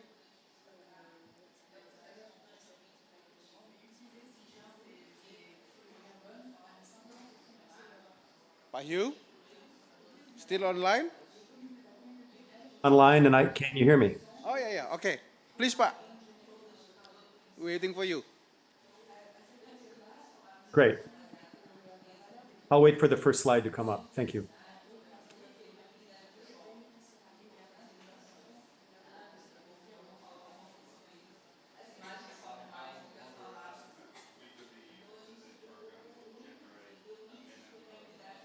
Well, while I'm waiting for my slide to come up, I'll just say thank you and salamat siang. I'm sorry I'm presenting virtually. I was only able to procure a credential for the second half of the COP. So I'm actually presenting to you from the room of my hotel in the Dubai Marina, just a few kilometers away from the Expo City. So can I check with you? Can you all hear me okay? Can someone give me a thumbs up if it's working? Okay, fantastic. Okay. I need to begin by noting that I am representing the U.S. Forest Service in this session, but I no longer work directly as a Forest Service employee. I retired a few years ago, but rather as a contractor to the Forest Service's International Programs Office. So my comment should not be interpreted as representing U.S. government policy or opinion. Next slide, please. I will be discussing Forest Service engagement and sustainable multiple use management, but I'd like to begin with a quote from the first Forest Service chief, Gifford Pinchot, from 1905. Even though the Forest Service in those days was principally focused on forests as a commodity, there was a recognition then that long-term sustainability and balancing competing interests were key overarching goals. Pinchot wrote, "Where conflicting interests must be reconciled, the question shall always be answered from the standpoint of the greatest good of the greatest number in the long run." The concept of the greatest good has always been a central tenet of the U.S. Forest Service and was even the name of a recent documentary about the Forest Service and its environmental management history. Next slide, please.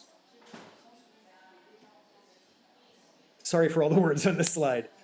Congressional legislation pertaining to the Forest Service begins in 1897 with the Organic Act, but the most influential laws for Forest Service business were enacted in the 1960s and the 1970s as environmental degradation and worries about sustainability began to concern the nation. The Multiple Use Sustained Yield Act of 1960 was a reaction to the heavily timber-centric focus of the Forest Service in the years after the Second World War. And the act codified 4 other uses: grazing, watershed protection, recreation, and fish and wildlife habitat, as being important to consider as well. The 1964 Wilderness Act gave the U.S. Congress the ability to permanently designate so-called wilderness areas that the Forest Service and other agencies would manage for scenic, recreational, and conservation purposes, and also protect from logging. In the early 1970s, the National Environmental Policy Act and the Endangered Species Act, which I didn't list on the slide, there was no room, also helped to better define the Forest Service's commitment to sustainability and multiple use management. And then finally, on the slide, the 1976 National Forest Management Act required the Forest Service to publish formal land and resource management plans every 15 years or so. These were developed in close collaboration with the public. Sustainable timber harvest was better defined in the act. Planning processes were required to incorporate so-called interdisciplinary teams that included environmental specialists and not just foresters. And the agency was required to consider the long-term viability of plant and animal populations as well. Next slide, please. The Forest Service has a long list of regulations, standards, and guidelines, like every agency has, that pertain to sustainability and multiple use. But the most important is probably the planning rule, which operationalizes the National Forest Management Act. Under the most recent planning rule, which was published in 2012, the Forest Service commits to promoting ecological and social and economic sustainability. It commits to protecting and enhancing water resources, to restoring degraded ecosystems, to supporting the diversity of plant and animal populations, to providing key ecosystem services, and also properly balancing the various ways in which the public uses the national forest lands. It commits to interacting with the public and courting their opinions in transparent ways, and also to using the best available scientific information and making management decisions. Those are a lot of commitments. Each of these categories is further backed up by a set of internal Forest Service directives that explain to Forest Service staff how to meet these requirements. Next slide, please. In sum, the Forest Service must seek to balance the competing values of the public, and in seeking that balance, it must consider long-term sustainability as well. Best practices set out in the legislation and also in the planning rule require transparency in procedures, the use of objective and legitimate science, regular consultation with the public, and a process for resolving conflicts if they occur. And one of the things I'd like to note is that in the US, very few resource management decisions are made without some level of controversy, particularly in California. And in highly contentious cases, the judicial system may be required to resolve the conflict. Where such conflicts have really important political, social, environmental, or say ecological ramifications, the US Congress and or the executive branch may also decide that new legislation or executive orders are necessary. And this has happened on numerous occasions, but good examples include logging versus conservation of temperate forests in Alaska, logging versus spotted owls and old growth in Washington, Oregon, and California, and river dams versus fish populations in the western and southeastern US. Next slide, please. So I'm going to finish with an example of a multiple use management success story from an important watershed in California, the watershed of the North Yuba River. Next slide, please.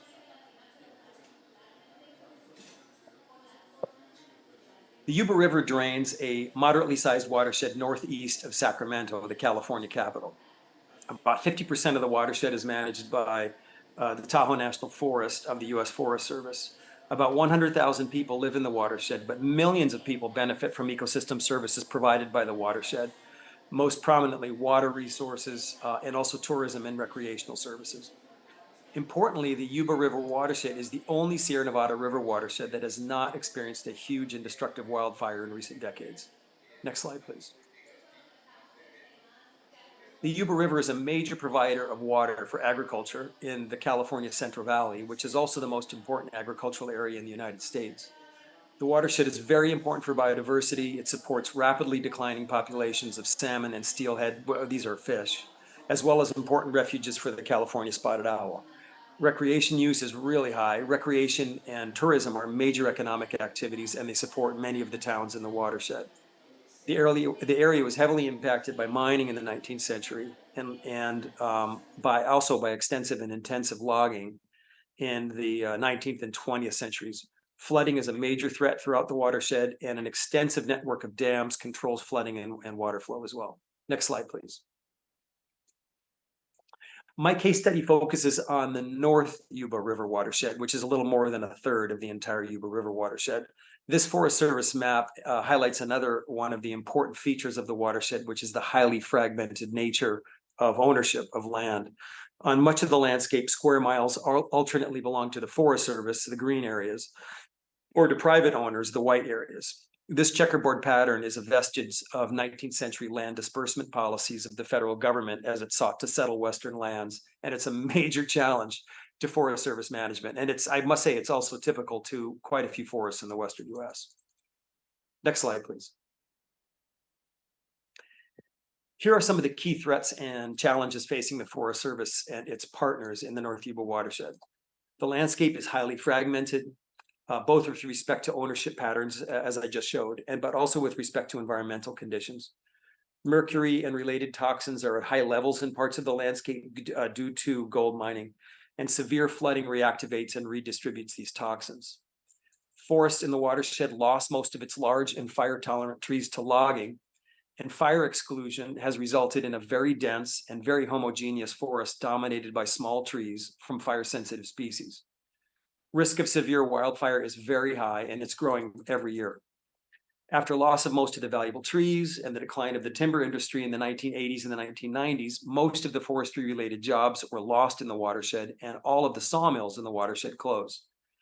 Finally, people moving to the watershed from urban areas, who have actually, ironically, often built in places of very high fire risk, are much less likely to understand the role that active forest management can play in reducing wildfire risk, flooding risk, and in restoring wildlife habitat, and also in creating rural jobs. Next slide, please. Thanks. As in much of the world, current and projected future trends in climate and wildfire are greatly increasing the risk of environmental catastrophe in the North Yuba watershed. Temperatures are expected to rise by up to 5 degrees by the end of the century. Winter snowpack, which is the main source of water in California, is dropping quickly, and large and severe wildfires are occurring with more and more regularity. Thus far, as I noted, the North Yuba watershed has been spared from the huge and destructive wildfires that have scarred much of the Sierra Nevada, but it is only a matter of time before we see this kind of fire in the watershed. Next slide. In democracies, solving complex environmental problems and complex landscapes with many stakeholders requires a highly collaborative process, which is generally very difficult, very costly, and often very time-intensive. I've listed some of the complications here, and I won't elaborate on them, but I'll just note that some of the important ones include making sure the important organizations and diverse opinions are represented, making sure that you can attract and reward investment in the project, ensuring transparency of the project and its purposes, and developing a robust prioritization process that properly balances the priorities of the key stakeholders. Sorry. Next slide, please. The North Yuba Forest Partnership is focused on a set of goals that are common to most watershed collaboratives in the Western US, namely to improve forest health and resilience, reduce forest risk, ensure provision of key ecosystem services, with water often being at the top of the list, and rejuvenate the local economy by linking jobs to forest health. But the North Yuba Forest Partnership was more proactive than most collaboratives, and also more egalitarian, with inclusion right from the beginning of all of the key stakeholders in the watershed, including, and they're all listed here in this slide, local citizens groups and local government, a Native American tribe, a major international conservation organization, the major provider of water and hydropower in the watershed, the Forest Service, and the National Forest Foundation, which are, of course, national organizations, and also 2 startup businesses with new and promising ways of financing and planning the forest management work. Next slide.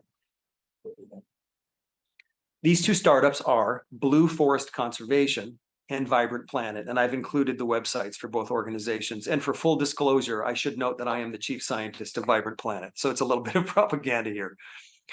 Blue Forest Conservation invented the so-called Forest Resilience Bond, which links private investors to forest health and restoration projects by ensuring reasonable returns on investment from the beneficiaries of the project. And in the case of the North Yuba Forest Partnership, the chief paying beneficiaries were, number 1, the Yuba Water Agency, which expected to see better water quality, less debris and sediment in their reservoirs, and less fire damage to their hydroelectric and electricity transmission infrastructure. And number 2, the California Department of Forestry and Fire Protection, which sought reduced fire risk, reduced fire suppression costs, and more stable carbon stocks. Since their involvement in the North Yuba Forest Partnership, Blue Forest has gone on to finance other watershed improvement projects in California and elsewhere.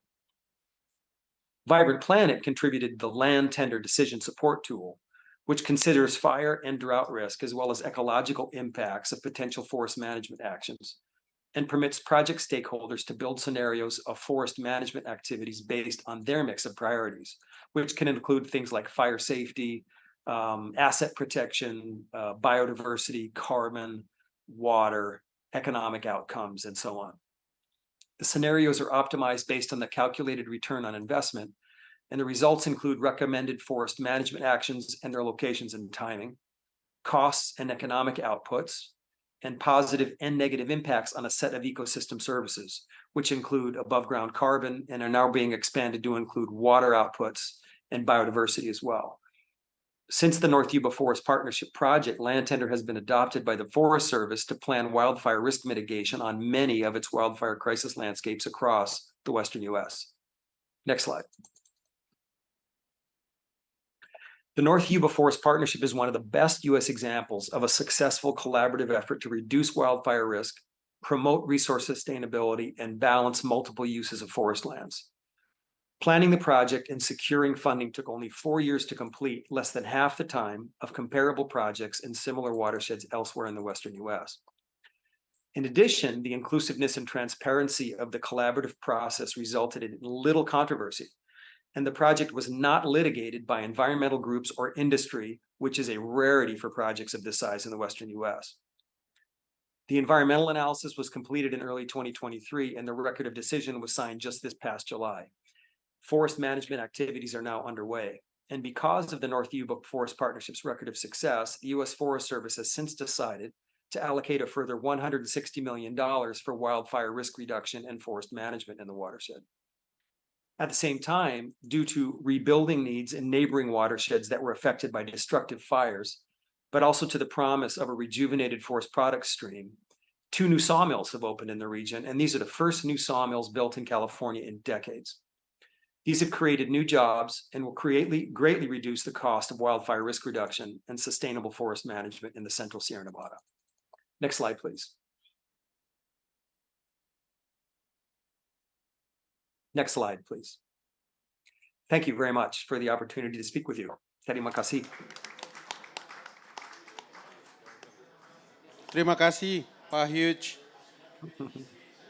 Great, yeah? Maybe next we will discuss in Yuba, North Forest River nih. Good for exchange, experience, I think. Okay, the last speaker, but not least, Ibu Barbara, please. Here, Bu.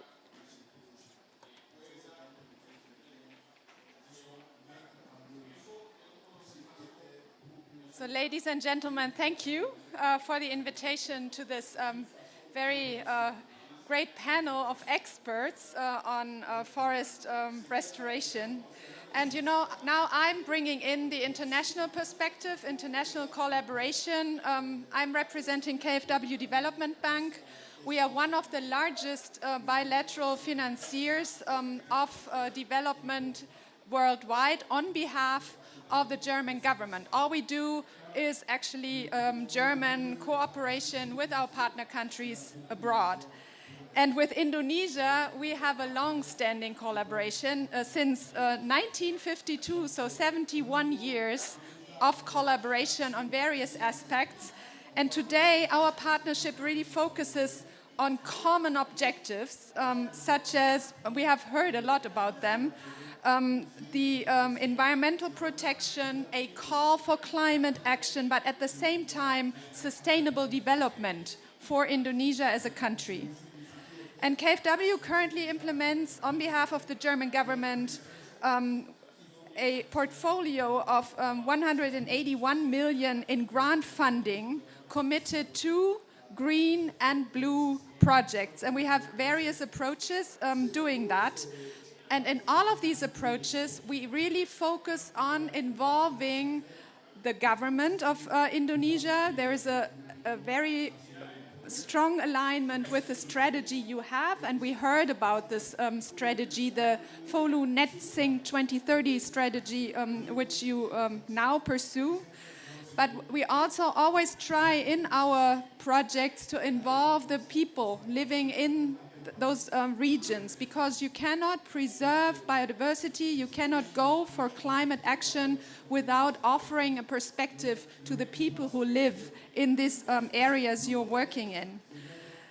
And we have, apart from our close collaboration with the Indian government, we also have very successful funding funds, global funds, where we not only use public funding, but also philanthropic funding in order to support either landscapes, entire landscapes with a legacy landscapes fund, or maritime protection areas with the Blue Action Funds.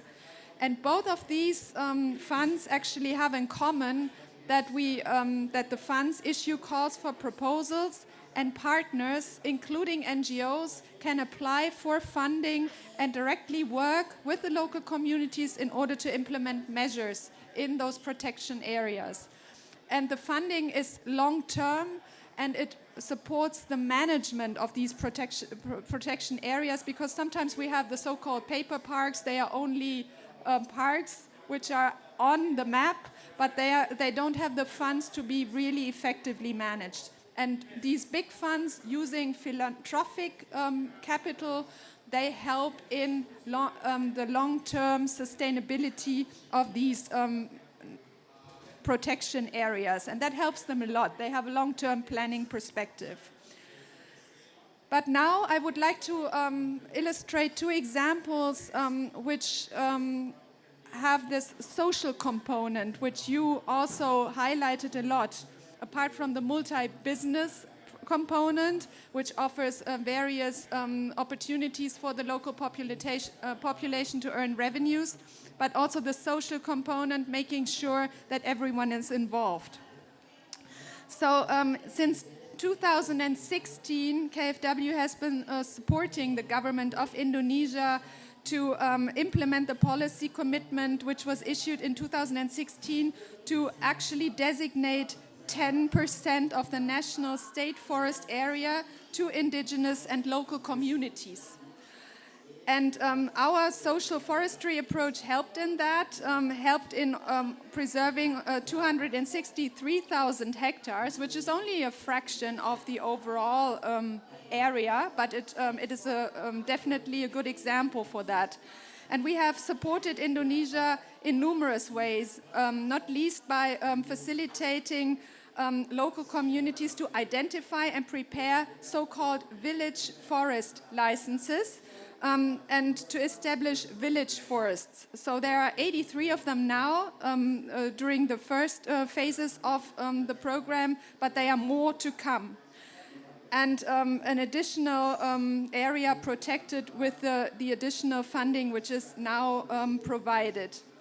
And almost all of the target villages confirmed that their socio-economic situation has really significantly improved through these actions, and also the deforestation rate has really significantly improved. And that is a good sign that, first of all, you have the ecological impact you're hoping for, but that the people themselves are also satisfied with it. And the second project example I would like to illustrate is community-based sustainable forest management and biodiversity conservation through the so-called RED+ initiative, so reducing emissions from deforestation and forest degradation. So in various of these KfW-funded projects, there are community conservation agreements signed, and they are used to pay a grant annually. And these grants are intended to support activities such as reforestation, but also agroforestry. And agroforestry, this is the non-timber production of goods, which also are the basis for revenue generation in these areas. And also there, between 2016 and 2018, there was a significant decrease in forest loss, for instance, in the Sinkil Peat Swamp Nature Reserve, and also in other 12 pilot areas which we support. And in 27 other project villages funded, also the deforestation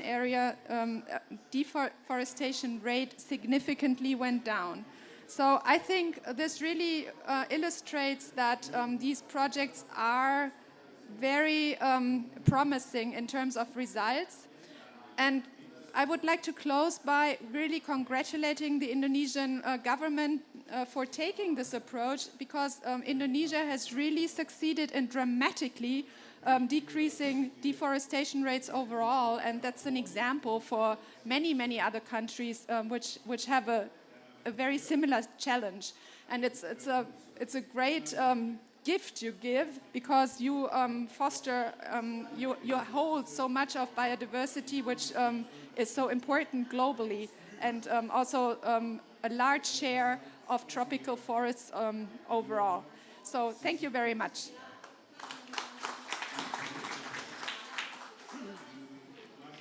Thank you, Ibu Barbara. We have 5 more times. If there is something to question, Ibu Bella, please. Ladies, sorry.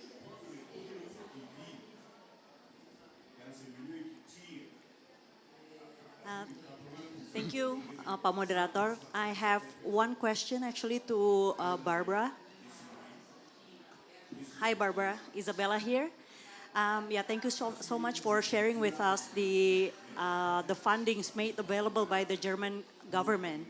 So my question is, so what are the eligibility criteria for the landscape project funds, and also the KPIs, for the measurement for such? Thank you so much. And probably, if I may, also for Hugh. Hi, Hugh. This is Isabella.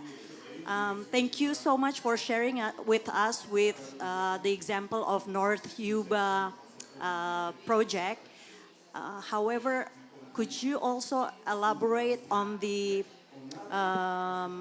how do you actually engage community involvement in the U.S. with regard to the forest use or multi-use forest business in the U.S.? Thank you so much. Thank you, Ibu Bella. Please, Ibu Barbara. Yeah, when I presented, thank you for the question.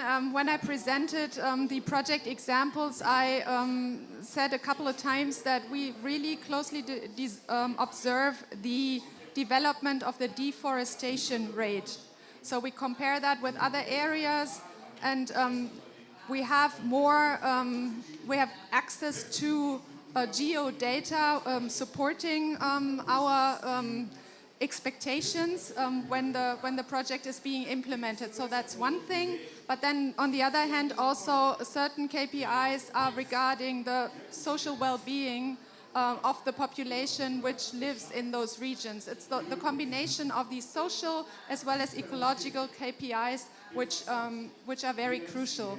And carbon sequestration is another potential KPI, which we want to introduce more and more, because that's also for climate action. Of course, that's a very crucial element. But so far, other KPIs have been our priority, especially also when it comes to mangrove protection. We work a lot in Indonesia on mangroves as well. Thank you, Ibu Barbara. And Pak Hugh? Pak Hugh?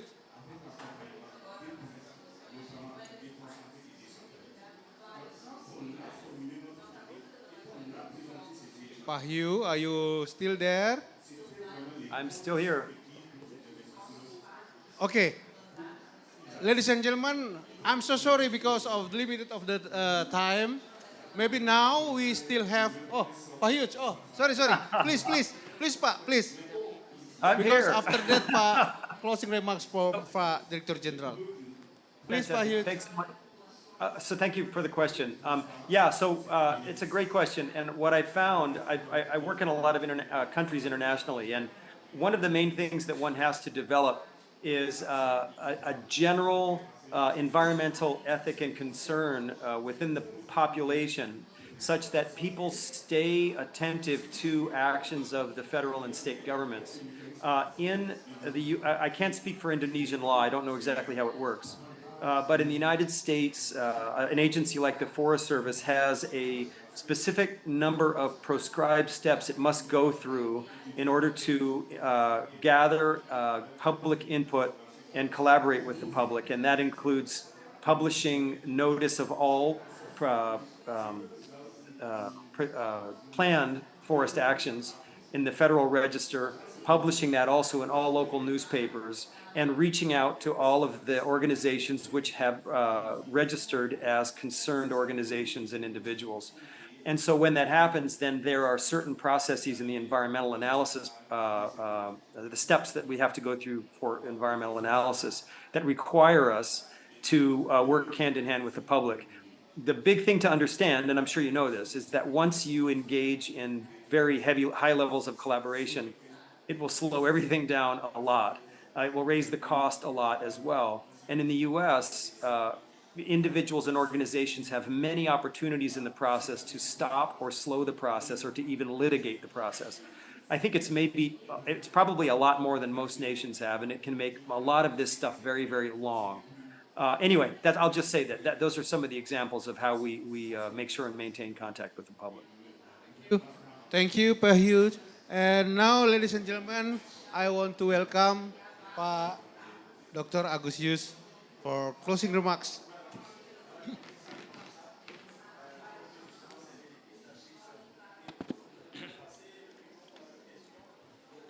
Yes. Honorable Vice Chairman of the Commission 4 of the House of Representative of the Republic of Indonesia, Ibu Anggia, and also Ibu Alin. Honorable speakers and moderator, and distinguished guests, ladies and gentlemen. Assalamualaikum warahmatullahi wabarakatuh. A very good afternoon.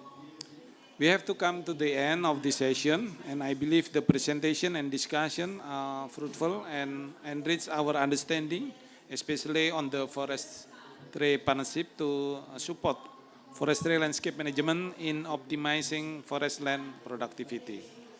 We have discussed the main objective of the international partnership on forestry landscape management strategy to optimizing forest land productivity, the opportunities, major constraints, alternative solutions, and of course its future directions. Distinguished ladies and gentlemen, international partnerships bring together governments, non-governmental organizations, international bodies, and various stakeholders to collaborate in developing and implementing effective strategies for sustainable forest management. The main aspect of international partnerships, namely common goals, multi-stakeholder involvement, policy development, financial support, knowledge exchange, global agreement, and community empowerment. Networking, access to information and exchange are some of the key success of the implementation of the sustainable forest landscape management. In Indonesia, the multi-forestry business concept includes forest area utilization, timber and non-timber forest product utilization, and environmental service utilization to get major advantages, particularly in the protection and production of forests. It becomes an entry strategy to achieve optimum forest resource utilization and green investment development, which also significantly increases the economic value of forests, increase forest cover, improve forest productivity and forest product export, and escalates job opportunities. The strategy is reorientation of forest management paradigm from timber-based management to sustainable forest landscape-based management and community-based approaches. It is also implemented to support climate change mitigation as well as to achieve the Indonesia forestry and other land use of FOLU Net Sink 2030. Indonesia has signed MOUs with the US, Norway, and the UK to formalize bilateral partnership to support and accelerate the implementation of Indonesia FOLU Net Sink 2030 operational plan as part of the Indonesia's collective climate efforts. Indonesia is open and welcomes any potential technical collaboration in achieving sustainable forest management and climate goals. Thank you for speakers, moderators, and participants for participation and contribution in the session. Wassalamualaikum warahmatullahi wabarakatuh. Thank you, Pak Director General. And this is the end of our session. I'm so sorry for the limited time. I cannot give many questions to the audience. Thank you, Bang give back to Onte. you. Thank you very much. Please kindly be back on stage, our Chief of Pavilion, Pak Dirjen Agus Jus, to hand over a special gift as a note of thanks to our moderator as well as Ibu Anggia to present our appreciation to Barbara. And afterwards, if we can have a group photo together before you all leave the stage.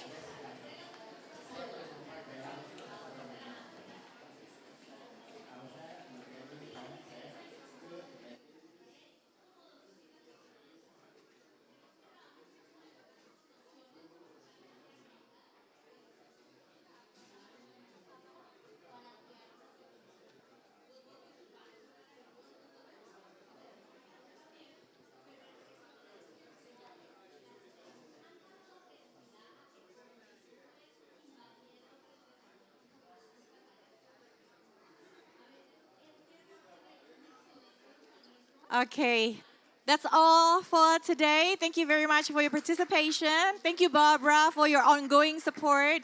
How many bags you have collected today? Thank you for being our frequent speaker. Thank you very much. Okay, we'll see you again in the next 10 minutes. For you who love coffee, please attend our next session. We'll be talking about coffee and its impact on climate change. We'll see you soon. Bye for now.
Check, check.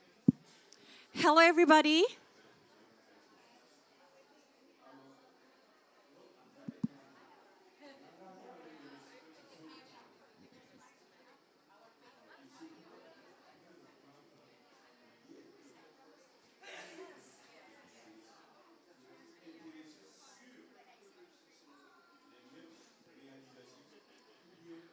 I hope everybody's doing well.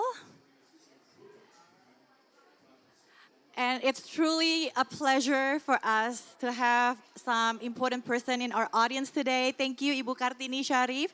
She's the former Indonesian ambassador to Argentina. Thank you for being with us. Your presence means a lot to us. Thank you for your support. I would like to start by asking a question, a simple question. Who don't like coffee here? Who don't like coffee? Okay, you're in the right form. Who loves coffee? Ooh. Who has more than a cup of coffee today?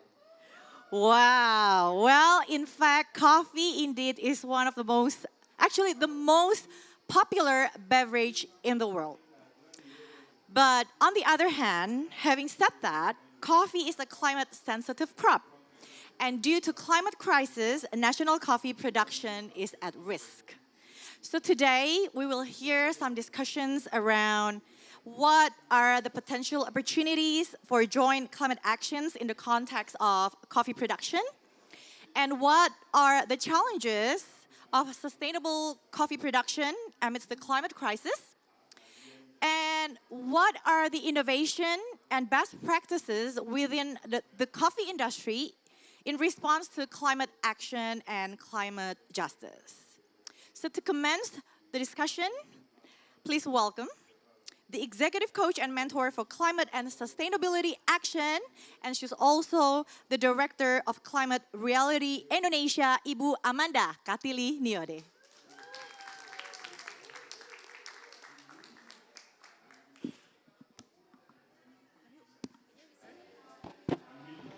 Thank you, Desmona.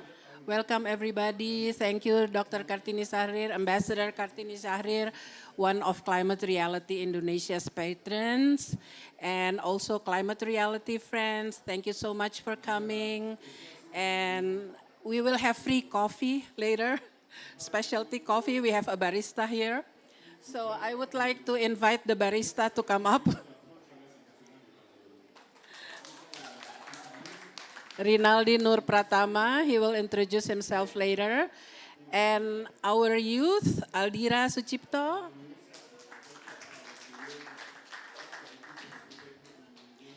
And Hana Astaranti.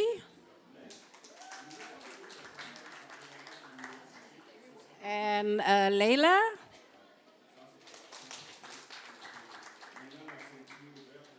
And Don, of course, last but not least. So please forgive the noise. It's how the pavilions are set up. But I just would like to mention the objectives of this session. We try to understand the challenges of sustainable coffee production amidst the climate crisis. And we also would like to share the innovation and best practices of climate action and climate justice in the coffee industry, and also explore opportunities for joint climate actions focusing on coffee production and consumption at the national, regional, and international level. So we have 5 speakers today, and you all have like about 8 minutes to share important points about your topics. And thank you very much. This is a session organized by Climate Reality Indonesia in cooperation with the Indonesia Pavilion.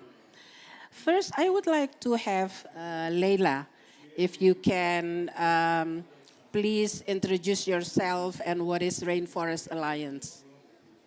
This is working. Oops. So hi everyone, my name is Leila Yassin. I'm Global Advocacy Manager at the Rainforest Alliance.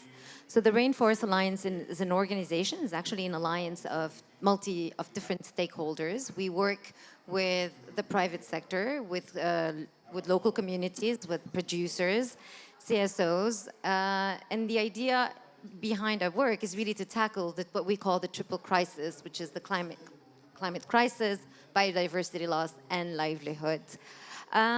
So yeah, and we've been working in Indonesia for more than 30 years, and specifically on coffee, but also on other crops. So yeah, thank you. Thank you, Laila. So I have a few questions for the speakers. And maybe Laila, like you said, you've worked in many countries. What are the best practices to protect nature and through sustainable coffee while at the same time improving livelihoods? So there are actually, so yeah, like you mentioned, we don't only work in Indonesia, we work in different regions, about 75 of them, and mainly tropical regions. And what we do there is bring in what we call locally led and nature-based solutions. Because we believe that any climate solution needs to have people and nature at the heart of it. And we can give you several examples of nature-based solution, locally led and nature-based solution. But specifically in Indonesia, we work a lot on agroforestry as a climate solution. This is a good example. So you have slides to show? It's already on? Yes. Oh, yeah, it is. Technology. Yeah, I was like, where are the slides? Yeah, so, I mean, as you all know, like by 2050, there will be about, you know, the agricultural world will be very, very different than it is now. There will be about 10 billion people that will need, that need to be fed, sorry. And there will be a higher demand on crop, like coffee. And by then, you know, coffee is going to be hit very hard by climate change. Can we go to the next slide, please? Not sure who's... Okay, yeah. So, I mean, I can give you some example, but I'm sure most of you know them. You know, the rising temperatures, and it's becoming too hot, too dry. There are like lots of risk of flood, and it's really changing the patterns of production of coffee. For example, this year in Indonesia, there was like a Nino, and it's becoming really almost impossible to predict what will be the production and what will be, the impacts on the crop. And another thing is, like, we're seeing that there's an increase in pests and diseases, and as you may know as well, like there's always this dormant period, but there's no more dormant period for the pests and diseases, and it's like becoming like this infernal cycle. So this is all laying pressure on farmers, and coffee farmers are being pushed to go higher, to look for like cooler temperature to plant their coffee crop. And this is leading actually to forest encroachment and degradation of maybe intact ecosystems. Can we move to the next slide, please? So, yeah, we know that we've been all saying it. We're here at COP28. This is like really the decisive decade for climate action. And we really need to act now. But how can we act? Can we move to the next slide? I can't control the slides. So, the Rainforest Alliance has a very clear vision, and I think I mentioned it in the beginning. We need, first of all, to build the climate resilience of farmers and also local communities, but we also need to reduce emission across farms and the production system.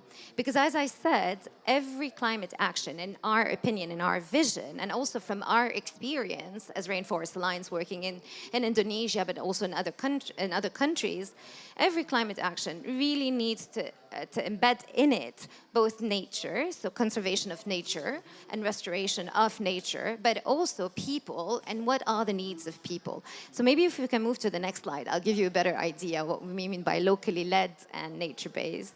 Next slide, please. So what we mean by, so locally led for us is, so like I said, like we need to look at what, so we're putting at the heart of this climate action communities, right? What do the communities need? But not only this, we know that farmers and local communities, they have a very important knowledge. So it's really important for us to approach these communities, to hear what they want, to hear what they need, and to tailor these solutions. But they also have to be the heroes of these solutions. It's not only us telling them how to do things, but it's the opposite way around. And we've seen this from our more than 20 years working in the field in Indonesia, or even in Latin America or Africa as well. So for us, it's really important that it is basically locally led, because it will benefit them as well. And by nature-based solution, what we mean is, what we want to do is, first of course, is reduce the emissions, also build resilience and adaptation of farmers. And we have different nature-based solutions that we use across our production systems, like regenerative agriculture, forest conservation and restoration, integrated community forest management, which is something that we also do in Indonesia, integrated landscape management as well. So can we go to the next slide, please? So I mentioned to you earlier that one of the solutions that we have in Indonesia is agroforestry, because agroforestry is extremely suitable for coffee production in Indonesia. So we see this a lot in what we call the social forestry and industrial forestry, and it works really well there. It has, I'm going to be very fast and very quick. It has like two benefits. The first one is really from a livelihood perspective, because in agroforestry, what we're doing is we're planting shade trees, but also we're diversifying the income of the farmers. So this is also ensuring that they are protected from a food security perspective. And from there's another aspect to agroforestry, which is around mitigation. You know, it does capture carbon, as you can see it from the graph here. We've conducted a study where we saw that, if you look at the graph, that agroforestry systems are very good at capturing carbon in the two regions where they're like as good, not as good as, but not far away from intact forests that we can be. So this is something that can be very helpful when it comes to climate mitigation. The last slide, please. So yes, I mean, for us, you know, it's not only about farmers and livelihoods, it's very crucial. It's not only about nature, it's about all of us together. And this is why we're always very happy to collaborate with everyone. As we said, we're an alliance. And I guess that's going to be all from me. Thank you, Leila. I have another question for you, but before that, I would like to introduce a climate reality leader who works for Rainforest Alliance. Stand up, Nina. Yes? Yes, definitely. So Nina is a climate reality leader. She was trained in the global training back in 2020 or 2021. And she's with Rainforest Alliance. And she was the one who helped us to make you come here. I have to be honest, she did hide this little thing from me. Now I'm learning, so now you're my hero, Nina. Thank you, but you know, my question is, Rainforest Alliance is such a big organization and you are famous all over the world. So what if an organization or an individual would like to know more or would like to be involved with your organization? What could they do? Should they contact Nina, for example, if they are in Indonesia?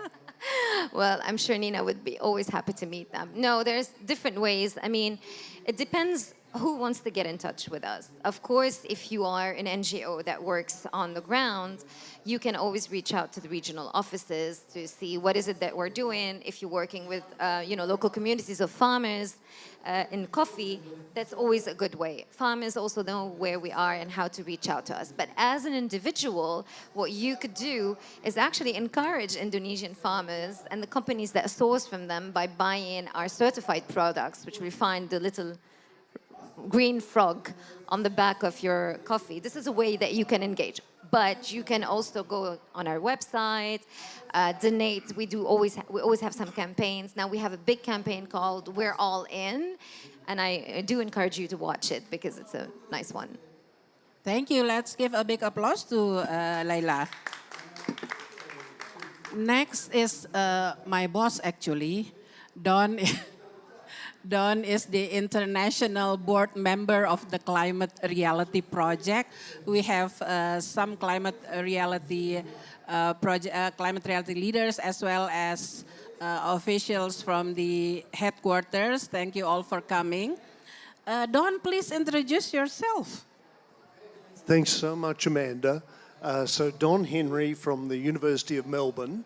I was born and grew up in Brisbane, live in Melbourne now, and as Amanda mentioned, I'm very privileged to be on the board of the Climate Reality Project. Amanda, I want to acknowledge your wonderful role as Director of the Indonesian branch. I'd like to acknowledge the Ambassador and Patron of Climate Reality Indonesia, who is here. Thank you, Ambassador. I'd like to acknowledge a couple of colleagues from Climate Reality International, Washington, D.C. here, Ethan and Meg at the back there. And I know we've got quite a few people from the Indonesia branch here. So can people from Indonesia branch put their Ibu hand up? Kartini juga angkat tangan dari Indonesia branch. I really want to acknowledge the role the branch does. Amanda, I had the privilege of being in Jakarta when Al Gore did a training that helped strengthen the branch. And for me, that was a great privilege to see the wonderful efforts that are going on around Indonesia and that Climate Reality does. And I also want to acknowledge the government of Indonesia, because this is a fabulous pavilion and the government always does a great job putting the pavilions on here at the COPs. Amanda, do you want me to say a few words? We have Pak Bowo, the minister's, Pak, what's your position? Minister Special Advisor. So the Special Advisor to the Minister of Environment and Forestry. Thank you so much. But friends, thank you so much for what everybody does here in many different roles. Amanda, do you want me to just say a few words? Yes, about climate justice and coffee, because at Climate Reality, we always talk about climate justice, and today's topic is coffee. Can you talk about climate justice in the coffee industry, for example? Yeah, thanks, Amanda. So we're not going to have solutions to climate change challenges unless we have justice as well. And people have to be central to the solutions. And our solutions have to be fair. And at the moment, we're doing two things that are not fair. We're putting too much pollution into the atmosphere, which is changing the climate for everybody. And there's not enough assistance and encouragement provided to those people who are being impacted by climate change. And that includes coffee producers and coffee producers in Indonesia. So for the Climate Reality Project, climate justice, or a people-centered approach to solutions to climate change, is really, really important. And I want to note, we've had a wonderful presentation on what coffee farmers are doing and can do in Indonesia. I think it's very important that consumers, at the end of the day, whether it's in Indonesia, Australia, or the US, consumers need to be aware of what coffee is grown sustainably, and they need to support that with their credit card. When they're buying coffee, they need to buy coffee that's coming from sustainable sources where there is assistance to farmers. So we've all got a big job to raise awareness. You know, the language that's used is the supply chain, but right from the farmer to the international consumers, we need awareness raised and action taken. And Amanda, the last thing I might say is, you know, from a coffee farm in, say, Bali, it might seem difficult to think about this COP. You know, what does a huge negotiation in Dubai have to do with a coffee farmer in Bali or someone in Australia drinking a cup of coffee where the beans have come from barley. And I'll just go back to how I started. These big international negotiations and conferences are essential for good leadership to reduce emissions, because the more emissions that go into our atmosphere, the more coffee farmers are going to be hurt on the ground.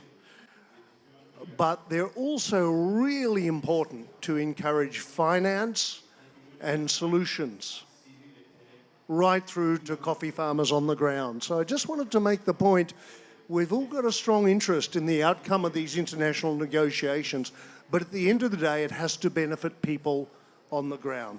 So I want to commend the wonderful leadership from Climate Reality Indonesia and from Indonesia as a whole in this space. Amanda, thank you. Thank you. I have a question that I should ask you first. Can you explain what is the Climate Reality Project and how many volunteers we have all over the world and what we are doing? Yeah, thank you for the easy question, Amanda. So the Climate Reality Project is a non-government organization. It's like a volunteer organization, and it's made up of people who want to learn a lot more about the problems and solutions of climate change and want to have training and be equipped to help other people make the change. And the chairman is the Honourable Al Gore, former Vice President of the United States, and probably many in this room will be aware that he's got quite a famous slide presentation. And what we do as Climate Reality, Mr. Gore leads 3-day trainings for people to equip them to go out in their own local community or with their governments to make a big change. And we've now got almost 50,000 trained climate leaders around the world from 150 countries, and they're out there in many ways making a big difference.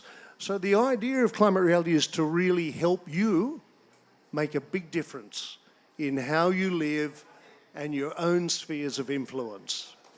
Thank you, Don. Let's give a big applause to Don Henry. And next, let's go to Hannah Astaranti. Hannah, introduce yourself, please.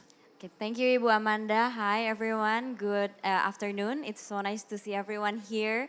I'm Hannah Astaranti. I'm with the Climate Reality Project Indonesia as the Communication and Engagement Specialist. In the Climate Reality Project Indonesia, we work together with communities, especially with youths and women as well. I'm just gonna highlight a bit about the actions that we do in the Climate Reality Project Indonesia, especially with youth, because after this we will have a movie screening. Maybe if you have more time after this, we will have an open stage screening just right upstairs, and it's about the movement coming from the our special flagship program, which is the Climb Art. I will not share more about that. I will keep that a surprise. But that's a very good movie, so I encourage you, if you have more time, please go upstairs after this. But anyway, speaking about what we do in Climate Reality Project Indonesia, along with Mbak Arifah, our Community Action Manager here, we go to many communities and we are encouraging them to do what's best for them. As, for example, if they are good at doing the communities, for example, if they are in the coffee communities, we are encouraging them to step into the sustainable community, sustainable business practices. So we are always raising the awareness to the other communities, so they are going into a more greener lifestyle. Even if their businesses are already big, we are always encouraging them to go to the greener line, so we can have more discussion, and we always open for more discussion about the what's next after they have converted into the green lifestyle. So that's pretty much about it, Ibu. Good. I know that you are interested in empowering women coffee farmers. Can you elaborate on that? Do we need to have trainings for women coffee farmers? Anything, your insights would be appreciated. Yes, Ibu. So if we talk about coffee, oftentimes we are also talking about men because men drinks coffee all the time. Even when I was a kid, my mother always said, please don't drink coffee, don't try it because you will grow mustache. But yeah, growing bigger, I know it's not only for men. Women can also enjoy coffee because it's something that could be part of our lifestyle as well. But if we talk about the production process of coffee itself, we see that coffee production is a male-dominated business from where the coffee is planted, grow, and harvested. Mostly it was dominated by men. And the reason of that is because the women or the mothers are usually back home taking care of their children. So the guy or the men are in the field doing their thing. But some of the women, I've talked with the women in Central Java especially, it's in Indonesia, they are trying so hard to be part of the production process as well. So I have talked to the Lady Farm Coffee and then Java Mountain Coffee as well, where they are specializing in rural women coffee farmers. They are trying to encourage other mothers, other women who's only staying at home waiting for husbands to go back from the farm. But they are now in the process of the production. They are starting to be the farmers as well, where it is said to be like the labor process, the hard process of the coffee production. But they are there, they're in the field now, and they are making and they are harvesting more beautiful coffees because they have a great eyes. I'm not saying that the men are not having as good eyes as women, but just saying women are more detailed. But yeah, from the production process, from the harvesting to the processing process of the coffee, now women are there to be involved in the production as well. And until the brewing, until the making of the coffee. So the Lady Farm Coffee as well, they are trying to be part of the coffee culture, not only by the consumer as the consumer, but they are also in the production and on every step of the way of where the coffee comes, they are there to be the one who is doing that. Thank you, Hannah. We'll come back to you later. But now let's go to our youth, Aldira Sucipto. Hi everyone, good afternoon. I'm Aldira Sucipto. I am 15, so I am a freshman in high school. And yeah, and at 2016, when I was 9, that was where I first my climate journey started. I went to Tanjung Puting and I see orangutans and I slept on the boat outdoor, and that was my first kind of connection with nature. And it's inspired my climate journey. And also what kind of make my climate journey even further is that there is my sister. She joined the Climate Reality Project Leadership Program. At that time, it was COVID, so it was held online. And I was very interested in what she was doing because she was like my only friend at home.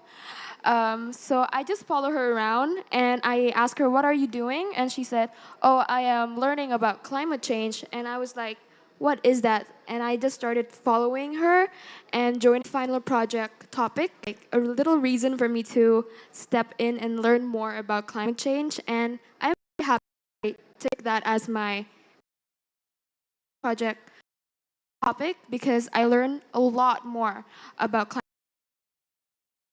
change, and is going to be the one who's going to feel the effect on it, even though I'm not the one who's creating it. I am creating it. Beside the point. And yeah, and I'm very happy that I did because I made a lot of my friends actually into climate change, and they started very interest in climate change, and they started asking me a lot of questions as well about what I'm doing, because I joined a lot of like seminars, and then I made social media videos on Instagram, and they started asking me questions about that, and they told me that they become very motivated and they want to learn more about climate change. Yeah. Thank you. Do you drink coffee? I do, but I haven't drank the pure black coffee. That's just a little too strong for me right now. My stomach will be in pain afterwards. So I prefer things like lattes or like cappuccino or like coffee that have lots of milk in it, because I'm growing, I guess, so I need my milk in my system. But I love the taste of coffee, but coffee, like pure black coffee, is just a little bit too much for me, and I don't really like the tanginess of it. But I think I will be obsessed with it, like in 10 years, and I know for a fact that I will drink coffee every single day, and I will stop drinking coffee with milk and like added sugars to it. But I do know some of my friends that like or like prefer like the authentic coffee because of their dads and their moms. They drink that as well. But for me personally, I do drink coffee, but it's added some little bit of special magic to it. We don't have to wait 10 years, right? Yeah. Okay. Probably in 5 years, I will also be drinking it. All right. Climate Reality Indonesia has a flagship program. It's called Youth Leadership Camp for Climate Crisis. In fact, Mr. Al Gore also endorsed that program back in 2017, that he encouraged something. If somebody can help us show the slide. Today, actually, we are launching an ebook. It's called Youth Alchemy, Climate and Coffee ebook. And it's about the experience of Climate Reality Indonesia's Youth Leadership Camp for Climate Crisis. And of course, the focus is on our coffee activities. You can download it at bit.ly Youth Alchemy ebook, and then there is Aldira's story in it as well. But I would like to appreciate our speakers because we are all wearing the T-shirt of Youth Alchemy. Thank you, Leila and Don, for wearing the T-shirt. And this T-shirt was printed in Bali. So after the coffee camp, Aldira, a few months later, all the alumni of the coffee camp, you went to a coffee shop? Yes, we did. We went to Dua Coffee, where I met the other alumni. I met them, and we share what happened and like what we were doing, and just catching up. And then Ka Aldi here also did a little explanation about coffee, and yeah, it was very fun. So it's not only the coffee plantations and how to process it, but also the coffee shop owned by Rinaldi Nur Pratama. Yes. Okay. The name of the business is Dua Coffee. Introduce yourself, Aldi. Hello, everyone. Thank you for being here and listen to our discussion about coffee and climate change. My name is Rinaldi Nur Pratama. Naikin dikit. Sorry? Kerasi. Oh yeah, sorry. And I'm the founder of Dua Coffee and also a co-founder of Dua DC Coffee. So I have two brands here. I have seven in Indonesia and one in Washington DC, and run by my partners there. And I started Dua Coffee in 2016. And now we have developed. We have 7 branches in Indonesia, 6 in Jakarta and 1 in Bandung. And from the very beginning, in 2016, we actually already did the separation of the trash itself. So basically, we just separate the organic one and the non-organic one so that the customers know where to put their trash, right? And now we have almost 120 people to work with, and we are a little bit concerned about the coffee by 2015. Like every other paper says that it will be disappeared, right? So we are a little bit worried about how do we sustain our businesses if we don't have anything to sell, right? So that's actually the problem for everyone in the coffee industries and all over the world. So yeah. Aldi is too modest. His coffee outlet in Washington, D.C. is near the White House. So it's frequented by the second gentleman, Ms. Kamala Harris' husband, and also the Secret Service. So they all go to Aldi's coffee shop in Washington, D.C. Yeah, but all the credit goes to my partners there because they are the one who, who works their everything. They give their everything to the businesses. So. Yeah. And there was an Instagram post where the second gentleman promoted the coffee shop. So that's great. Yeah, Mr. Douglas Emhoff is actually visiting our stores and buying the coffee from the local business, right? So because we are actually one of the survivor in the DMV area because of the COVID, and yeah, the Mr. Douglas Emhoff entering our shops and then buying the coffee and take those coffee into his office. Okay, Yeah. great. Congratulations. Now, can coffee shops be climate friendly? Is it possible? It is possible. It is possible, but in Indonesia it's quite expensive to do go green. Like everything green is really expensive in Indonesia. So I do really hope that lots of businesses going into the green, because we need the coffee for everyone to taste and also for your grandchildren, right? So coffee is really great. So yeah, but we actually can do something, because every little thing that we do is really impactful for the planet. So yeah, it is possible if we do it together. Okay, now Aldi has some exciting things to share. He has a very important step. Here it is. Can you explain what it is? Yeah. So we actually going to open a new brand in Amsterdam, and we're currently planting something in Amsterdam involving coffee for a nicer world. And hopefully these coffee places could be copied by all over the world to do more greener and more nicer things for the world. I don't want to say the better world, so it's a really strong word. I just want to say it's for a nicer world, because you can do nice things and be impactful, even though it's only a smile or only a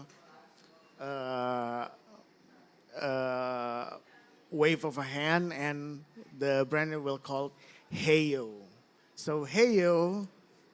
So what's the plan in Heyo? So, What will you have there? So the plan is we wanted to bring the community to plant more trees. And for now, we wanted to plant in Indonesia, the one with the places. It's in Garut, Bu.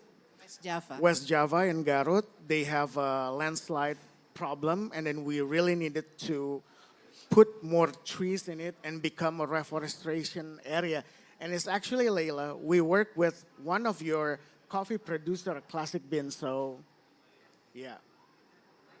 So, so here we are. We are the first one to hear about Heyo coming Yes. to Amsterdam. Yes. So that's a good announcement. Let's clap our hands for Aldi. Thank you so much. And I Thank heard you that very much. Rainforest Alliance is also interested in assisting you?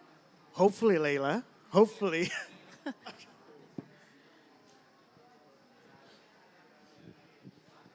I think it's on. I mean, yes, as I said, we're always open for everyone. And, you know, climate change starts with us and also throughout the supply chain. So from the farmers to the consumer, but also people who sell coffee. So yeah, we're more than happy to support you. Thank you very much. Thank you. Now we have time for questions and answers and comments. Yeah, before you sensei, I would like to give the opportunity to Dr. Kartini Syahrir. Ibu, can you share your experience working with women coffee farmers in Sumatra? Our patron, Climate Reality Indonesia's patron. Okay, thank you very much, Bu Amanda. Okay, is it?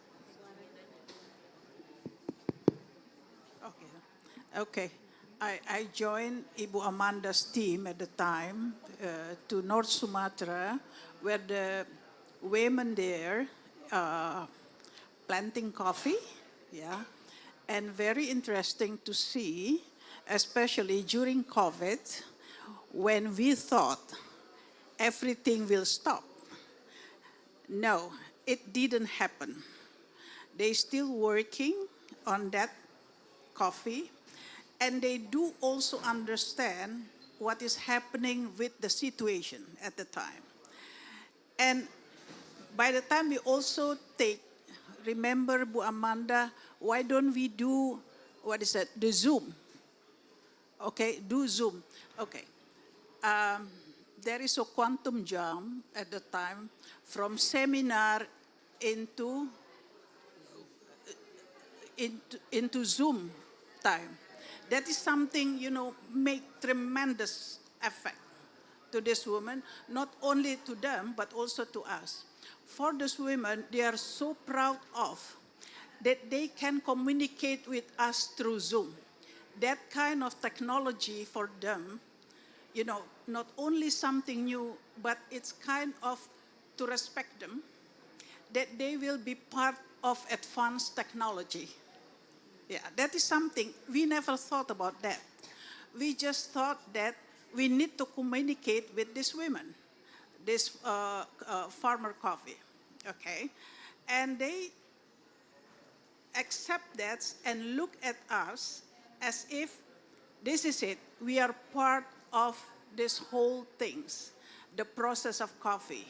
It's not making them as a farmer, but part of entrepreneurship.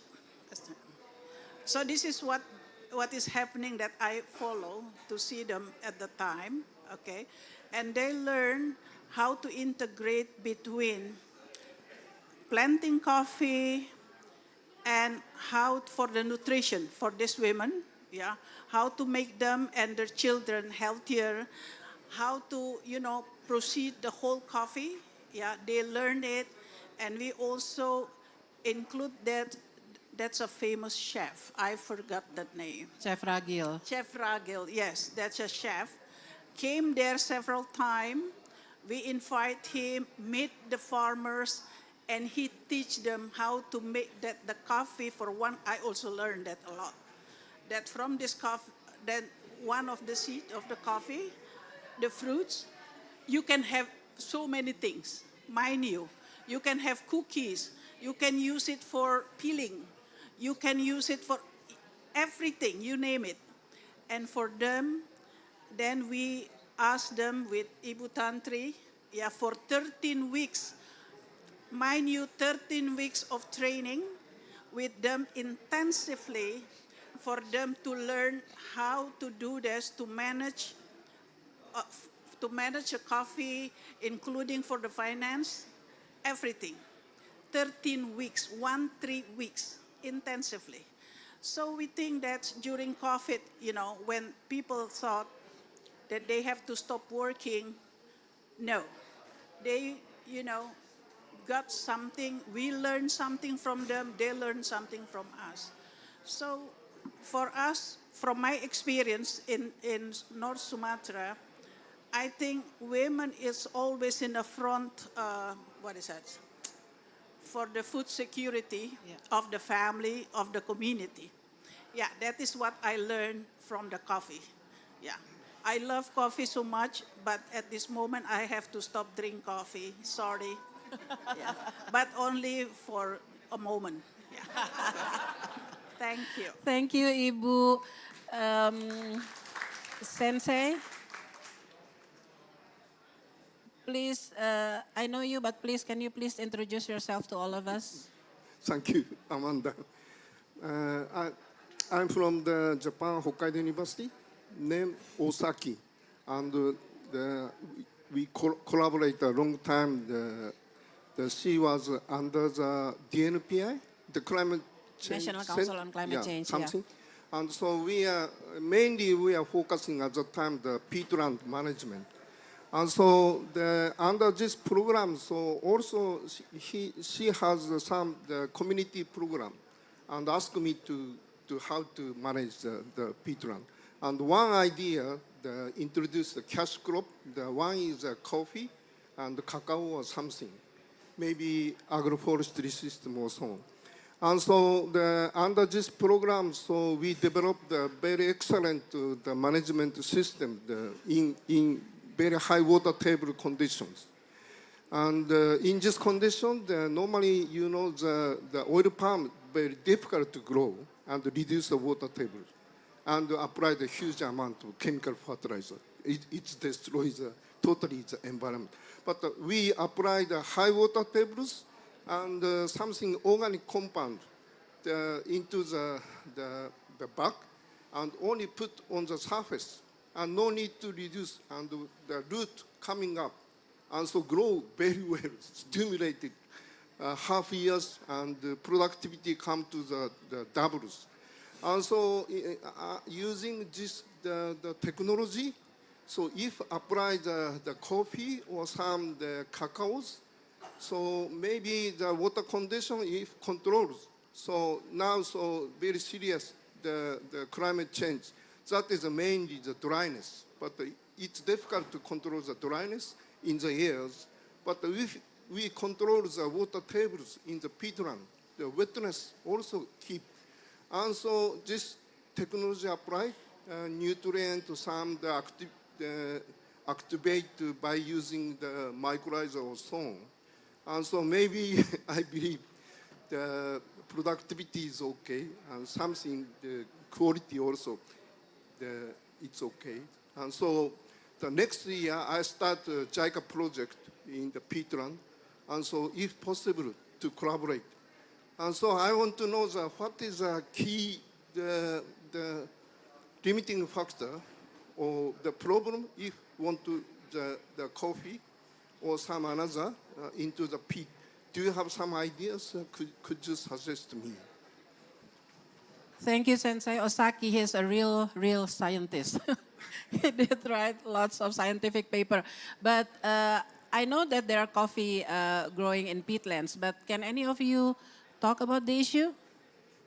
Leila? I think maybe our climate reality champion might have the answer specifically on Indonesia. Do you think you can answer this one? Thank you. I might not be able to answer scientifically, but this is a really good, really good notion, because peatland it's very critical, and they're also carbon sinks. But I think at the moment what we need to figure out is the thickness, because thickness really it affects how crops could thrive. Like in some parts of Indonesia, for example, thickness 1-2 centimeter, meter. Certain crops could thrive. But I think at the moment, what is very important, if we go back to locally led or nature-based solutions for climate, we look at also the market. We see a lot of communities that are also living in peat areas. They grow coffee, which is perfect, especially Excelsa or Liberica, which is perfect for peat condition. However, it's maybe the demand from the market is not so much. So the farmers are not really rewarded for producing that. It's domestically, it's domestic demand. So I'm sorry, but I cannot answer the scientific. We need to actually do some research on that. But we know in particular the average of 800 to 1,200 meter above sea level, an additional of 16 to 18 megacarbon of CO2 could actually be absorbed. It could be part of the stock, but we need more research on peat areas. Maybe professor could help in that, and also maybe the market, if we can also induce those kinds of interests, maybe some innovations for that type of coffee, that would increase more solutions, especially around peat. Thank you. Thank you. Anybody would like to add something? I can't answer the specific, but just a general point. If you look globally, the peatlands are very important sinks for carbon, and we've got a big challenge to protect existing forests on peatlands, or where they've been degraded, to encourage reforestation that will work to stabilize them, but also help local communities as well. Okay, Sensei, in this ebook, there is also a short explanation about, that the coffee types, Robusta, Arabica, and then there is Liberica, that could also grow in peatlands. So there were some paragraphs on that here in this ebook. And then apparently this coffee, Liberica, also won a coffee championship. Maybe Aldi can explain. Can you? Yeah. So maybe I want to go to the market like Nina says. So the coffee industry, Sensei, is usually wanted to have either Arabica or Robusta. So Arabica, it's going to be a higher altitude for you to plant it.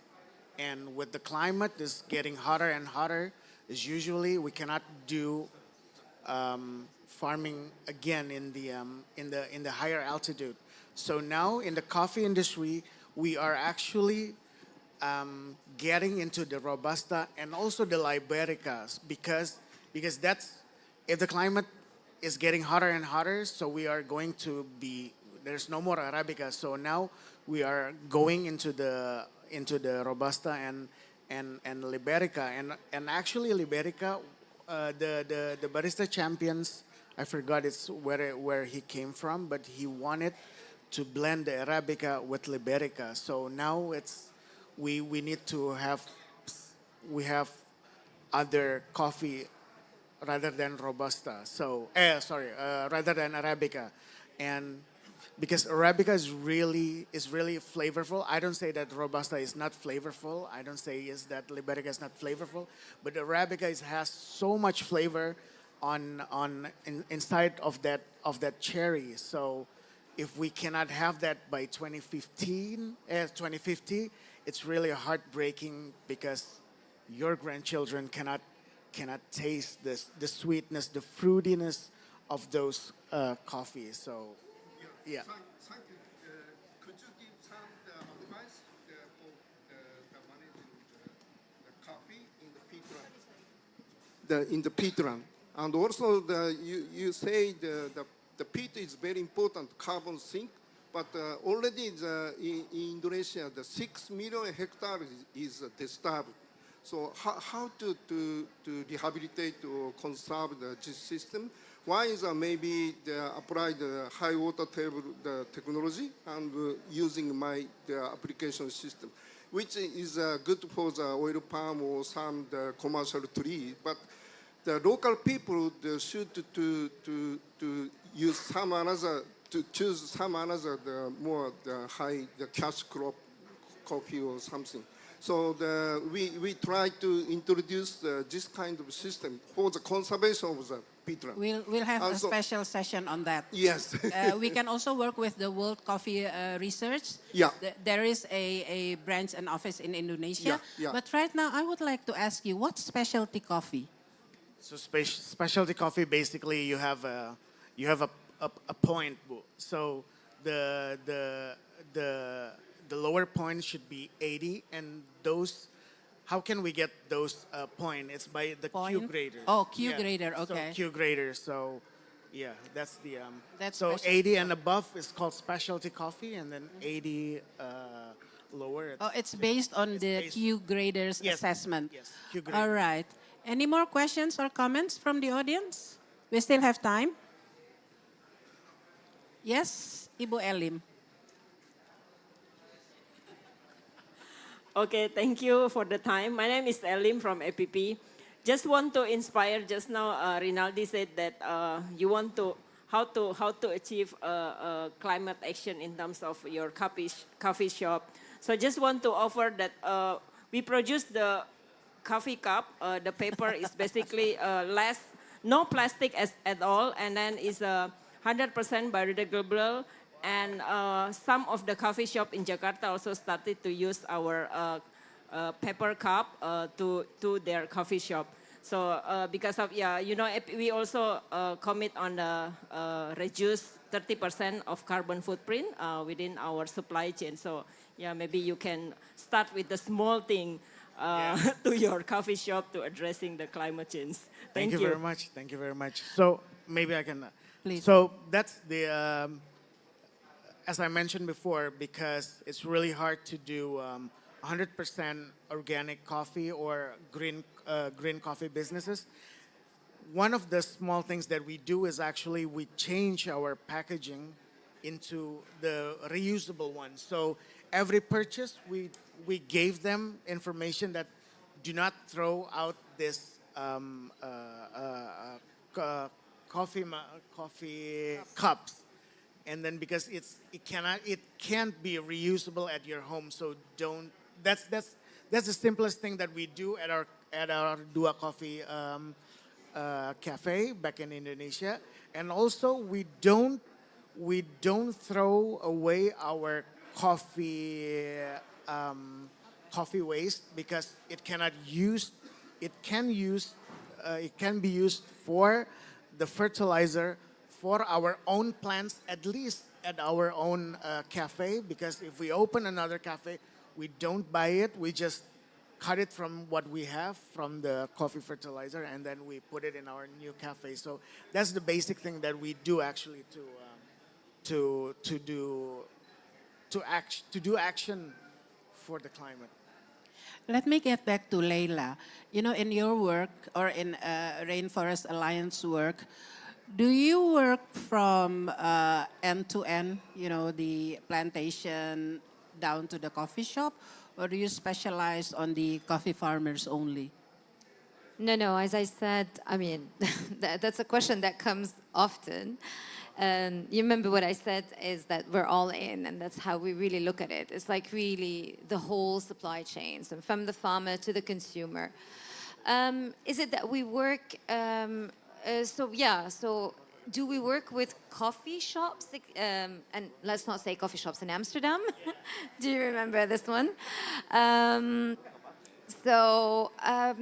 No, we don't work directly with them because, I mean, so sometimes we've worked with Starbucks, for example, where they do buy our certified products. But like, independent coffee shop, what they will do is they will buy from suppliers that have our certified products then in that sense. But we don't work directly with them in that sense. So we expect them to buy our sustainable products. Okay, that's good. Aldi, take note. We have the Vice Chair of the Indonesian Chamber of Commerce, Mr. Silverius Oscar Unggul. He was our speaker last year at COP in Sharm el-Sheikh.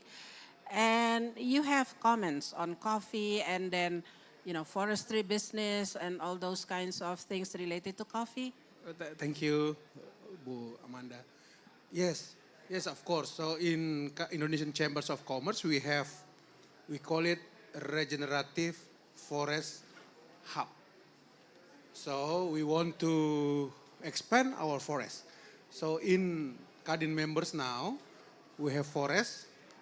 Let us we call it HPH, but now PBPH. We identify where is the still virgin forest, we protect that. But for the forest already deforestation, we replanting. But we combine between trees and coffee, cacao on the others product. This is we learn each other in Kadin members, and now this year we have 10 companies willing to do a pilot project about a size maybe around 250,000 hectares surrounding Indonesia. So this is good because in Indonesia now multi-purpose uses for forestry. We want to grab this opportunity, and of course we really want to connect with market, yeah, because the land are there. We're willing to invest to plant coffee. Just tell us what kind of coffee, good, and then we invest on that together with people surrounding us, and then we can make a end-to-end production, but with the regenerative way. Of course, maybe we can use the Rainforest Alliance standard. It's okay for us.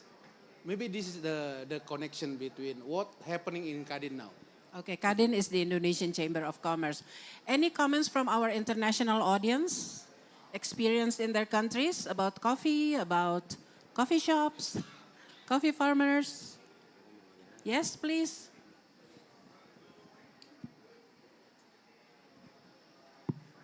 Hi, my name is Jessica Martinez. I'm from Mexico. I'm not a coffee producer, but I want to ask you how you stay so positive around coffee, because in my organization we are studying like the situation in Central America and how it is affecting the small producers, and they are like starting mobilizing, migrating, but not migrating to harvest coffee like years before. Now they are like moving to the USA, and now the women are like harvest. And you said like it's impactful how they feel. So obviously they feel like sad because their partners or sons, they are not there. So how you stay so positive about the situation? Because I just read like in the list of events and said coffee, I was a bit sad, but now I'm very happy because it's like very positive, and how, I don't know how to say it. I'm very happy. But any like advice for us or for coffee producers? Can I answer this? Sure. I totally get you, and I totally understand what you're saying. I've been working on the issue of climate change for, I don't know, I think I was 15, about your age when I started, and that's back in the 90s. So you need to remain positive because you need to keep hope, and hope is what makes us live. So from a work perspective, we work with farmers. These are smallholder farmers, and they need us. We can't leave them behind, and we should never leave anyone behind. So in order to fight climate change, we need to think about them. We need to tailor the solutions to them. And we need that positivity. So in one of our latest campaign, the We're All In campaign, it starts with you, but it starts with each one of us in this room, all the way down to producers. Because when you give them the tool, you give them the hope. But I agree, this is maybe small compared to all the fossil fuel that is still being pumped and used, and we need to slash it down. But yeah, we need to stay positive, and maybe one of our young activists would like to say something about that. Okay, I just would like to add a bit in the women coffee talks. So we know that this is a research says that I found online, that it says that most of our coffee production, they are coming from the low to middle cost nations. So this gives us hope, especially for the women, because it has the encouragement for them that they are needed to do more, and it doesn't just limit them, and just they're not just gonna accept the fact that the men are going to be the one who is leading the business. So by knowing that they are needed and the world needs them, and you know, coffee is part of our habits now. We can't live a day without coffee. All the women wants to be in it, and the challenges are crazy, if I must say. For example, in Indonesia itself, the women are unable to buy the land. If they want to make a coffee farm, they can't buy it unless they have a husband or they are married. But they are always finding a way. Like for example, like the one I interviewed, they are making an alliance. They are making a one organization, and it's a woman only organization, and they are together proposing to be the owner of the land. So because they are growing together and they are gathering as women, more people can understand that, oh, this is something that we need to raise more of the issue, because it's not only a male-dominated business. Women can also be there, and they are not only there for the production process, but they are there to be the consumer as well, and it's for everyone. So we have to include them in all of this business all around the world. So that's something that I would say. That's a great example. We have one last question from the gentleman here. Yeah, and two questions then.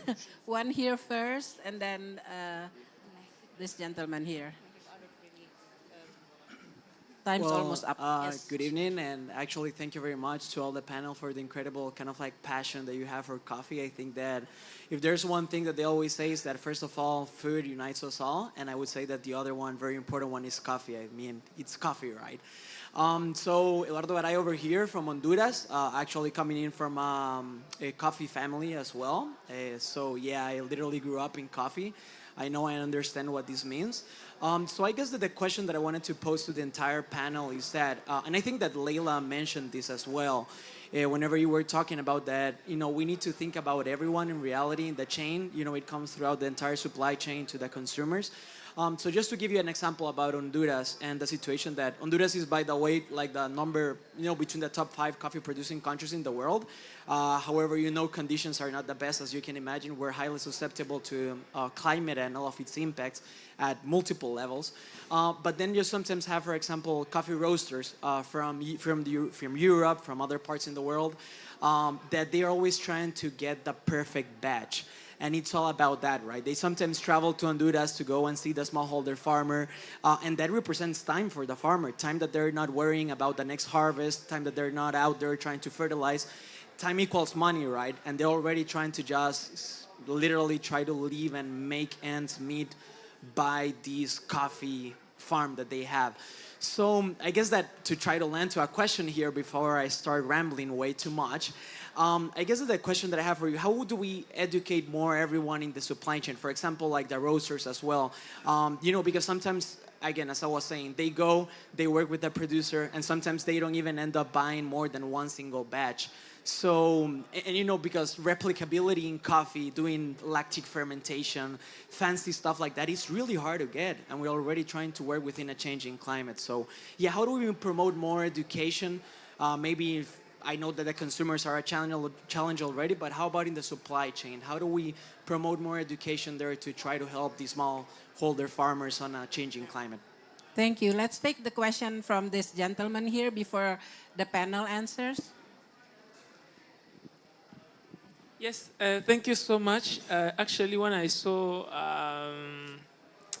about the event, I really wanted to ask this question because I'm coming from Congo and I live in Kinshasa, the capital city.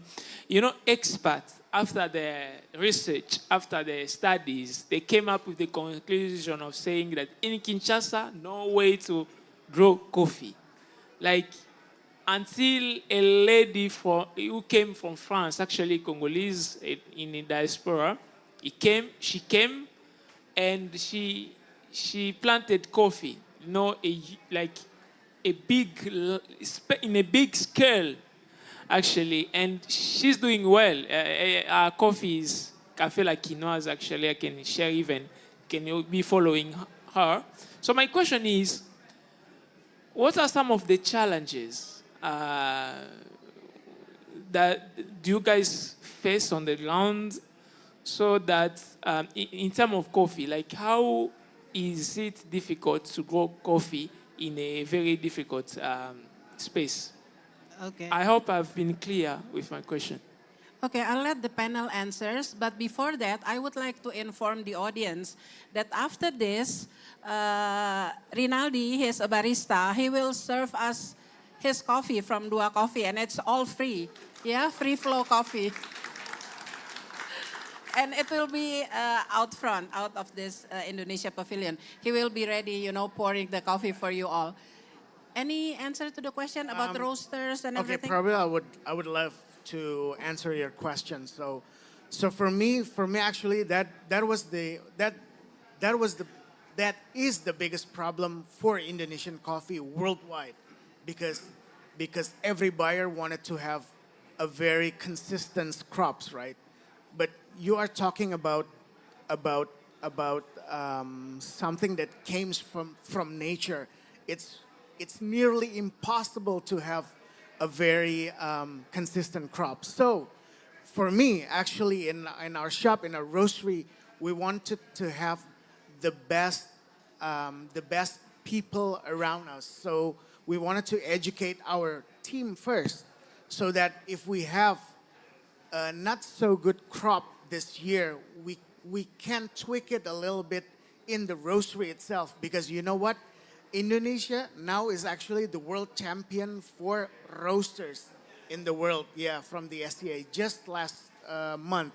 So we are, because of that problem, the very basic problem of the problem that I mentioned before about the consistency of the crop itself. So our roaster is really wanted to have, we really wanted to buy all those stuff and still do good with that. So we learn, we do lots of errors, and now we are okay with that. We know how to do roasting.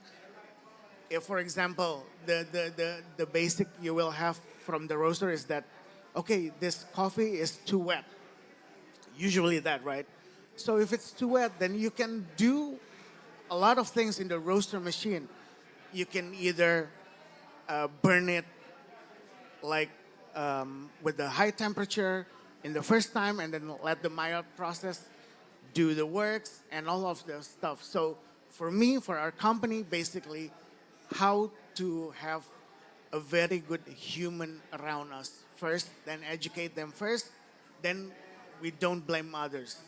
So that's from our company. Thank you. Leila, could you answer the gentleman's question with climate aspects? Yeah, definitely.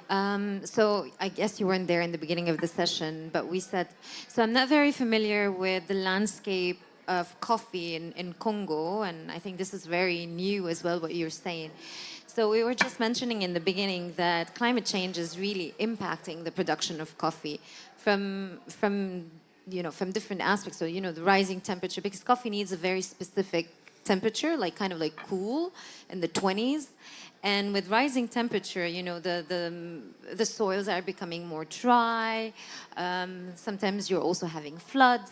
So what's happening is that it's impacting the yield, and then and it's like, and also we've seen with climate change there are more and more pest diseases that are not going away. So farmers are obliged and they're pushed to go higher in the mountains, encroach on forests and everything. So maybe, I'm not really very familiar, so I cannot really answer on the Congo, but maybe this is one of the aspects. It could be also in relation to the soil. Maybe the soil is not the right one for coffee production. So maybe it would be best that we link you, because we have a lot of colleagues in the region and the Congo Basin that can tell you more about, because we do grow cocoa in the Congo Basin, but it's not exactly the same, temperature or soil and everything. So maybe they can have an answer for you on this. Thank you, Leila. We have 3 minutes left, and I would like to have Hannah, Don, and Aldira to have some insights, statements, hope, whatever. 1 minute each. I think it's been a fantastic discussion, and I suppose I'd just like to really commend the efforts that everyone are doing, because lady asked about hope, eh? Every step counts. Every step counts. And we're hearing people do good work in lots of different places. So that gives me a lot of hope. And I just want to commend and thank everyone here with what they're doing.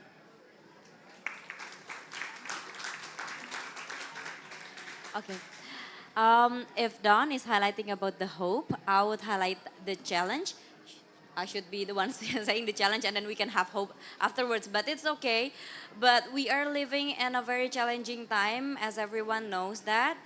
It is a very hard times for almost every one of us, every region. We have changes here and there and everywhere, but we are here together, and by being here, we know that we have something in mind, that we can be part of the change, part of the hope, so we can have the future for all of us, for Aldira's granddaughter, so she can have more coffee in 2050 and something. So yes, challenge and hope, we can walk together, and let's see if Aldira have something that could connect those two words. Aldira, granddaughter? Oh, wow, granddaughter. I think I need to graduate high school first. But yeah, my hope, this was such an amazing conversation, by the way. My hope that there are going to be more youth that are going to be interested in this topic, because really is an amazing topic, and I grew very interested in it. And I'm just hoping that there are many, many youth that would love to dive into this topic and maybe be the future of it and make it even better and make some new innovation and just do good. That's what I could say. Do good and be useful. Yeah. Yeah, Aldi would like to say something. He's still youth. Okay. I just want to say that probably coffee will be an answer for the climate change, actually. Because of what? Because coffee needs shading trees. So we are not doing deforestation. We're actually doing reforestation and forestation, actually. So we are not doing damage to our farm and to our, farm, basically. So we might be the answer for the climate change. Thank you. Let's give a big applause to all the panelists. Thank you very much. And to wrap up, Pak Bowo will be presenting a special thanks to everybody on stage. Thank you very much. It's a great panel here. We have youth involvement, women involvement, all work together in pursuing climate justice. Thank you very much also for the involvement from the audience. We apologize to rush you because we have the next session coming. Itu Pak, silakan. The first one will be given to whoever you please, Prof. Okay, and if you want to try Aldi's coffee, please stay with us, or at least at the main entrance. As he walks out of the room, he'll be serving coffee to all of you. And we also provided some light refreshments, so please help yourself. And we'll see you soon in the next 10 minutes, so bye for now. Thank you.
agriculture.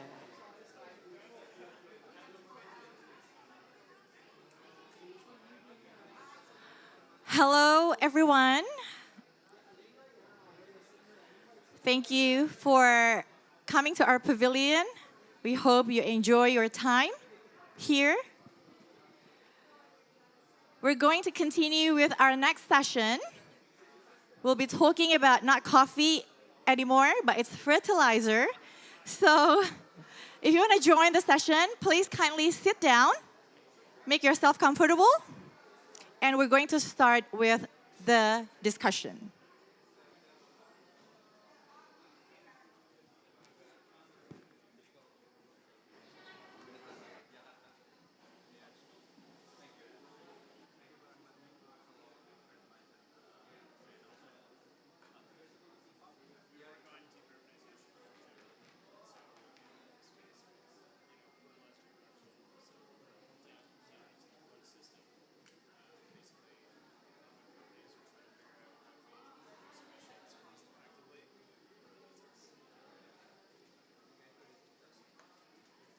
Welcome, Pak Rahmat, our CEO of PT Pupuk Indonesia.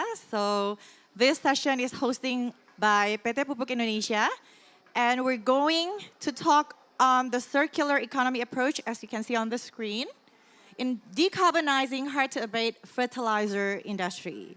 So we have a panel of fertilizer experts here, but before I introduce you to all of them, why don't we call our moderator who's going to lead the session. He's the VP of Research Planning Indonesia Fertilizer Research Institute. Please welcome Bapak Syawaludin Akbar.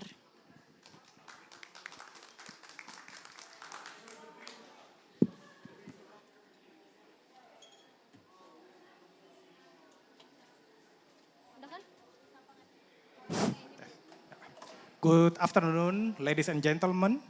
Welcome to this special talk session of Pavilion Indonesia at CUP Dubai.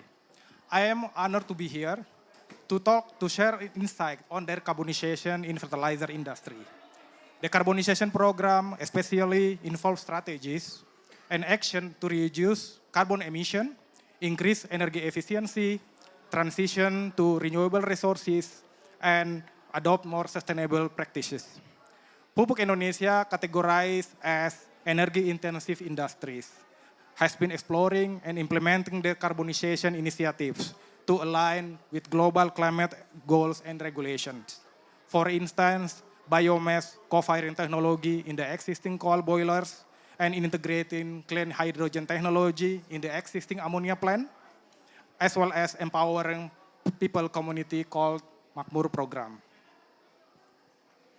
I am Syawaludin Akbar, Vice President of Research Planning, Indonesia Fertilizer Research Institute. Today, I want to take you on a journey to explore the progress of decarbonization in Pupuk Indonesia. Our company is the biggest fertilizer producer in Southeast Asia. Therefore, it is critical for the company to adopt and promote decarbonization initiatives to combat climate change and foster sustainable development, including circular economy approach. To look more into detail about what Pupuk Indonesia through its sustainability has done, I would like to invite our distinguished speaker to the stage. First, please welcome Bapak Dwi Satrio Anurogo, President Director of Petrokimia. Give applause for Pak Dwi. The second, Ibu Arliza Eka Wijayanti, Senior Vice President of Business Transformation from Pupuk Kujang Cikampek. Please come to the stage. The third, Ibu Insia Meida from the Research Division of Pupuk Kalimantan Timur. Please come to the stage. She is representing Pak Indardi, who are not able to join us this afternoon. The fourth, Bapak Alfa Widiawan, Senior Vice President of Technology from Pupuk Sriwijaya Palembang. And the fifth, our external partner, Mr. Mark Mellum from Systemic. Please come to the stage. Okay. And now, without further ado, I would like to welcome the first speaker, We are starting from the eastern part of Indonesia, from PKG. Bapak Satrio Anurogo, as CEO of Petrokimia Gresik, will tell us the pathway of petrokimia towards industrial decarbonization. Please, Pak Dwi, the stage is yours. Thank you, Mr. Syawal. Assalamualaikum warahmatullahi wabarakatuh. Good afternoon, ladies and gentlemen. I'm happy to be here to introduce Petrokimia Gresik and the pathway program toward industrial decarbonization. Firstly, I would like to introduce Petrokimia Gresik. Next slide, please. Petrokimia Gresik, okay. Next slide, please. Sorry. May I have next slide, please? Oh, sorry. Yeah, okay. Okay. Petrokimia Gresik we have integrated 36 plants of chemicals and fertilizers in one area, covered 550 hectares in Gresik in East Java. We produce ammonia, we produce sulfuric acid, we produce phosphoric acids. Also, we produce many kinds of fertilizers like urea, ammonium sulfate, and also NPK. So we are the most complete fertilizer producer in Indonesia. We are the member of the Indonesia Holding Company. We produce our main product is fertilizers. You know, fertilizer is the basic need for agriculture to produce food. Food is a basic need of us for us as a human being. Yeah. We produce fertilizers, but yeah, in the other hand, we realize that we release the carbon dioxide emission. Yeah, this is part of the process of us. Yeah, we produce fertilizer, but in the other hand, we release the CO2 emissions. Yeah, yeah, and we refer to the our program. Yeah, we should reducing of the emission. We should change by step of our process. Yeah. Talking about the carbonization, this is two simple ways. In the simple, we have two programs. Firstly, to reduce the emission of the CO2. Secondly, we should change the process, and we replace all the activity and operations which produce carbon dioxide. We should change it to the final. Our destination is the net zero emissions. Yeah, this too simple. That is a program. Yeah, a basic program of the decarbonization. Firstly, reducing, and then remove all the activity operation that produce or give the emission of CO2. So, with the two basic program, we have several programs step by step to the pathway to facing the net carbon emission, not net zero emission of carbon. This slide show our pathway in Petrokimia Gresik. In this year, 2023 and earlier, we already make some modification to make efficiency in the energy consumption. We capture the hydrogen and some of the fuel gas to be recycled, to be processed, so we can decrease the consumption of the natural gas. And we reduce coal consumption by before this we have two boilers of the power generator. We shut it one boiler, and we only operate one boiler. We substitute the power coming from the coal to the PLN. PLN is the state-owned electricity producer with the greener source of the power. And the renewable energy and electrification, we install the solar panel in our installations. In this year, we have 400 kilowatts. And the next year, we plan to have 2 megawatts solar panel.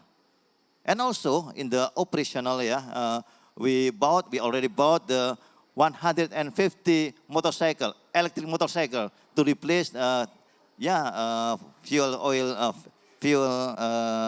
fossil motorcycle. This is our program in this years and earlier.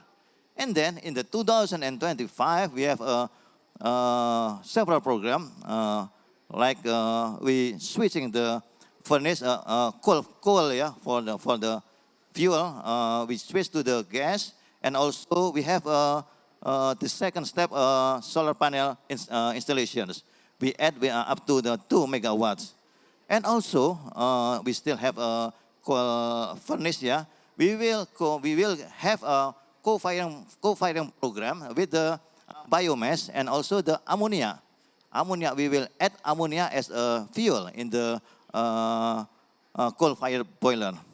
And in the 2025, we will have I say the milestone of the our program in the decarbonization. Firstly, we have project of the sodium carbonate plant.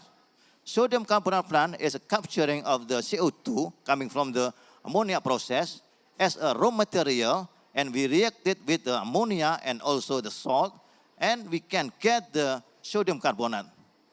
Besides, we can get co-product ammonium chloride. This is one kind of the fertilizer. So we can get not only reducing of the CO2 emission, but we capture it and we process it to be a product, the valuable product. Two valuable product is sodium carbonate and also the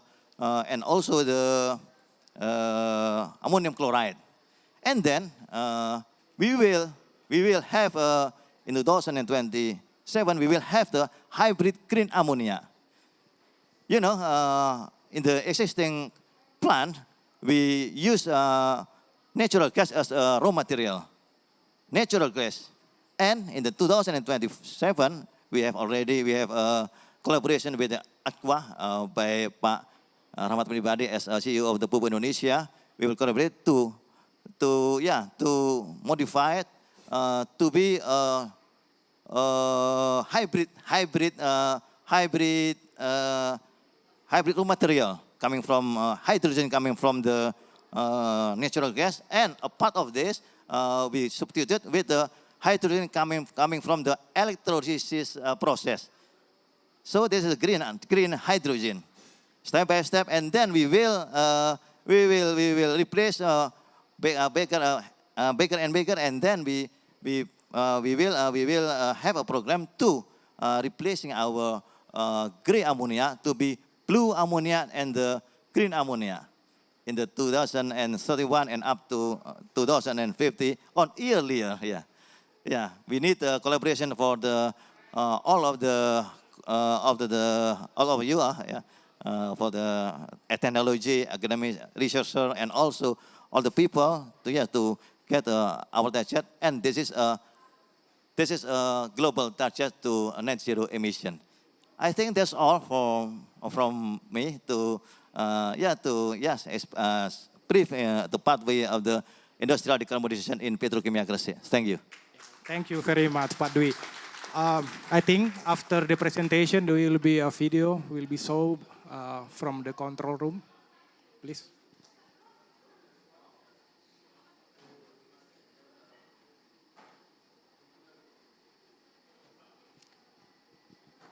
Just give 1 minute to change from the presentation to the video presentation. Being Indonesia's largest and most complete fertilizer manufacturer, PT Petrokimia Gresik plays a crucial role in advancing the nation's agricultural development and ensuring food security, producing an impressive output of almost 10.9 million tons per year. Despite notable achievements, the company remains dedicated to supporting Indonesia's government on its mission to reduce greenhouse gases emission and accelerating the energy transition towards net zero emission by 2060.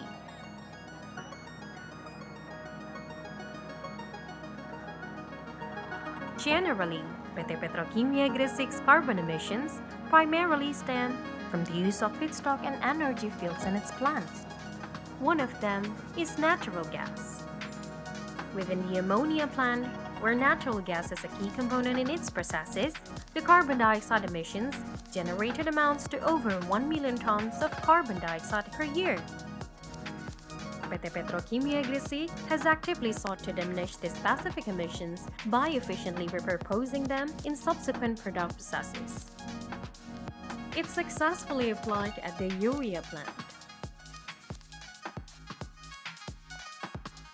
The ammonium sulfate 2 plant, and the liquid and dry ice carbon dioxide plant. PT Petrokimia Gresik also emphasizes the importance of decarbonization by transitioning its power source from coal to a more environmentally friendly alternative. By sourcing power from PT PLN with a minimal usage of 9.2 megawatts, PT Petrokimia Gresik added huge numbers on greenhouse gases reduction. PT Petrokimia Gresik also entered into a sale and purchase agreement for renewable energy certificates with PLN and installed solar panels across 30 internal areas, boasting a total capacity of 471 peak kilowatts to support the operational of the company.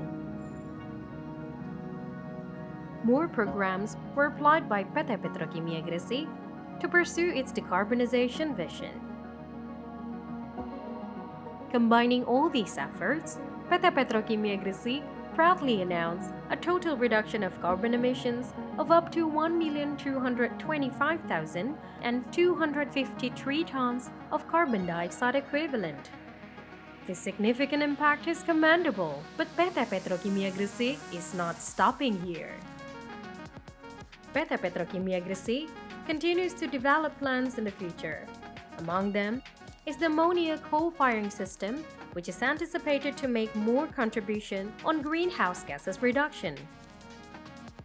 The sodium carbonate plant, which also anticipated to have the same contribution. And last but not least, with the hybrid green ammonia Phase 1 future project, PT Petrokimia Gresik aims to achieve zero carbon emissions in the near future. As PT Petrokimia Gresik keeps on moving forward, let's acknowledge these milestones and embrace the ongoing commitment to a cleaner and more sustainable future. Yeah, all right, Pak Dwi. From your program, you have just explained, it seems that petrokimia has already clear pathways towards the industrial decarbonization. You have mentioned here that to reduce the CO2 from the atmosphere, you are also will have new product called soda ash. It seems that it will be one of your flagship also, the soda ash project. Maybe could you tell the unique proposition of your project compared to the other initiative, and beneficial the project to the company, especially for the Pupuk Indonesia as a group? Please, Pak. Yeah, thank you. Yes, soda ash or sodium carbonate project is one of flagship to industrial decarbonization. Yeah, because not only we reduce the CO2 emission, but we capture it, the CO2 emissions, to be a raw material of the process to produce sodium carbonate. So there is a circular economy on there. Not only capturing, not only not only capturing, not only decreasing, but we convert the emissions to be the valuable product.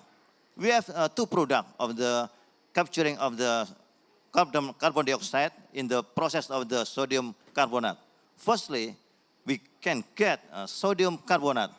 Sodium carbonate is the commodity chemicals, it used to be used to in glass and ceramic industry and also detergent.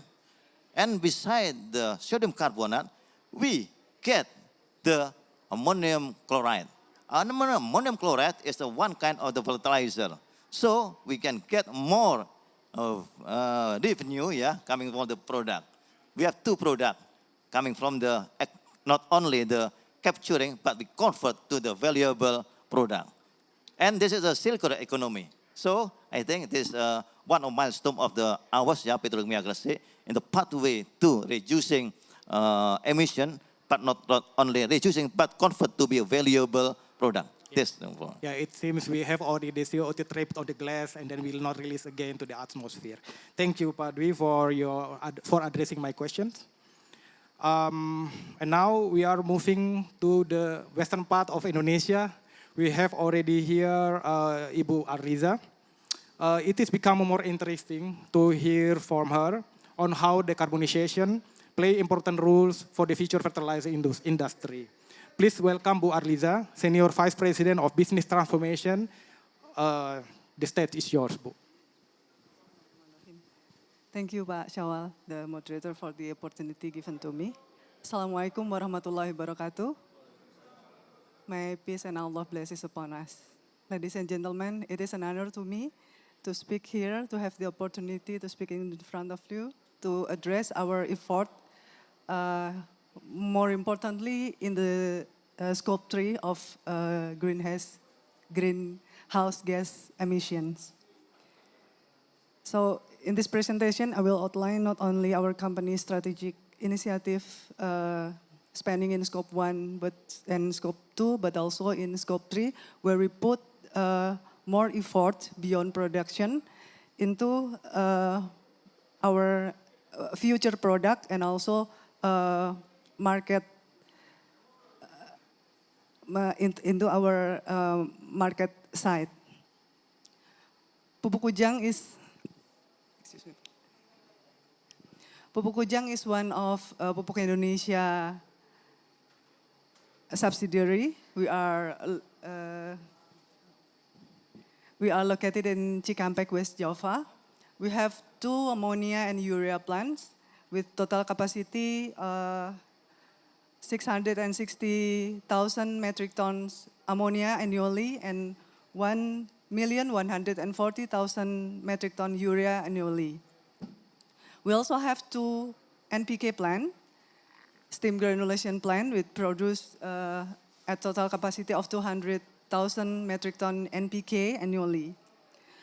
And notably, we are the sole fertilizer company in Indonesia, which is located in landlocked area. We have no port. We are not located in a waterfront. It is a benefit and also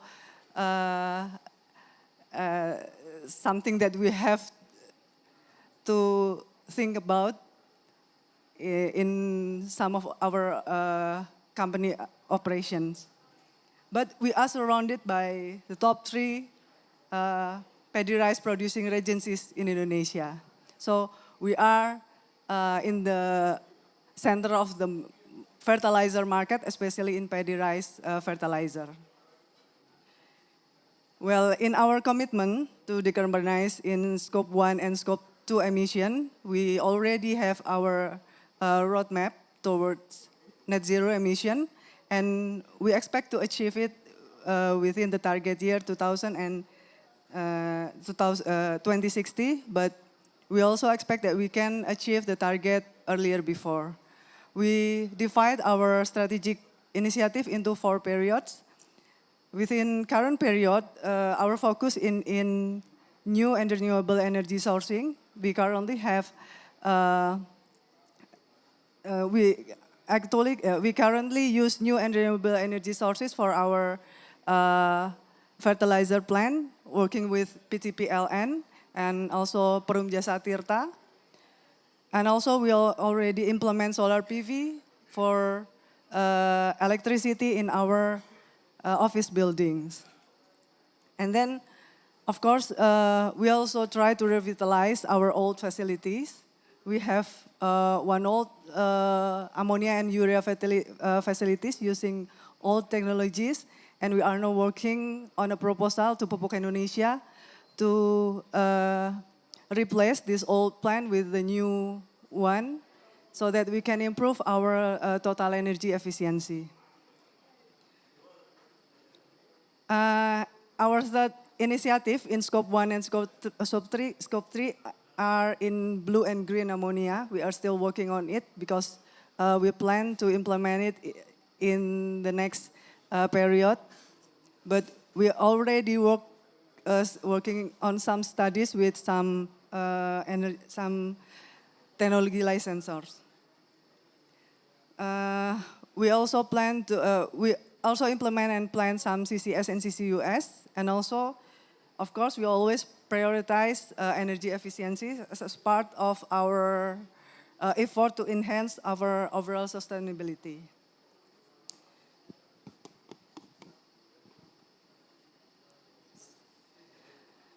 We realized that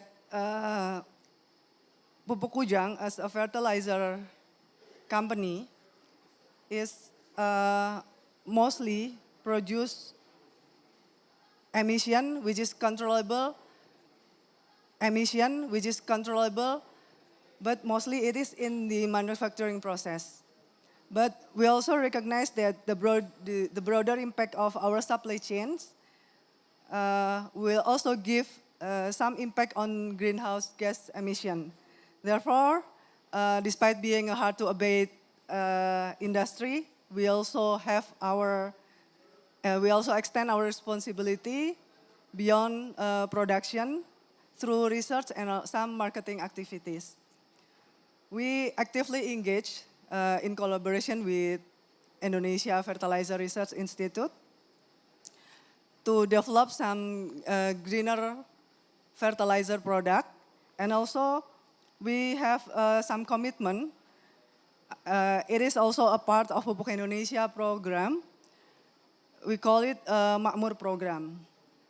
As we know, in Indonesia, agricultural activities account for approximately 30% of total greenhouse gas emissions. And recognizing that impact, Pupuk Indonesia launched a program called Agro-Solution in 2020. It was originally initiated by Pupuk Kalimantan Timur, but then it is adopted by all 5 fertilizer company under Pupuk Indonesia Group. And in 2021, it was declared as Makmur program by Ministry of State-Owned Enterprises. It's signifying a commitment from not only Pupuk Indonesia, but also from Ministry of State-Owned Enterprises to prosperity, while also actively addressing sustainability of the agricultural business and agricultural sector in Indonesia. It is fundamentally an intensive support initiative for farmers, where we emphasize sustainable agricultural practices aligned with the triple bottom line: people, profit, and planet. So we consider that fertilizer will not only give the farmers a profit, but also we need to do some action to help the agricultural activity surviving the planet future. We involve the whole supply chain in the Makmur program, and we try to support the agricultural activity by advanced technology and this holistic approach we try to do as our commitment for the well-being of the farmers, economic viability, and environmental sustainability.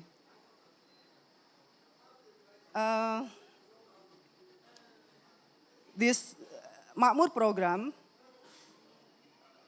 aims to improve productivity of the farm field so that farmers can harvest more with the optimal use of agro input, including fertilizer, on the same field area.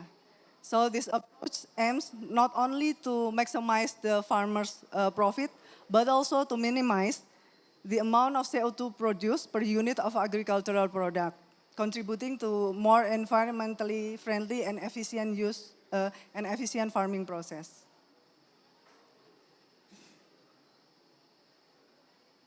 In the realm of research and product development, our focus is on creating environmentally friendly fertilizer for farmers. We are collaborating with Pupuk Indonesia, IFRI, Indonesian Research Fertilizer, for doing some research on controlled release fertilizer and biofertilizer research.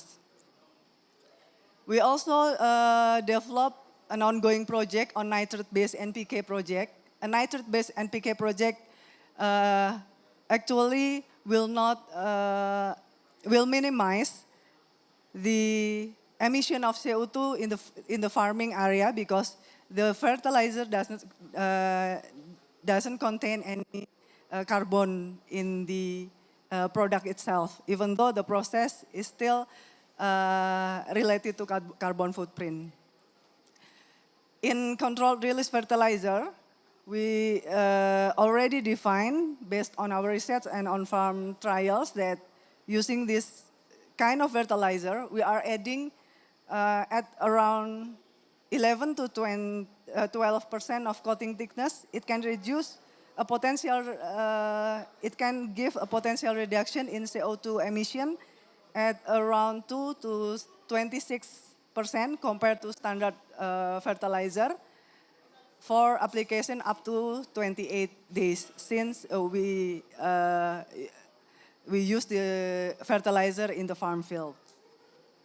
But the amount of CO2 emission using this CRF product certainly vary according to so many factors.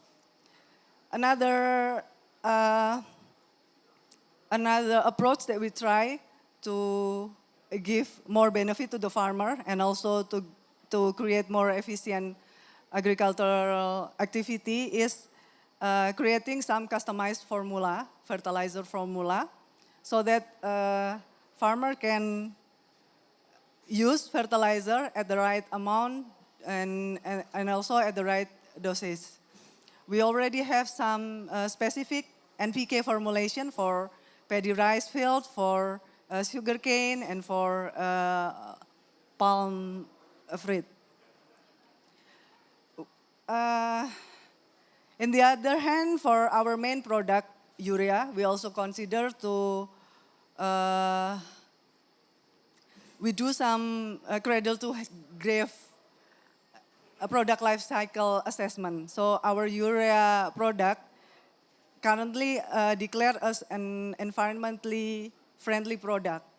We have an APD certification that declared that our urea product is have a very low level of biorate and heavy metal content.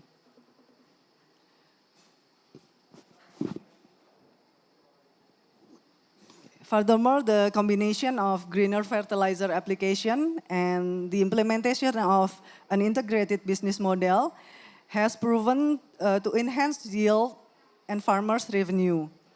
In our Makmur program, covering approximately 37,000 hectares of paddy rice, sugarcane, and cornfields in Banten province, West Java, and some area in Central Java. All the participating farmers mostly have experienced yield increase and also at the same time agro input reduction per yield compared to their standard practices. This is not only boost agriculture productivity, but also align with the government, the Indonesian government commitment to decarbonize the agricultural sector, particularly in the use of synthetic fertilizer. We also try to endorse the implementation of balanced fertilizer,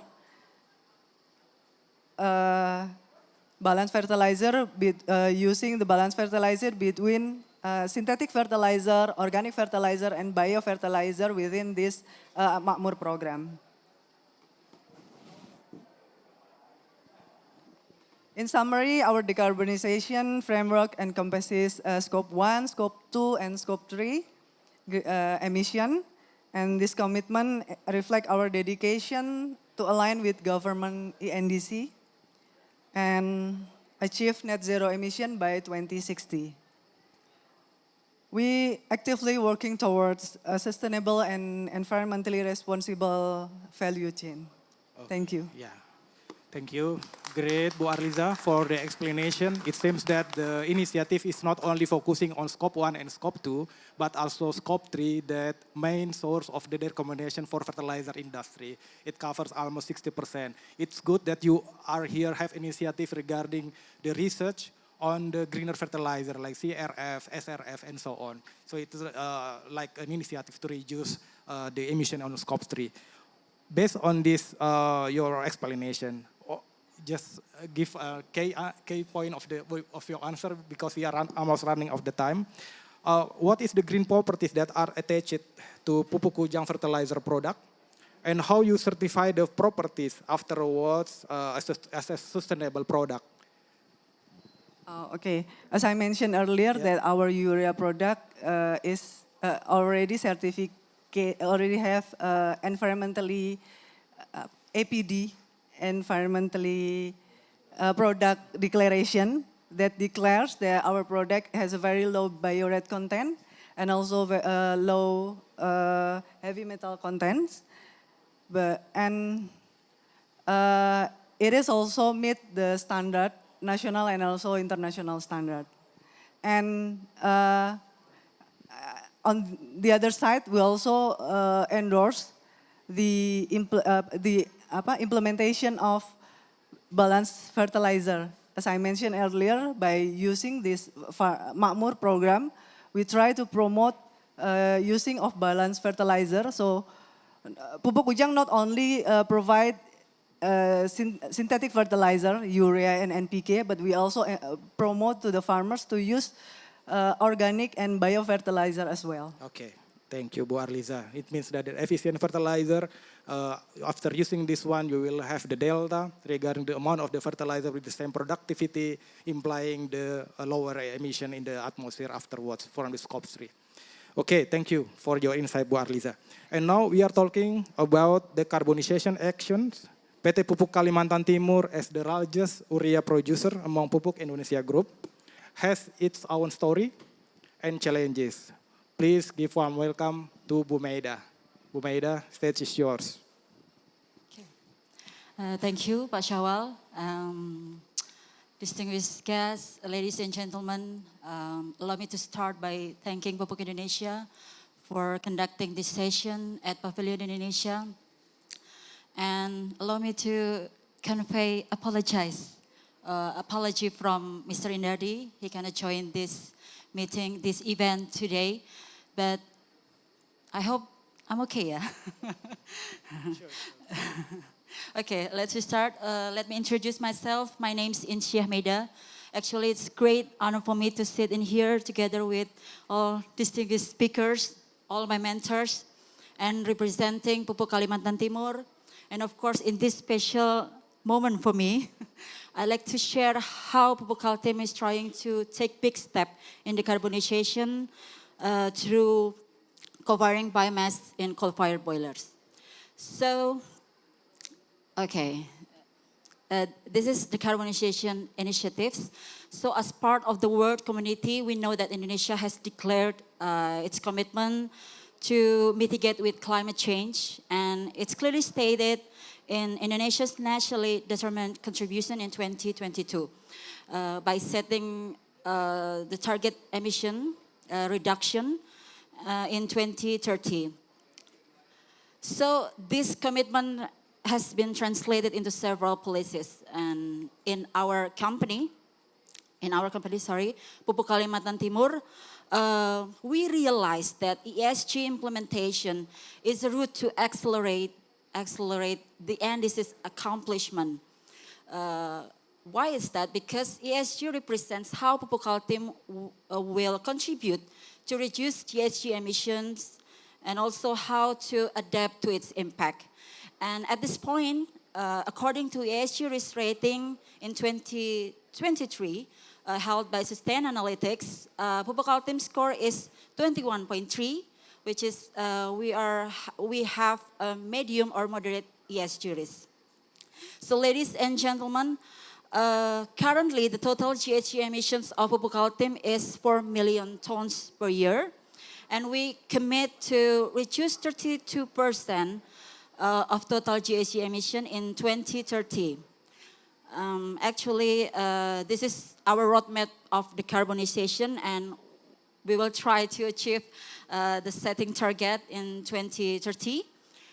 And you know, this decarbonization initiatives, actually we have 4 decarbonization initiatives that is already initiated in 2023, such as co-wiring in coal-fired boilers, second solar-powered building, the third electrical vehicle conversion, and the last is community forest.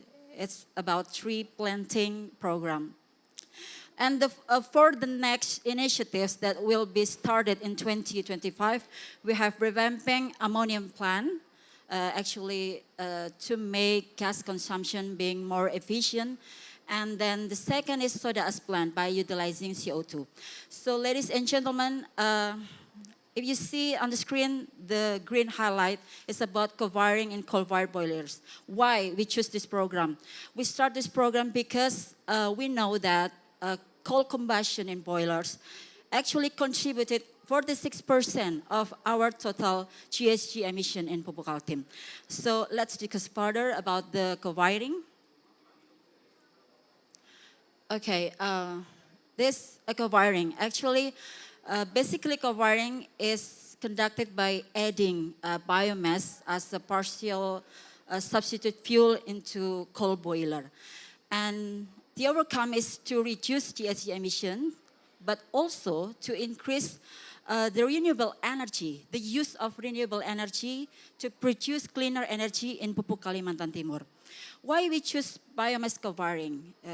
Considering that biomass energy technology is easily implemented in our existing facility without any additional investment, significant investment, I mean.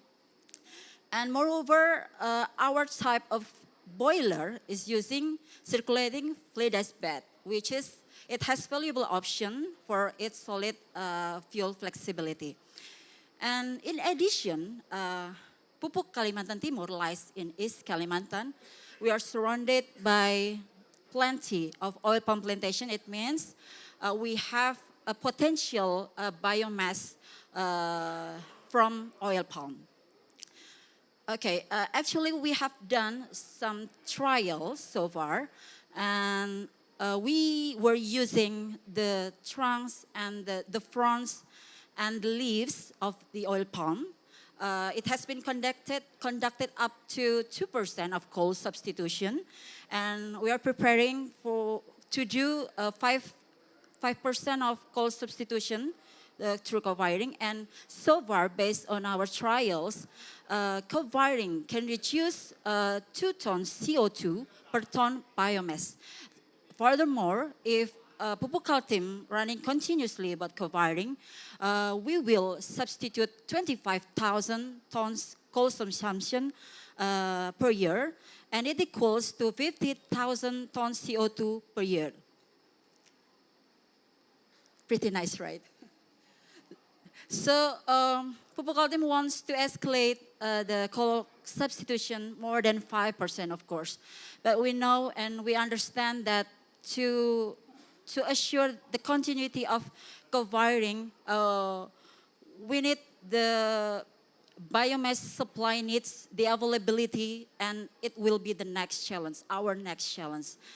So right now, we maintain our biomass supply needs by collaborating with our subsidiary. Actually, it's oil palm plantation company.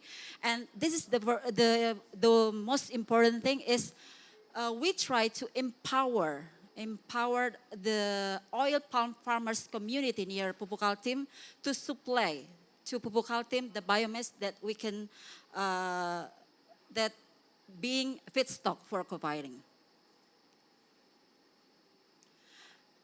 So ladies and gentlemen, in this very special moment for me, I'd like to share also that Pupuk Altim has developed a zero emission dashboard, where in the system actually we can monitor the data of each emission produced and the monitoring the progress and to see the result of each decarbonization initiative year by year. So as seen on the screen, for the blue line and blue circle, it actually shows that this is our decarbonization plan in 2024.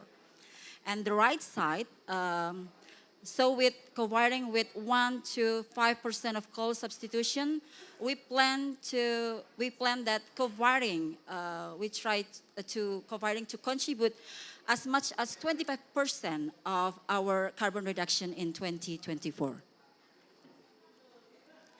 So in conclusion, actually, overall, through our decarbonization initiative, Pupuk Altim will support the NDC's accomplishment, Indonesia NDC's accomplishment, and the big goal of Pupuk Indonesia.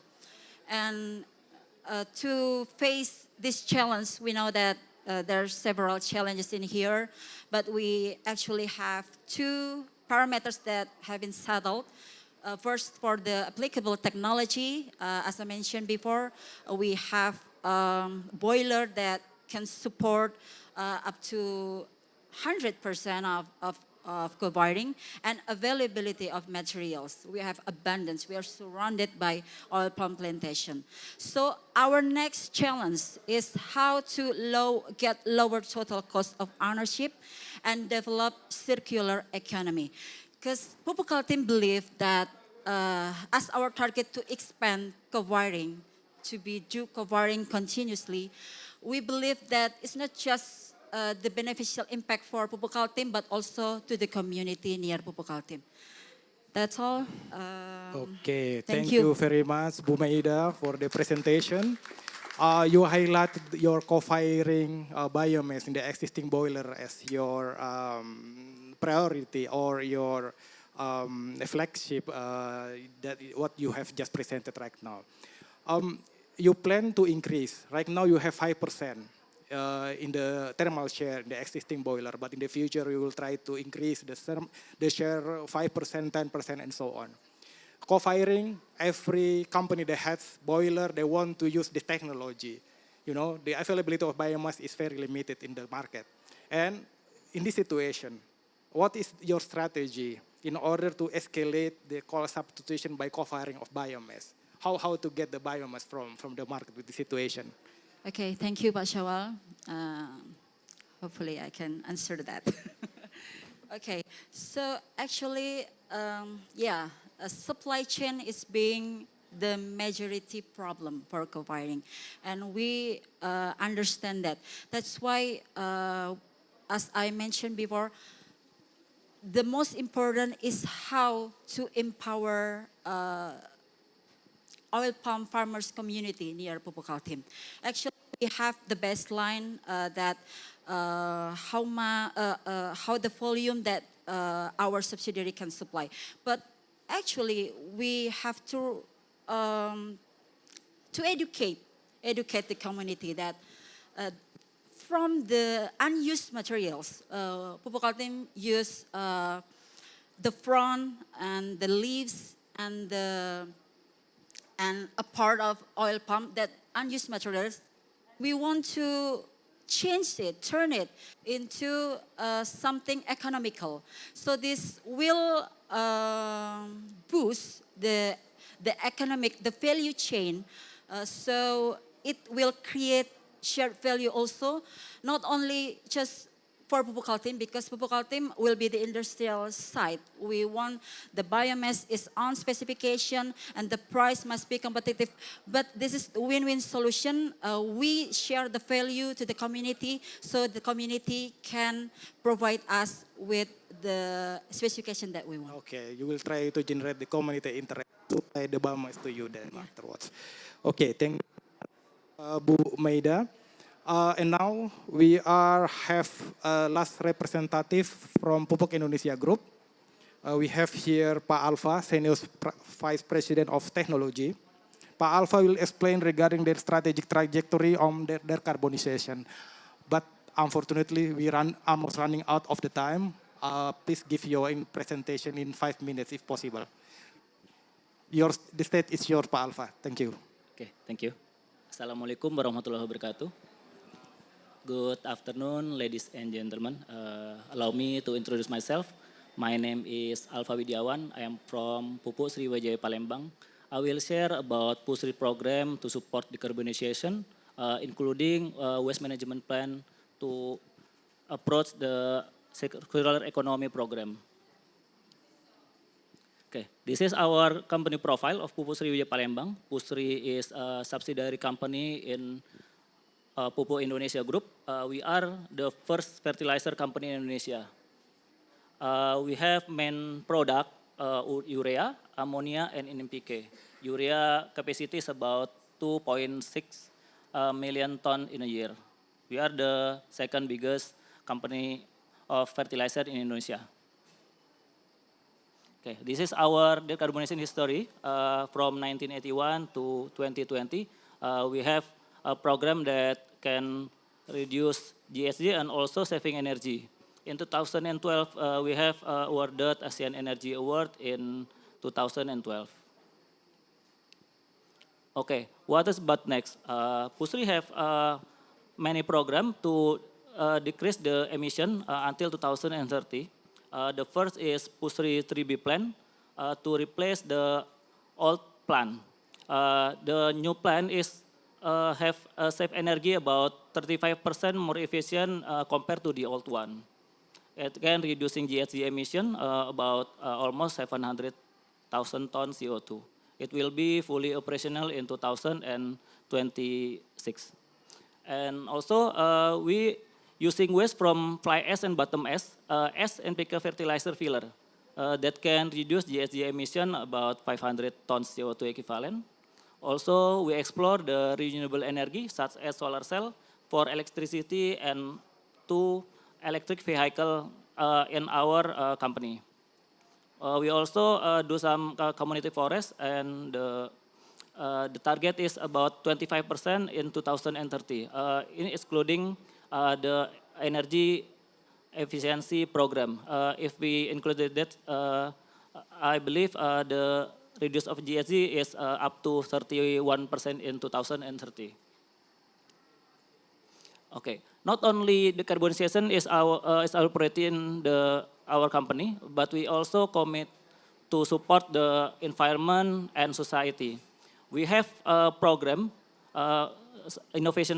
social innovation called name Sesera. Sesera is a health and prosperous program. The location of the Sesera program is in Kemarau Island. The location is about 1.5 kilometer away from Pupuk Sriwijaya. This program uses renewable energy for public facility that can also increase the economic condition of the people. From this program, we have the electricity and fuel consumption reduction. And also, this program, Sesera program, have awarded a gold category from Environment Ministry in 2022. Now we talk about the global condition, about the food waste. In the world, we have 1.3 billion tons of global food waste produced in 2022. What about in Indonesia? We have about 28 million tons of food loss waste and organic waste in a year. It's about 42% of total waste in Indonesia. According to the national state, we have lost economic loss about $15 billion per year. So what happens if we don't manage our food waste properly? The impact is extreme, such as carbon emission, soil degradation, air pollution, health problem, environment damage, and so on. If we don't manage the fruit, such as carbon emission, it can produce methane that have effect of global warming is about 20 times higher than CO2 itself. So we know the problem, so we have to be part of the solution. How to decentralize waste that can use low-tech facilities. At the same time, how to educate people and community. The benefit, if we can solve the problem, is the in environment aspect, social aspect, better quality of life, and education.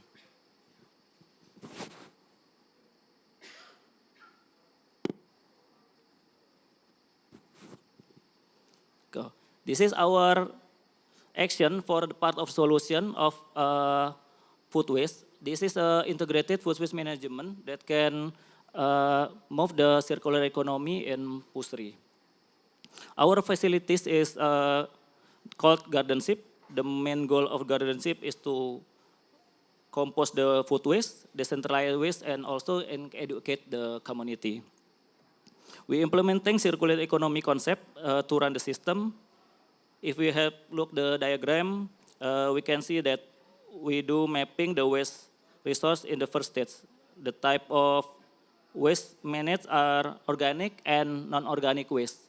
The non-organic waste is sent to waste bank to be sent to landfill, and the organic waste is processed to gardenship to be the product is liquid fertilizer, vermicompost, and worm.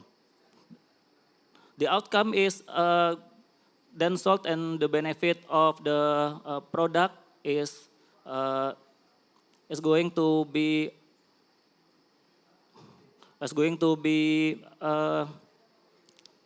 finish the waste plant and pay the workers.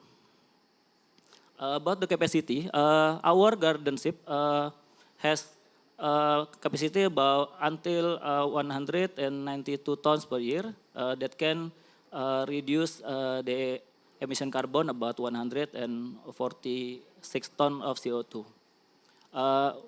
Firstly, we operate gardenship in March. The first waste is we manage is about 16 kilograms, and now in the October we can manage about 3.4 tons of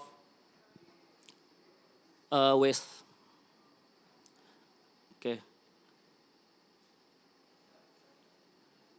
In this picture, we can see this is Mr. Andrew. He is from Australia. He is an expert of composting, about 45 years experience of composting. He is teaching the student to explain how to manage the waste management plan. The waste management plan is also have a function of a venue of the education to especially to student, to environment enthusiasts, and also the public in Palembang. We hope our waste plan can be a role model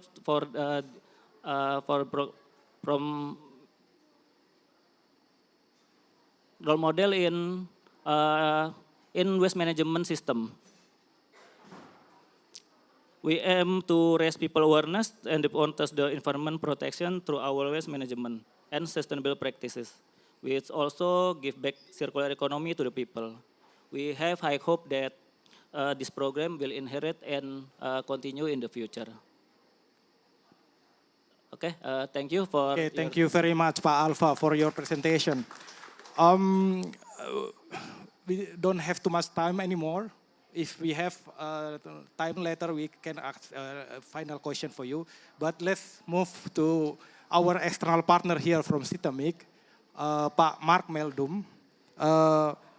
Mark is a leader of sustainable finance energy platform at Systemic, with a particular focus on accelerating capital investment into sustainable energy infrastructure, often leveraging blended finance solution. Please, the stage is yours for your presentation, Mark. Perfect, thank you. And thank you for having me on the panel to join you to discuss decarbonization of the fertilizer sector. It's a privilege. So as mentioned, I focus on the energy side of things, and so essentially how we decarbonize the ammonia component, which is where the link comes into the energy system, but also, and that's the primary content of the material. But if you want to talk about industrial heat as well, given some of the processes that were referenced, very happy to discuss that too. So this is going to be kind of a macro global picture of you, so that to provide a bit of a reference point as you guys think about, relative to global decarbonization pathways, everything that you're doing, which is all fantastic, by the way. In many moments, I thought, that makes sense. So good stuff. But you might see some things that you think, oh, okay, maybe we could go faster on this. Maybe we could, skip this intermediate step and go straight to the final solution type of thing. So this is just briefly scene setting. Fertilizer demand kind of grows steadily, as I'm sure you all know, and probably most of the audience knows, driven by population and overall income growth. Emissions and decarbonization pathways. So for a player like yourselves, obviously, scope 1, 2 in your fertilizer production facilities, but very good that you're also focused on your downstream scope 3 with the farmers, because as again has been highlighted already, a significant part of the equation. And then just to say, in terms of kind of broader pressure within the system, all the way down to food manufacturers, retailers, commodity traders, et cetera, they look back upstream to you guys as part of their upstream scope 3. And so, when we think about things like products in Indonesia that are so agricultural commodities that are exported, like palm, or others that use fertilizer intensively, and being exported into regions that are focused on CO2, they're going to be thinking about, okay, as I bring this agricultural commodity into the EU, for example, what were the upstream emissions associated with that? So good that you're kind of, have your eye on this and are seeing, and that, but just to call out that is one of the pressures that's coming into the system. From a global, how much does this matter within the global decarbonization agenda? The answer is a lot. So what you see on the far right-hand side is 0.6 from essentially what is your scope 1 and 2, and 0.6 from what is essentially your scope 3 with the farmers. Gigatons of emissions globally, and the total figure that we have as the world is on the left, the 53.2. So this is 2% of global emissions, which almost nothing gets that high, right? Like aviation is 2%. And we talk a lot about aviation and how we decarbonize that. So there is, there aren't sectors that really push significantly beyond that, except for power, obviously. And so this is a big deal. The next slides are going to focus in on the first component here, which is the mineral fertilizer production. So how do we get to clean ammonia? So we wrote a report as Systemic last year, focused on pathways for clean ammonia. And so what you'll see in the 3 different columns, obviously business as usual, and then lowest cost and fastest abatement. And so the difference between those two that you'll notice is in the fastest abatement, there is, it's all green ammonia, basically because blue ammonia doesn't have 100% reduction. But in the lowest cost, there's more blue ammonia, basically because, not specifically because it would be cheaper green fields, but more so because there are a lot of, you can take an existing SMR facility and put CO2 capture on it. So it's kind of, it's not cheap, obviously, but it's incremental capex as opposed to building whole new production. So, as you guys think about how you get to clean ammonia, I suspect some of those trade-offs are coming into play, right? I'll try to go quicker. This is a cost curve on green ammonia, basically to say between those two, green ammonia costs are coming down fast. Blue ammonia won't change that much. CCS infrastructure has never shown any evidence of a cost curve in all of the years that we've been trying to deploy CCS, whereas electrolyzers that produce hydrogen are coming down the cost curve fast. They're expected to come down by about 80% in terms of cost for capex for an electrolyzer this decade.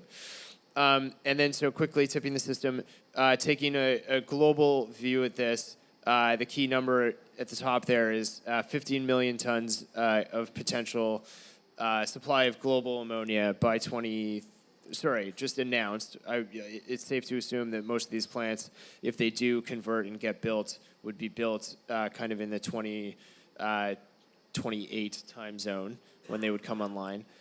So lots happening. Now, TBD how many of these actually do end up being built. But I would say that within the hydrogen space, green ammonia for fertilizer is one of the sectors that is moving the fastest. This is part of the reason why, which is, I won't explain this whole chart in detail, but the key kind of message here is amongst the sectors that are looking to use hydrogen products to decarbonize, so things like fertilizer or green ammonia also for shipping fuel, or hydrogen for steel production, or synthetic hydrocarbons for aviation, the green premium, quote unquote, as in how much does it cost to switch to the green product today relative to, so like using green, in this case, using green ammonia instead of gray ammonia, the green premium is lowest, and we can close that green premium gap fastest and soonest in fertilizer relative to the other sectors. So a lot of people are looking to the fertilizer sector as the one that can, with financial support, et cetera, bring the volumes of green hydrogen forward that get us down that cost curve to these numbers. Actions by 2025 and 2030. I won't go through this slide. And then lots of investment to make this happen. The big chunk of the green stack there to produce green ammonia is in renewables that deliver the electricity to run the electrolyzers. That's where most of the investment would go. So that's that. So maybe just quickly to pull it back here, we talked about some of the links to green and blue and decisions that you guys will be making. I would also say on industrial, so I think both there and generally with some of your industrial heat, I think one of the key questions for you guys is going to be, do we skip straight to an end state solution? Or do you take kind of the semi-step via gas? And my contention certainly would be that numbers are moving to a place where frequently just going straight to the final solution often makes sense. Okay, thank you very much, Mark, for your comprehensive explanation. I have one question for you. You have heard the initiative that has been done by our subsidiaries here and the father plan actually. In your opinion, compared to the other global fertilizer industry, global industry, what is your opinion? If we are still on the track and it makes sense to achieve our net zero emission in 2060 and then previously in NDC in 2030? Yep. That's your opinion. So I would say if it's a question of 2060, you know, I can see how your pace of delivery now, you know, it's kind of, it feels like a first steps element. Some of the numbers are bigger, but some of it is, okay, let's do a little bit of this to get to know it, and then we can scale. I can see how that could meet. Relative to other players globally, I mean, probably no surprise to you, there are others moving a lot faster. So the likes of Yara, OCI, CF Industries, the names essentially that were on that map of getting to 15 million tons green ammonia, you know, plants that are being designed, like these are massive scale plants with investments that are being considered and starting to go in now, right? And so they're already at that scale stage. They, you know, a number of these things benefit significantly from, for example, the US IRA, right? Or the carbon tax in Europe that make these things more financially viable. But just to say, you know, in a world where there becomes increasing pressure on what is the embedded carbon within an agricultural commodity, for example, those players will, you know, be better positioned. And so if you're thinking about your, you know, your own competitive position in that version, and how much pressure that may or may not come to bear, and when, you may want to think about going faster. Okay. Thank you very much, Mark. It seems that we are not going faster about decarbonization because there are other company in the world that are already far in front of us, and then we don't know. Far. You could, but yeah. Okay, a bit far, but we cannot expect it what happen in the future. The regulation getting strengthened and so on. It may seem that it's a must to faster up our decarbonization initiative afterwards. Okay, we are already at the end of our session today. Let's wrap up our talk session as follows. First, Pupuk Indonesia recognizes the imperative to align with government objectives, aiming to contribute towards achieving the national determined contribution by 2030 and attaining net zero emission by 2030. Mr. Dwi, for example, from Petrokimia Gresik, had defined clear pathway for industrial decarbonization. And the second, in alignment with government goals, Pupuk Indonesia has undertaken various decarbonization initiatives. This effort focus not only on reducing carbon emission from scope 1 and 2, but also address scope 3 emissions, acknowledging the significant role played by the company in the fertilizer industry.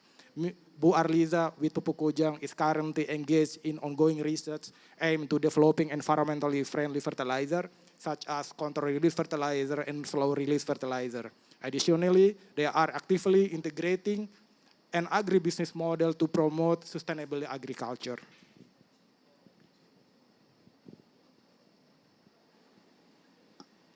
Third, as explained by Bu Meida, actually, Pupuk Indonesia has identified two primary sources of carbon emission, process emission or IPPU and energy-related emission. The company has identified constraints on implementation and has devised a strategic plan to effectively overcome these challenges. For example, Bu Meida with Pupuk Kalimantan Timur has identified the supply of biomass as a potential bottleneck for biomass co-firing in existing boiler, but they only know how to resolve the problem. And the fourth, Pupuk Indonesia can promote the concept of a circular economy by empowering local communities through decarbonization initiative. Pak Alfa with Pupuk Sriwijaya Palembang has empowered local communities to transform both organic and organic waste into valuable commodities. In one hand, they are generate the circular economy. In the other hand, they are reducing the carbon because of organic fertilizer, improve the quality of the soil. Then we will have the balance of the uses of the chemical fertilizer. And then the fifth, Mark has explained to us our initiatives are in line with those comparable global industry, but we are still not faster enough in order to anticipate the future. And we are, of course, to achieve net zero emission by 2060. Some enhancements have been identified for our initiative in the upcoming years. Okay, that's all. I would like to, maybe we have here yeah, we don't have enough time anymore. So that's all. I think I have everything. Again, thank you very much for your attention. Wassalamualaikum warahmatullahi wabarakatuh. Thank you for finishing it in a timely fashion. Maybe all the subsidiaries from Pupuk Indonesia wants to have a family picture together. And if the executive team wants to join, please do. Up on the stage, Bapak. Silakan. All the speakers first, okay. We have 2 takes. So first for all the speakers and our international partner.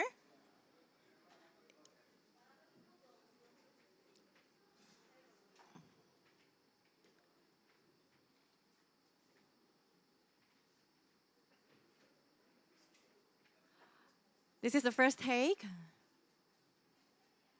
When we're done, we're going to have a second round with Pak Rahmat as well as maybe Ibu Anggia.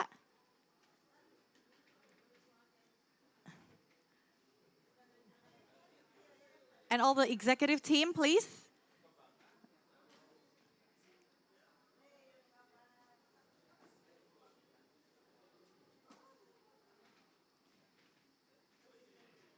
We don't want to leave anyone behind. Perhaps if anybody wants to join to be in the frame.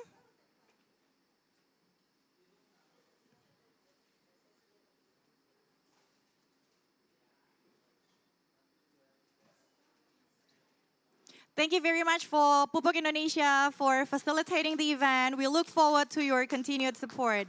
Thank you. And we still have one last session to go. So if you want to have a quick break, please do so. Otherwise, please be back at 7 o'clock and we'll see you then. Thank you.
Hello, Assalamualaikum warahmatullahi wabarakatuh.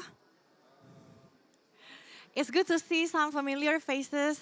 Thank you, Ibu Anggia, staying from daylight until night. Okay, this is our last session of the day before we have a break tomorrow and continue until the end of the program, which is going to be on the 11th. So today we'll be talking about FOLU Netsing 2023 from Indonesia for Better Global. So apart from the enhanced NDC document, Indonesia has submitted the long-term strategy for low carbon and climate resilience 2050 document, in short, LTSLCCR. It's a mouthful, which determining a vision to enhance national action ambition. So in the past couple of years, more than a dozen of provinces have been preparing operational plan targets for reducing the GHG emissions. So here today, our speakers will convey policies, strategies, plan, and mitigation action in FOLU sector in order to achieve Netsing 2030. To commence our session today, we humbly invite the Director General of Forestry Planning and Environmental Governance from MOEF, Pak Hanif Faisal, to deliver a keynote.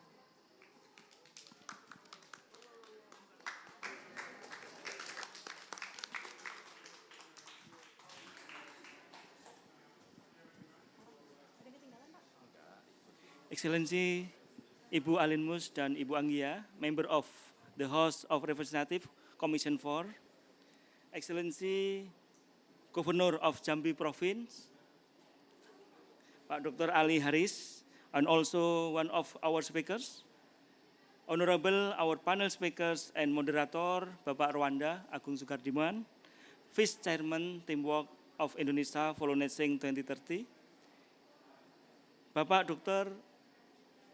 Ahmad Santosa, Chief Executive Officer of Indonesia Ocean Justice Initiative, Ibu Anne Wallenstein,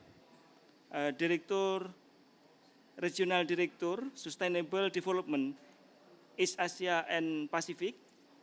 I will not forget to greet Dr. Efransa, our chairman of session today, my fellow delegates, the right honorable guests, distinguished ladies and gentlemen.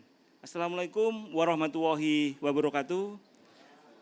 A very good afternoon. I would like to express my gratitude to all the involved parties in the Indonesia Pavilion COP20X UNFCCC series of events, especially for the special session on FOLU Netsing 2030 from Indonesia for Better Global, who have supported this talk show.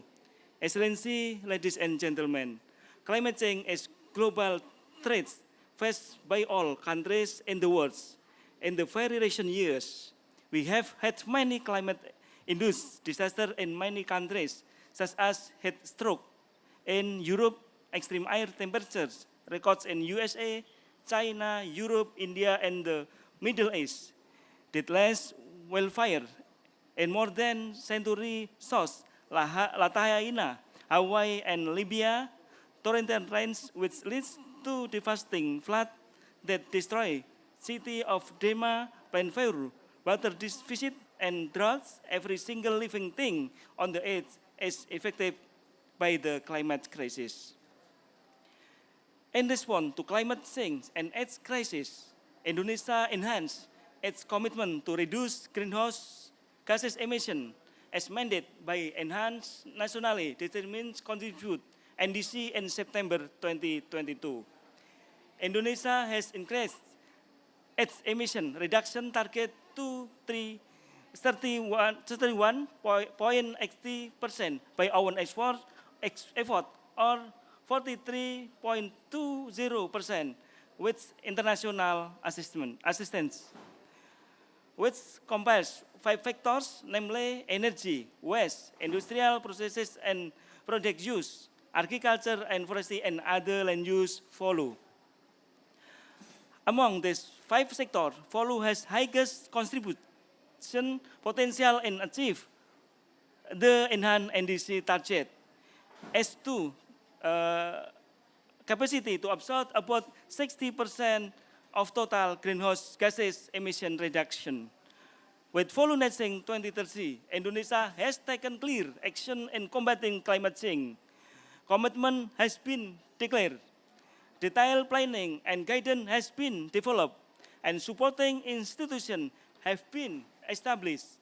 Accordingly, through Indonesia FOLU Netting 2030, we pursue every person, every country, and every nation around the world to take concrete action. We have been discussing climate change in paper and oration. It is time to demonstrate the spirit of cooperation and collaboration and turning our ambition into action. Indonesia FOLU Netting 2030 has set target and maximum allowable deforestation for mineral of 330,000 hectares since 2020.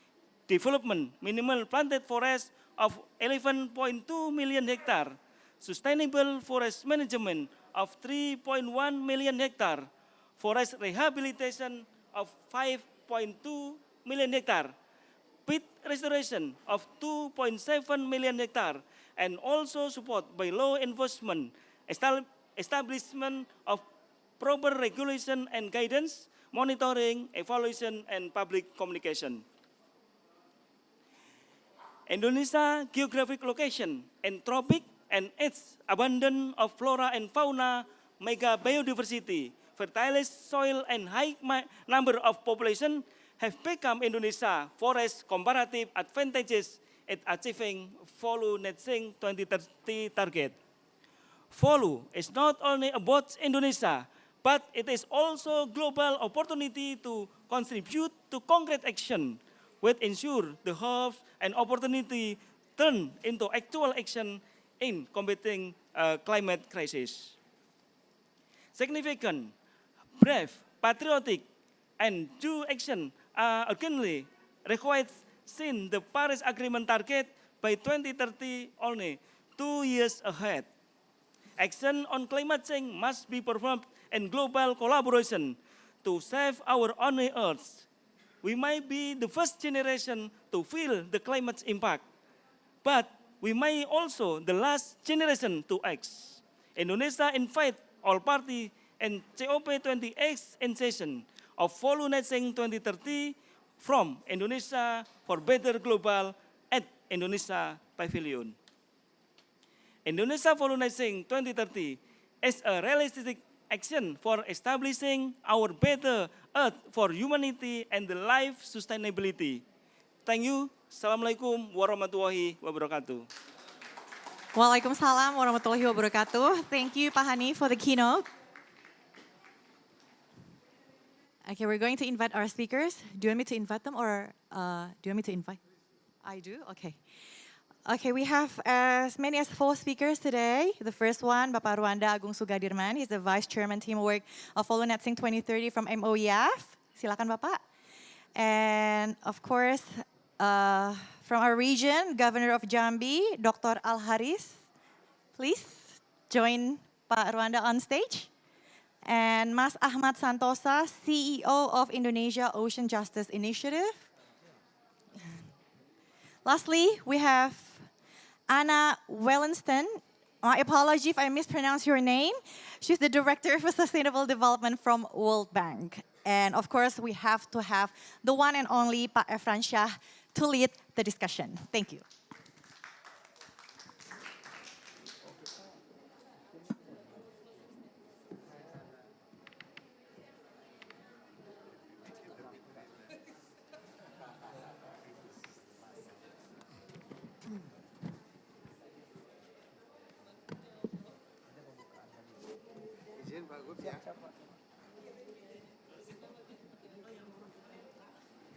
Assalamualaikum warahmatullahi wabarakatuh. This is the last session, I'm afraid, and my first intention to make this efficient. And if we can wrap up by 8 p.m., I would be very grateful. Just for your information, the fashion show at the green zone just about to commence. Sustainable fashion show in case. So tomorrow is our break day, so please enjoy your time.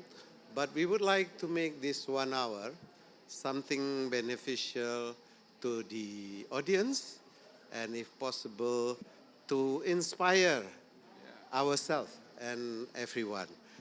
So I will not introduce again the speakers. I will call upon one by one. So I just like to highlight the key forward. But before proceeding, let me recognize Honorable Ibu Alian, anggota DPR. Selamat malam, Bu. Yeah.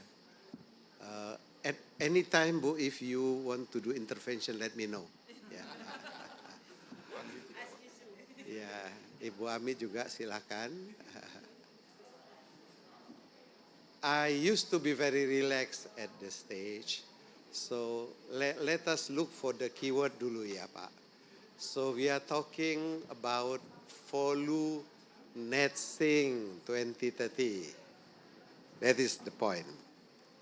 So why it is important? It has been described by Pak Hanif that 60% of our target for NDC, our commitment, international commitment on reduction of CO2 emission, 60% come from the FOLU sector. So we cannot afford to fail that 60%. Otherwise, I cannot imagine the rest. Yeah.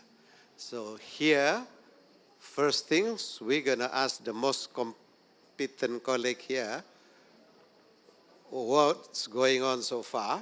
Yeah. Any progress? Can you convince us that we are on the right track? And then later on, I'd like Pak Gubernur to share a little experience from the perspective of Jambi province.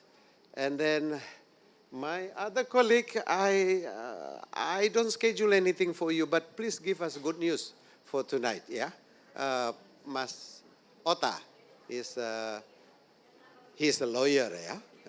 Mas Ota is a lawyer, and I hope he has different perspectives and seeing this struggle. And last but not least, Anna, I really want to ask World Bank first what they have been doing so far, and then can you do much more for us? That will be my keyword for tonight. So without further ado, I'll start with Pak Rwanda. Please take your stage.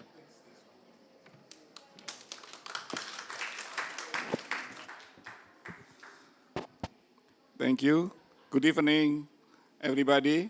Mr. Moderator, Dr. Efransa, thank you very much. Distinguished speaker, Bu Anggi, Bu Alin, the member of Representative Indonesia, Pak Diji, Planologi, dan seluruh hadirin.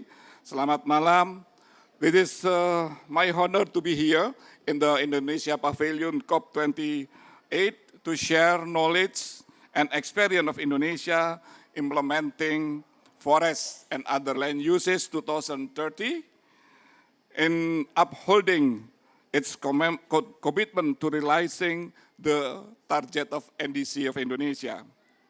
I brought a good news here to Dubai in COP29, Indonesia FOLU net sink 23 from Indonesia for better global.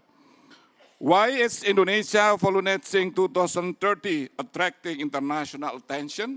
I will explain a little bit much detail. Next.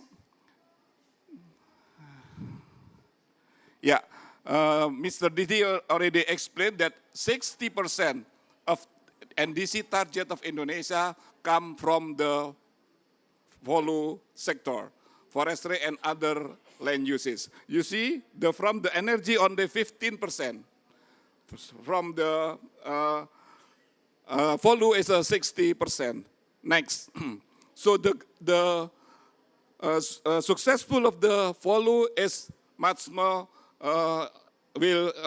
implementing of the Indonesia NDC is can be successful. So, beside the submit enhanced NDC, we also submit LTTS LCCR, Long-Term Strategy and Low Carbon Climate Resilient 2050. On that scenario, there are 3 scenarios. And the last scenario, the LCCP, in 2030, all of the 4 sectors, energy, agriculture, industry, and waste, is peaking in the 2030. But the sector FOLU, there is a big absorption. Next. This is all of this formulation we formulate on the Indonesia FOLU netting. It is a operational plan and then detailing into the subnational. Next. Next. Yeah. So the target is how the carbon absorption from the FOLU is same at least or bigger than the emission produced from the forestry activity. Next. So how we can do all of this activity, this is the target what we are going to do. You can read this activity, reducing deforestation, etc., under the pit rehabilitation, etc. So all of this activity, we have to reach the level of emission is 140 million ton CO2 equivalent. Next, all of the activity of FOLU nesting actually is first the action of reducing the emission and maintaining the carbon absorption and enhance the carbon absorption. Next. Yes, this is the implementation, how we can achieve our Indonesia FOLU until 2030. We are here in 2030 and 2024 is implementation, and to reach the 2030 we have make an acceleration on the 5-6 year in forward. Next. Yeah, from the national operational planning, we detailing in the every activity in the main field, the sustainable forest management, carbon sequestration, and then work plan of conservation field, ecosystem management, and pit ecosystem management, and also work plan of the information of instrument field. The next, we have the national operation plan. From that plan, we detailing in the subnational. So Mr. Governor make the operational plan in the subnational. So they have specific target to implement the mitigation action in the each province. Next, we have 12 last year, and this year we finished 28 of province. Next, to complete with all of the activity, we have also the manual. So every single activity and the mitigation action, we completed with the manual. We have already 15 manual that can be operated by the operation in the field. Next. So in conclusion, first, maintaining the international commitment of the President of the Republic Indonesia by ensuring realization and implementation at the site level. So we ensure that from global commitment to local implementation. The second, the activity plan outlined in the operation plan of Indonesia FOLU netting is a forestry sector activity, but will be implemented in more structured, systematic, and massive manner, and with increased performance targets. And the last, our target is to reach the achieving a greenhouse gas emission net level minus 140 million ton CO2 equivalent by 2030. And the last is the main of foundation is sustainable forest management, environmental governance, and carbon governance. And the most important thing, FOLU can be done if there is a FOLUs. FOLUs is money. World Bank will support all that one. I want the World Bank to explore more the need of the FOLUs. Thank you very much. Assalamualaikum warahmatullahi wabarakatuh. Waalaikumsalam. Thank you very much, Dr. Rwanda. I heard loud and clearly FOLU and FULUS. So, but what I got from your presentation that you are reporting good news. Everything is on track, and we are on the implementation. And to be noticed that even in the level, at the sub-national level, we are making progress. And documentation in relation to the UNFCCC reporting has been all fulfilled, and we are quite aggressive in improving our target. Yeah, that is the idea from your presentation. Can I check with Pak Gubernur? Is that any news from Jambi? Silakan, Pak.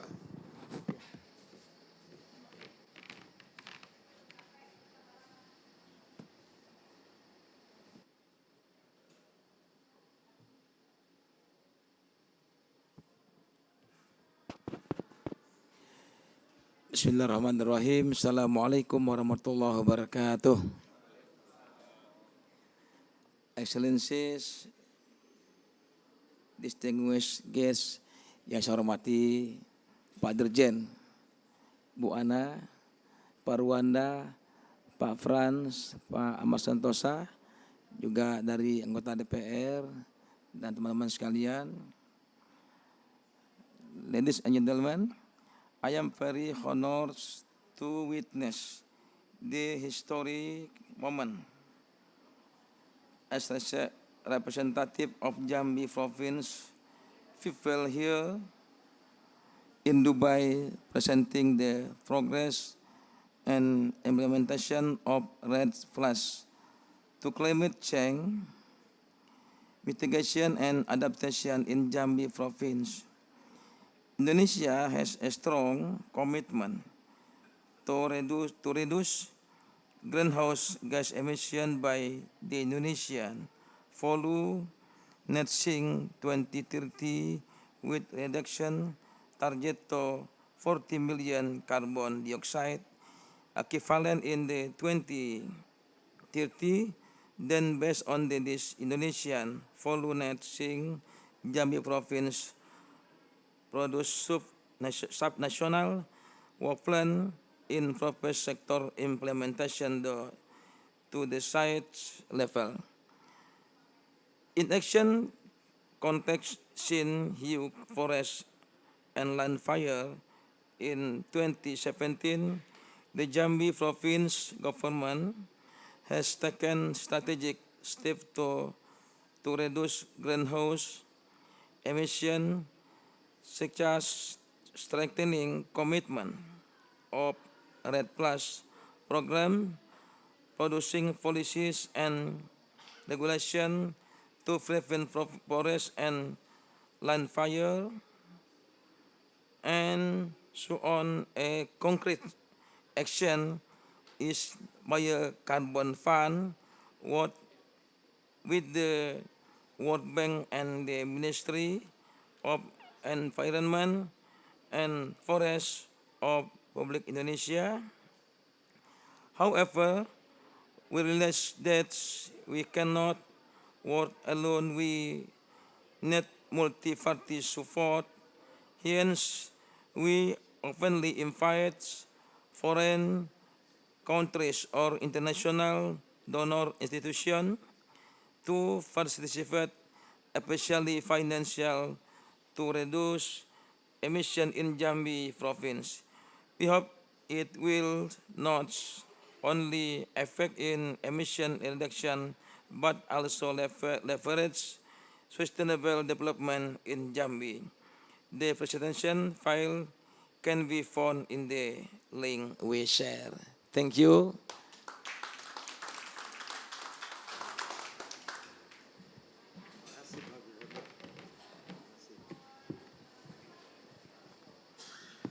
Thank you, Mr. Governor.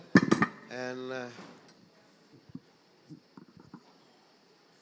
at the beginning, I don't have anything to ask to Mas Otta, but I think it's strange if you don't take talk about legal perspective here. Is there anything to say about legal perspective? Please.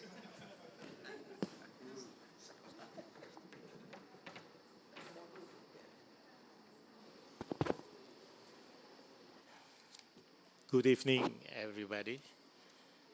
Pak Hanif, Director General PTKL, Ministry of Environment and Forestry, Ibu Alin Mus, and all Bapak-Bapak, Ibu-Ibu here, and distinguished speakers and moderator. I would like to share, Pak Efransha, about our study recently published before Ibu Menteri and Pak Menteri Kelautan dan Perikanan, Ministry of Marine Affairs and Fisheries, and Ibu Minister of Environment and Forestry about blue carbon ecosystem governance as a part of work plan FOLU Net Sink. Let me explain shortly about recent status of blue carbon ecosystem globally and nationally. Over the decade from 2010 to 2020, some 600 kilometers square of mangroves were lost. And it is estimated that 373 kilometers square of this was due to direct human impacts. Rates of mangroves loss have already slowed considerably in recent years. This is the good sign. This presents an opportune moment to raise ambition and halt losses significantly. This is according to the State of the World's Mangrove 2022. Ecosystem services from 3.3 million hectares of mangrove in Indonesia is valued to be at least US 1.5 billion annually. This is based on World Bank 2022, Ibu Ana. Study result indicates that conservation of existing mangrove should be prioritized where conservation net benefits are generally higher than restoration net benefits. Nearly 49% of Indonesia's mangrove area is within conservation, hutan konservasi, and protected forest areas, hutan lindung. There are protection measures for mangroves within these two areas, where utilization is protected forests are only for environmental services and non-timber forest products. Meanwhile, in conservation forests, utilization is more stringent and limited for non-extractive activities such as research, ecotourism, and water. This is according to law on forestry. However, the remaining area of mangrove is vulnerable due to economic purposes. Around 21% of mangroves are still located in other land use area, or APL, we call it. It's about 702,798 hectares. That's APL in area, other land use area. And 30% are located in production forests, 1,614 hectares. This is according to national mangrove maps. So mangrove policies within FOLU Net Sink. Pak Ruanda already explained about the policy related to FOLU Net Sink. The FOLU sector contributes 60% to Indonesia's total emissions reduction target and is targeted to achieve carbon neutrality by 2030 and net zero by 2060 or sooner. Mangrove, a significant carbon sink, is addressed in the FOLU Net Sink 2030 operational plan, where reducing deforestation and degradation of mangrove is one of the main mitigation actions to achieve FOLU net sink. The Indonesia's FOLU net sink 2030 operational plan summarizes 7 steps to protect the mangrove ecosystem. The first one is establishment of policies and regulatory frameworks for managing mangrove ecosystem that are adapted to local condition and wisdom. The second one is encouraging the promotion of benefits of mangrove, which can improve the community's economy, both non-timber forest products and environmental services. The third, increasing awareness and community involvement in mangrove management. Fourth, providing clear limitations regarding mangrove logging. Fifth, increasing mangrove productivity through technological development. Sixth, establish, improve, strengthen national and international partnership for mangrove rehabilitation. 7, increasing fair and transparent enforcement efforts. So the 7 steps are really a window for us to really protect the mangrove ecosystem in Indonesia. So I would like to highlight a bit about the importance of the improvement of blue carbon ecosystem governance, especially mangrove ecosystem governance. We define there are at least 6 elements of blue carbon ecosystem governance, including mangrove, that need to be developed and strengthened in Indonesia. The first one is national regulatory and policy framework. That's one. The second one is institutional arrangement. The third one is community participation. And the fourth is tenurial security, especially for mangrove-dependent people. 5, monitoring and enforcement. 6, financing and equitable benefit sharing. The most important thing that I will highlight it is blue carbon ecosystem should be placed as critical natural capital. Identification of mangrove that are categorized as non-replaceable and non-substitutable critical natural capital, or CNC. The establishment of CNC can utilize the existing concept, the 6 domain of critical ecosystem services by Fridolin Brand, for example, or 7 EPSA criteria under CBD in the national regulatory framework. Currently, only mangrove in conservation and protected areas and primary mangrove are included within PIPIP, PIPIB, license issuance moratorium. Therefore, it is needed to expand the scope of PIPIP to include secondary mangrove and mangrove outside protected areas. And the second important thing,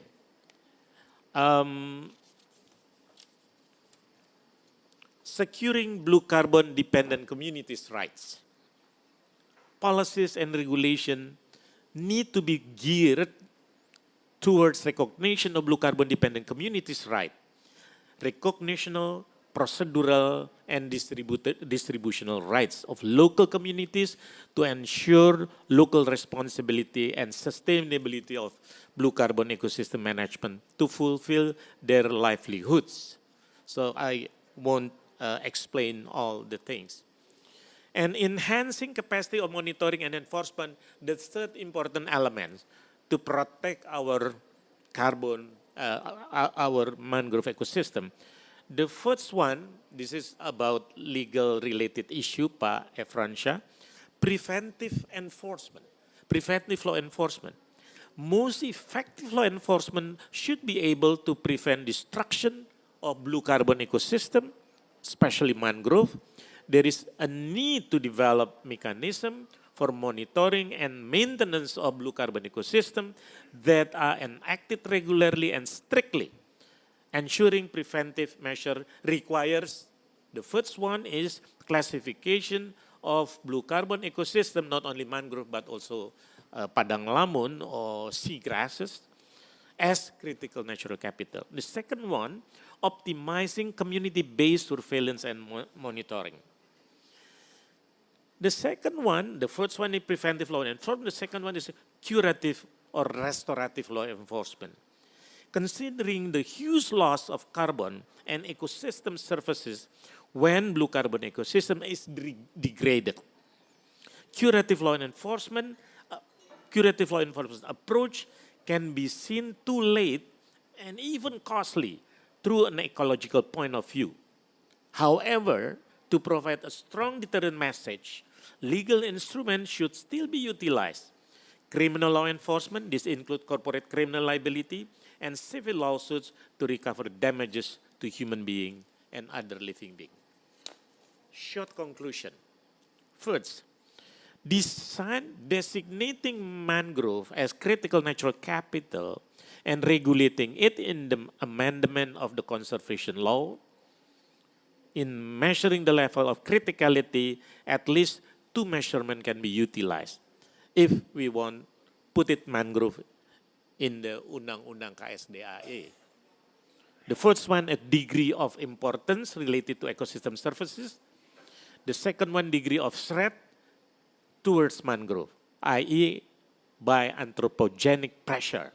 Subsequent to the designation, the government needs to enact strict protection status for a mangrove ecosystem that clarifies limitation of utilization to be non-extractive and that they are irreplaceable and unsubstitutable, even by Strategic National Project or PSN. The draft government regulation, this is number 2, the draft of government regulation on mangrove, which is being processed right now, provides an entry point to strengthen protection efforts. To ensure that the government regulation can impose meaningful legal implication, several aspects need to be regulated. The first one is accelerate integration of protected function of mangroves, fungsi lindung, in spatial planning. Number 2, ensure clarity within institutional arrangement of mangrove among ministries, agencies involved. The third one is transitional provision that align existing business permits with sustainable utilization of mangrove. This government regulation should also support the 7 mangroves related action in the FOLU Net Sing program, as I mentioned previously. The last one is continuing the positive impact, reduce deforestation through the enactment of PPIP or license moratorium policy.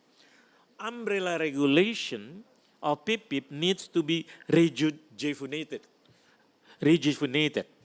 Possibly, a stronger enforcement of PPIP can be done through enactment of government regulation.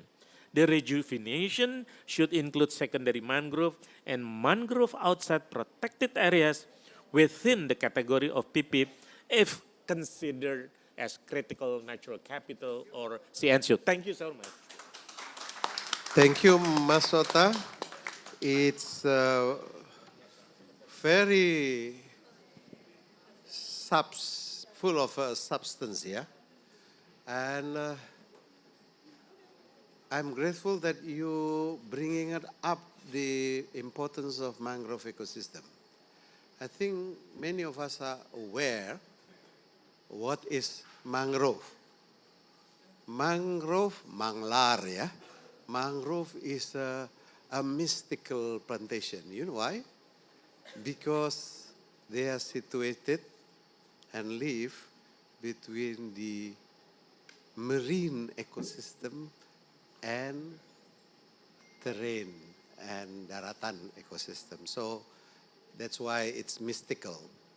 And the other thing, in the context of FOLU, I just checked with Pak Ruanda, the capacity of stocking and sequestration can be 4 to 7 times higher than plantations in terrestrial. So it is very important, and you also brought up the issue of blue carbon, and we are now progressing, strengthening the protection through rules and regulation. This is what we hear from Masota. Thank you very much. Apart from other legal aspect, I think mangrove ecosystem will play very vital role in the success of FOLU net sink. Now I think it's time to have a good news from the World Bank. Anna Wallenstein, she based in Washington, D.C. headquarters. Please take your time. Thank you very much. Good evening, everyone. It's great to be here, and I so much appreciate the attention at this late hour. Honorable Governor of Jambi, Bapak Dr. Al-Haris, Bapak Hanif Nurofik, Bapak Randaha, Bapak Esraha, your patience with my pronunciations appreciated, and Bapak Mas Ahmad Santosa. It's wonderful to be here with all you. It's a great pleasure to be at this important event to discuss the contribution of land use and forest in Indonesia's greenhouse gas emission reduction targets. Let me start by saying the World Bank applauds the government's ambitious efforts in the FOLU Net Sink 2030 plan. It's visionary, it's important at a global scale, and it's recognized as such in the international community. We're also really proud to be supporting the province of Jambi in its contributions to emission reductions, so thank you for that. Could we move forward, please?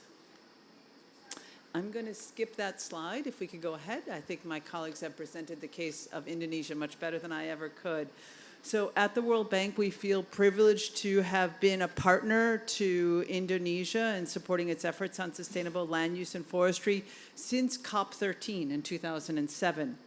This support has evolved into a comprehensive approach, the Sustainable Landscapes Management Program, SLMP as we call it. It's a platform for combining technical assistance, analytical support, investment finance, and performance-based finance for agreed-on results. It focuses on readiness building, on financing FOLU actions on the ground, and rewarding performance. So first, in terms of readiness, the program aims to support the creation of enabling conditions for sustainable land use and forestry management, including REDD+ at the jurisdictional level.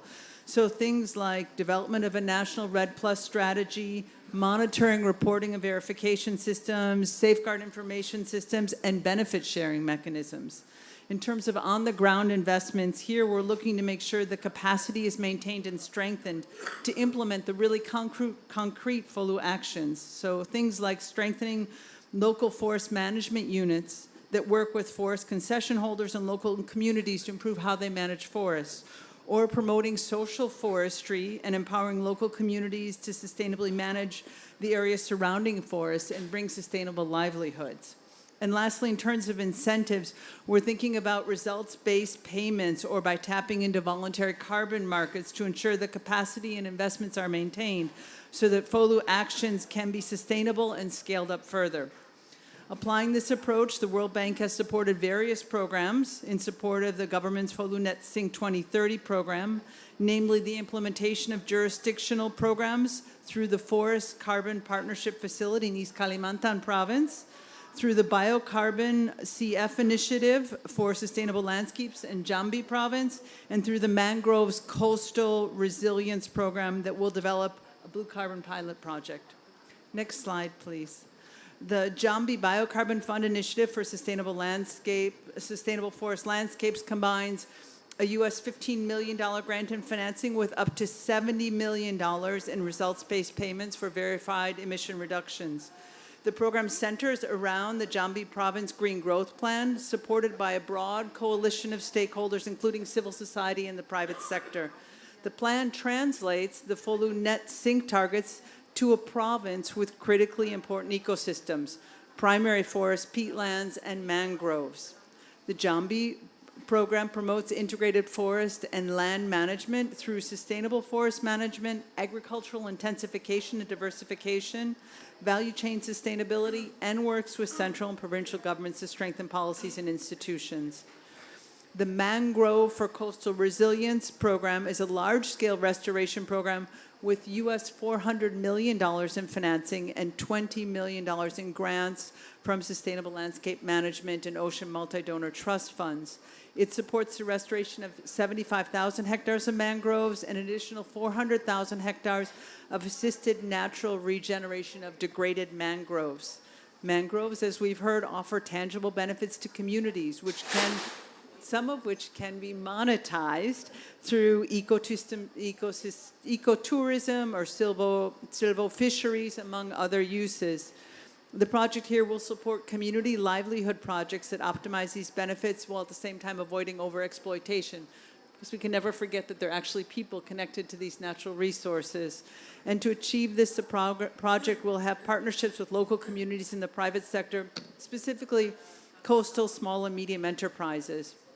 And finally, the project will support Indonesia's readiness to access blue carbon payments as an additional source of resources for local communities. Next slide, please. Maintaining momentum at the level and effort needed to move forward Indonesia's FOLU Net Sink 2030 plan will be critical. It needs additional sources of financing and structures for delivering impact, and the World Bank is delighted to be a partner. We're thinking of how, at the global level, to really scale our impact on global public goods like forests and mangroves and nature to really accelerate climate impacts. We're committed to developing programs to promote sustainable forest economies and critical forest biomes and to achieve impact at scale. If you heard our new World Bank president speak in the last few days, it's about impact at scale and how we can really improve the lives and the environment of the countries that we work with. This approach for the World Bank at the global level has us talking about $6 billion in financing in the next years around 3 critical geographic areas: the Amazon Basin in Latin America, the Congo Basin and Upper Guinean forests in Africa, and in East Asia and the Pacific, Indonesia, in Cambodia and Laos. And this program will leverage all of our global expertise and know-how to really accelerate what we're doing and seeing on the ground for big impacts. So we remain committed to the government of Indonesia. We're delighted and proud to be your partner. We want to be your partner more. We're ready to help on the readiness, mobilizing investments, and really scaling up for the kind of great impact you're having. So thank you very much. Anna, thank you very much for your words of encouragement. And please continue to liaise and make sure that the release of payment to Pak Gubernur Jambi being made. Yeah. So, and because it's not just a matter of money, it's a matter of sending positive message to other countries, yeah, beyond Indonesia, that this can be done. But you need to be serious about it. Well, I have a question to ask you, yeah? Yes, please. Yeah, because the things when we come about FOLU netting seems to be complicated and a lot of terminology involved. Is there any way to facilitate understanding and where the ordinary people can consult? Yes. Okay, thank you, Pak Efransa. So how to make a simplify achievement of the NDC target by reducing emission from forestry and other land use sector is from this sector is how we can mitigate the activity in the field. The first action is to reduce the emission. What kind of emission that sources from the forestry is a forest fire and deforestation. This is the source of emission. But to handle with it one, we deal with the action of increase the carbon absorption. It means rehabilitation. And that one is the action of maintaining the carbon absorption. So it means we maintain the forest that's still standing in the forest area. So actually this activity that we can make FOLU net sink is can be achieved for the NDC of Indonesia, Pak Efran. Yeah. Yeah. And there is a unit in the ministry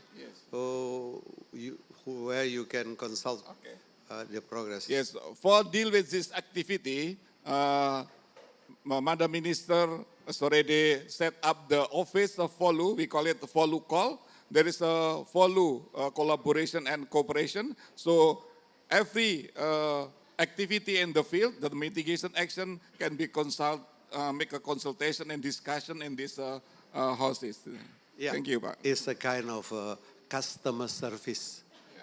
Customer service for FOLU net sink. I think you can consider like that. Well, now is the time to ask the floor whether they are sleeping or what's going on. Is there any intervention from the floor? If no, can I ask Ibu Honorable Alien Mus to say something? Is there anybody? Please do, Bu, in Bahasa or in English, in French, I'm okay. Merci beaucoup. Thank you so much for asking me. Anyway, I want to asking to the governor of Jambi first because I'm really like, it's the first interesting for me because I just know that since province Jambi have helping by the World Bank, anyway, already 85 million US dollar, I think like this. So I really want to know how the progress is it. Because until now, we just know that's only helping by the World Bank, but 85 million US dollar, is it slowly by slowly payment or per years or by months, I don't know, or by the progress that's the government of Jambi doing to taking care of the forest in Jambi. Thank you. Thank you, Bu. Pak Gubernur? Iya, saya bahasa kita aja ya. Ya. Boleh ya Bu ya? Silakan. Ya. Nanya Ibu ini saya. Beliau tahu aja. Ya, baik. Jadi setelah kita masukkan di APBD kita, APBD Provinsi Jambi, nah lalu pekerjaannya kan kita lelang tuh, ya tender, biasa. Nah lalu pakai uang kita dulu. Uang kita dulu, nanti baru kita klaim ke mereka. Kita ajukan ya Mas ya, Pak Dirjen ya. Kita ajukan. Tapi kalau progresnya bagus, itu juga bayarnya bagus. Nah maka itu by progress ya. Kalau pekerjaannya bagus, tepat waktu, maka langsung dia klaim dan langsung dibayarkan. Dan, ya, pakai verifikasi. Iya. Jadi sebetulnya kalau daerah siap dengan rencana kerja yang matang, kemudian juga fungsi-fungsinya jelas untuk emisi, nah maka itu tidak mudah, tidak susah prosesnya. Sampai hari ini Jambi tidak ada problem, lancar dan aman. Makasih Pak. Thank you. And now we just talk about the experience of disbursement. So it's of the interest of the House of Representatives, House disbursement been made. And the governor just explained it's through after verification and it's staging and they need to mobilize their own funds first. And then it will be top up later. Any other questions? If not, I think I'm very efficient. Yeah. 8 o'clock. So, no, I think this is a very important subject. And this is about Indonesia, about our international commitment, and about support from sub-governance and involving so many parties here. Let's remember tonight with the story of mangrove, because it has not been somehow has not been mentioned many times, and silently it was disappear, and it's there are, I know some songs related to mangrove, but I'm not going to sing now. But you need to remember there is a specific formation related to mangrove, either through Rhizopora, Aficinia, as such, the Barringtonia, all these names are the name of species of mangrove, is just approaching the terrain. And really, it's a very mystical things to study in terms of flora and fauna of mangrove. So I hope you have time to see these stories in many of the written books. If there is no burning questions, we are all going to the fashion show, or let's have a break. Actually, and sorry, interruption. We have a closing remarks from Ibu Yeah. Alin Mus. Ya, before we masih. Ya. conclude. Ibu, Bu Ali, silakan. Closing remarks. Pas ya, 5 menit ya, jam 8 ya, kita close.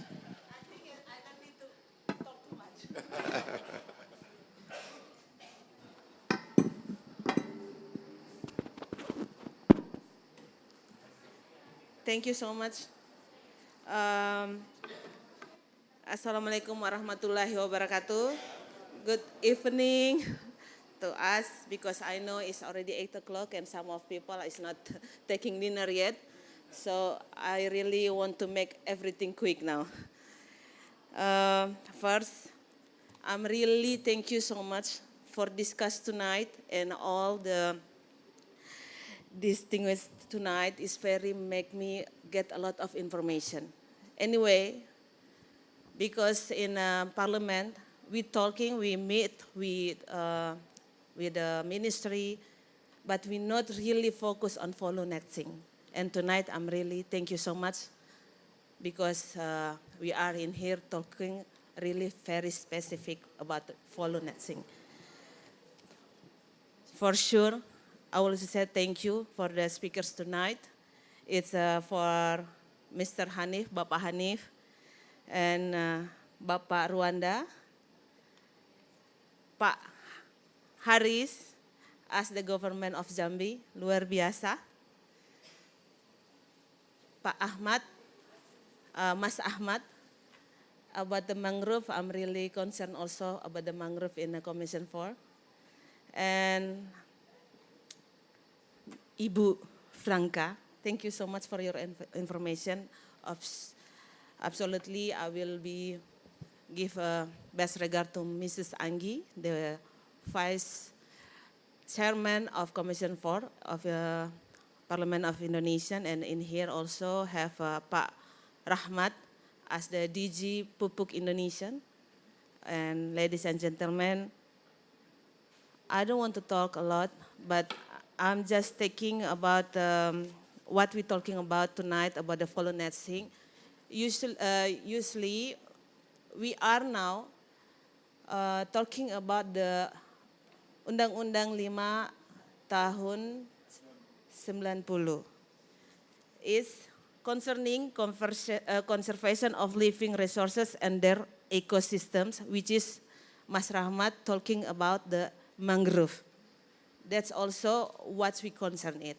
So I think follow netting about Jambi, the sample for the governor, I don't know that the budgeting is come from the government first, and which is if it's a success, the World Bank will give back to the government. But if not success, what will be happen? What have to, for me, it's really have a focusing by the government, by the president of Indonesia.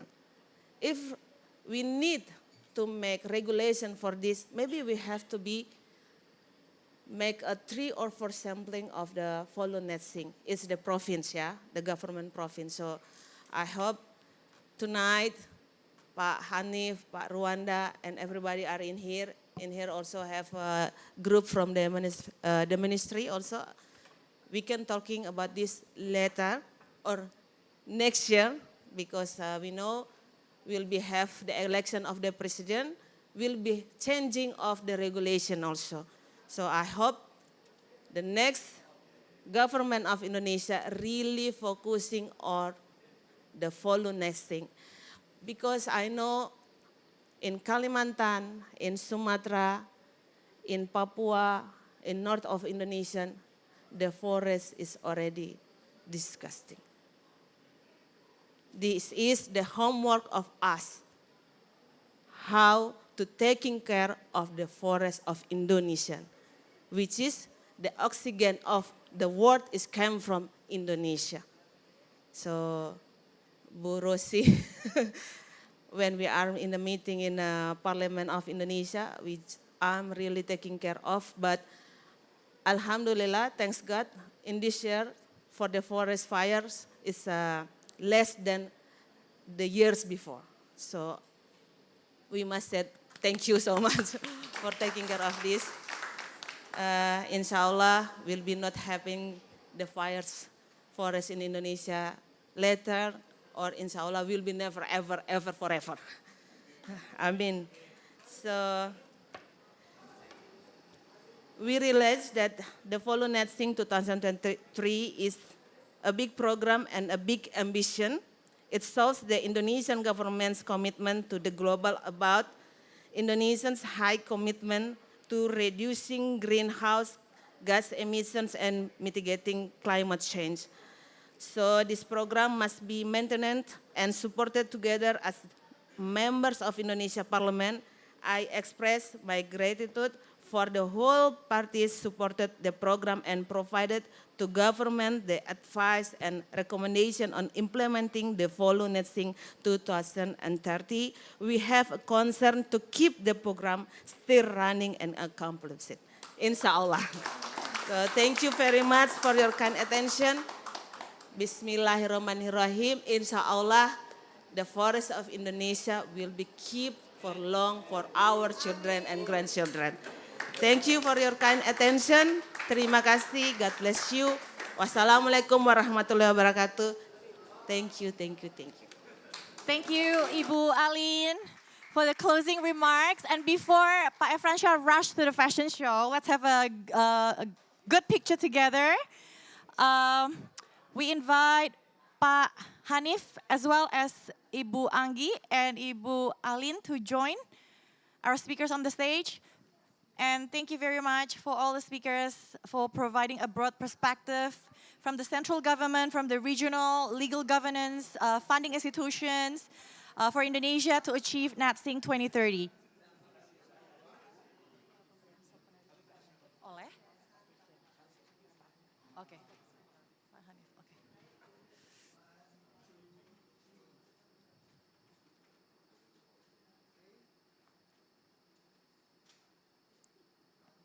Hold on, Pak Hanif still not ready yet. Okay, now.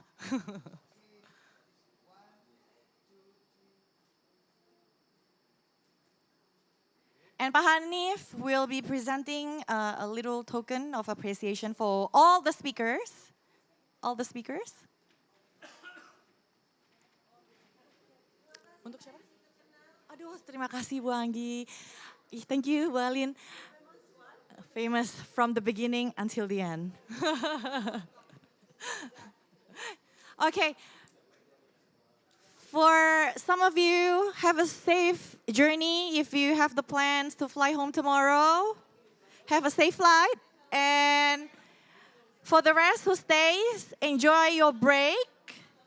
And Indonesia Pavilion will be closed for one day and reopen again on Friday. So enjoy. If you have any plans, have a good holiday. Have a wonderful night. Rest well and goodbye. Thank you.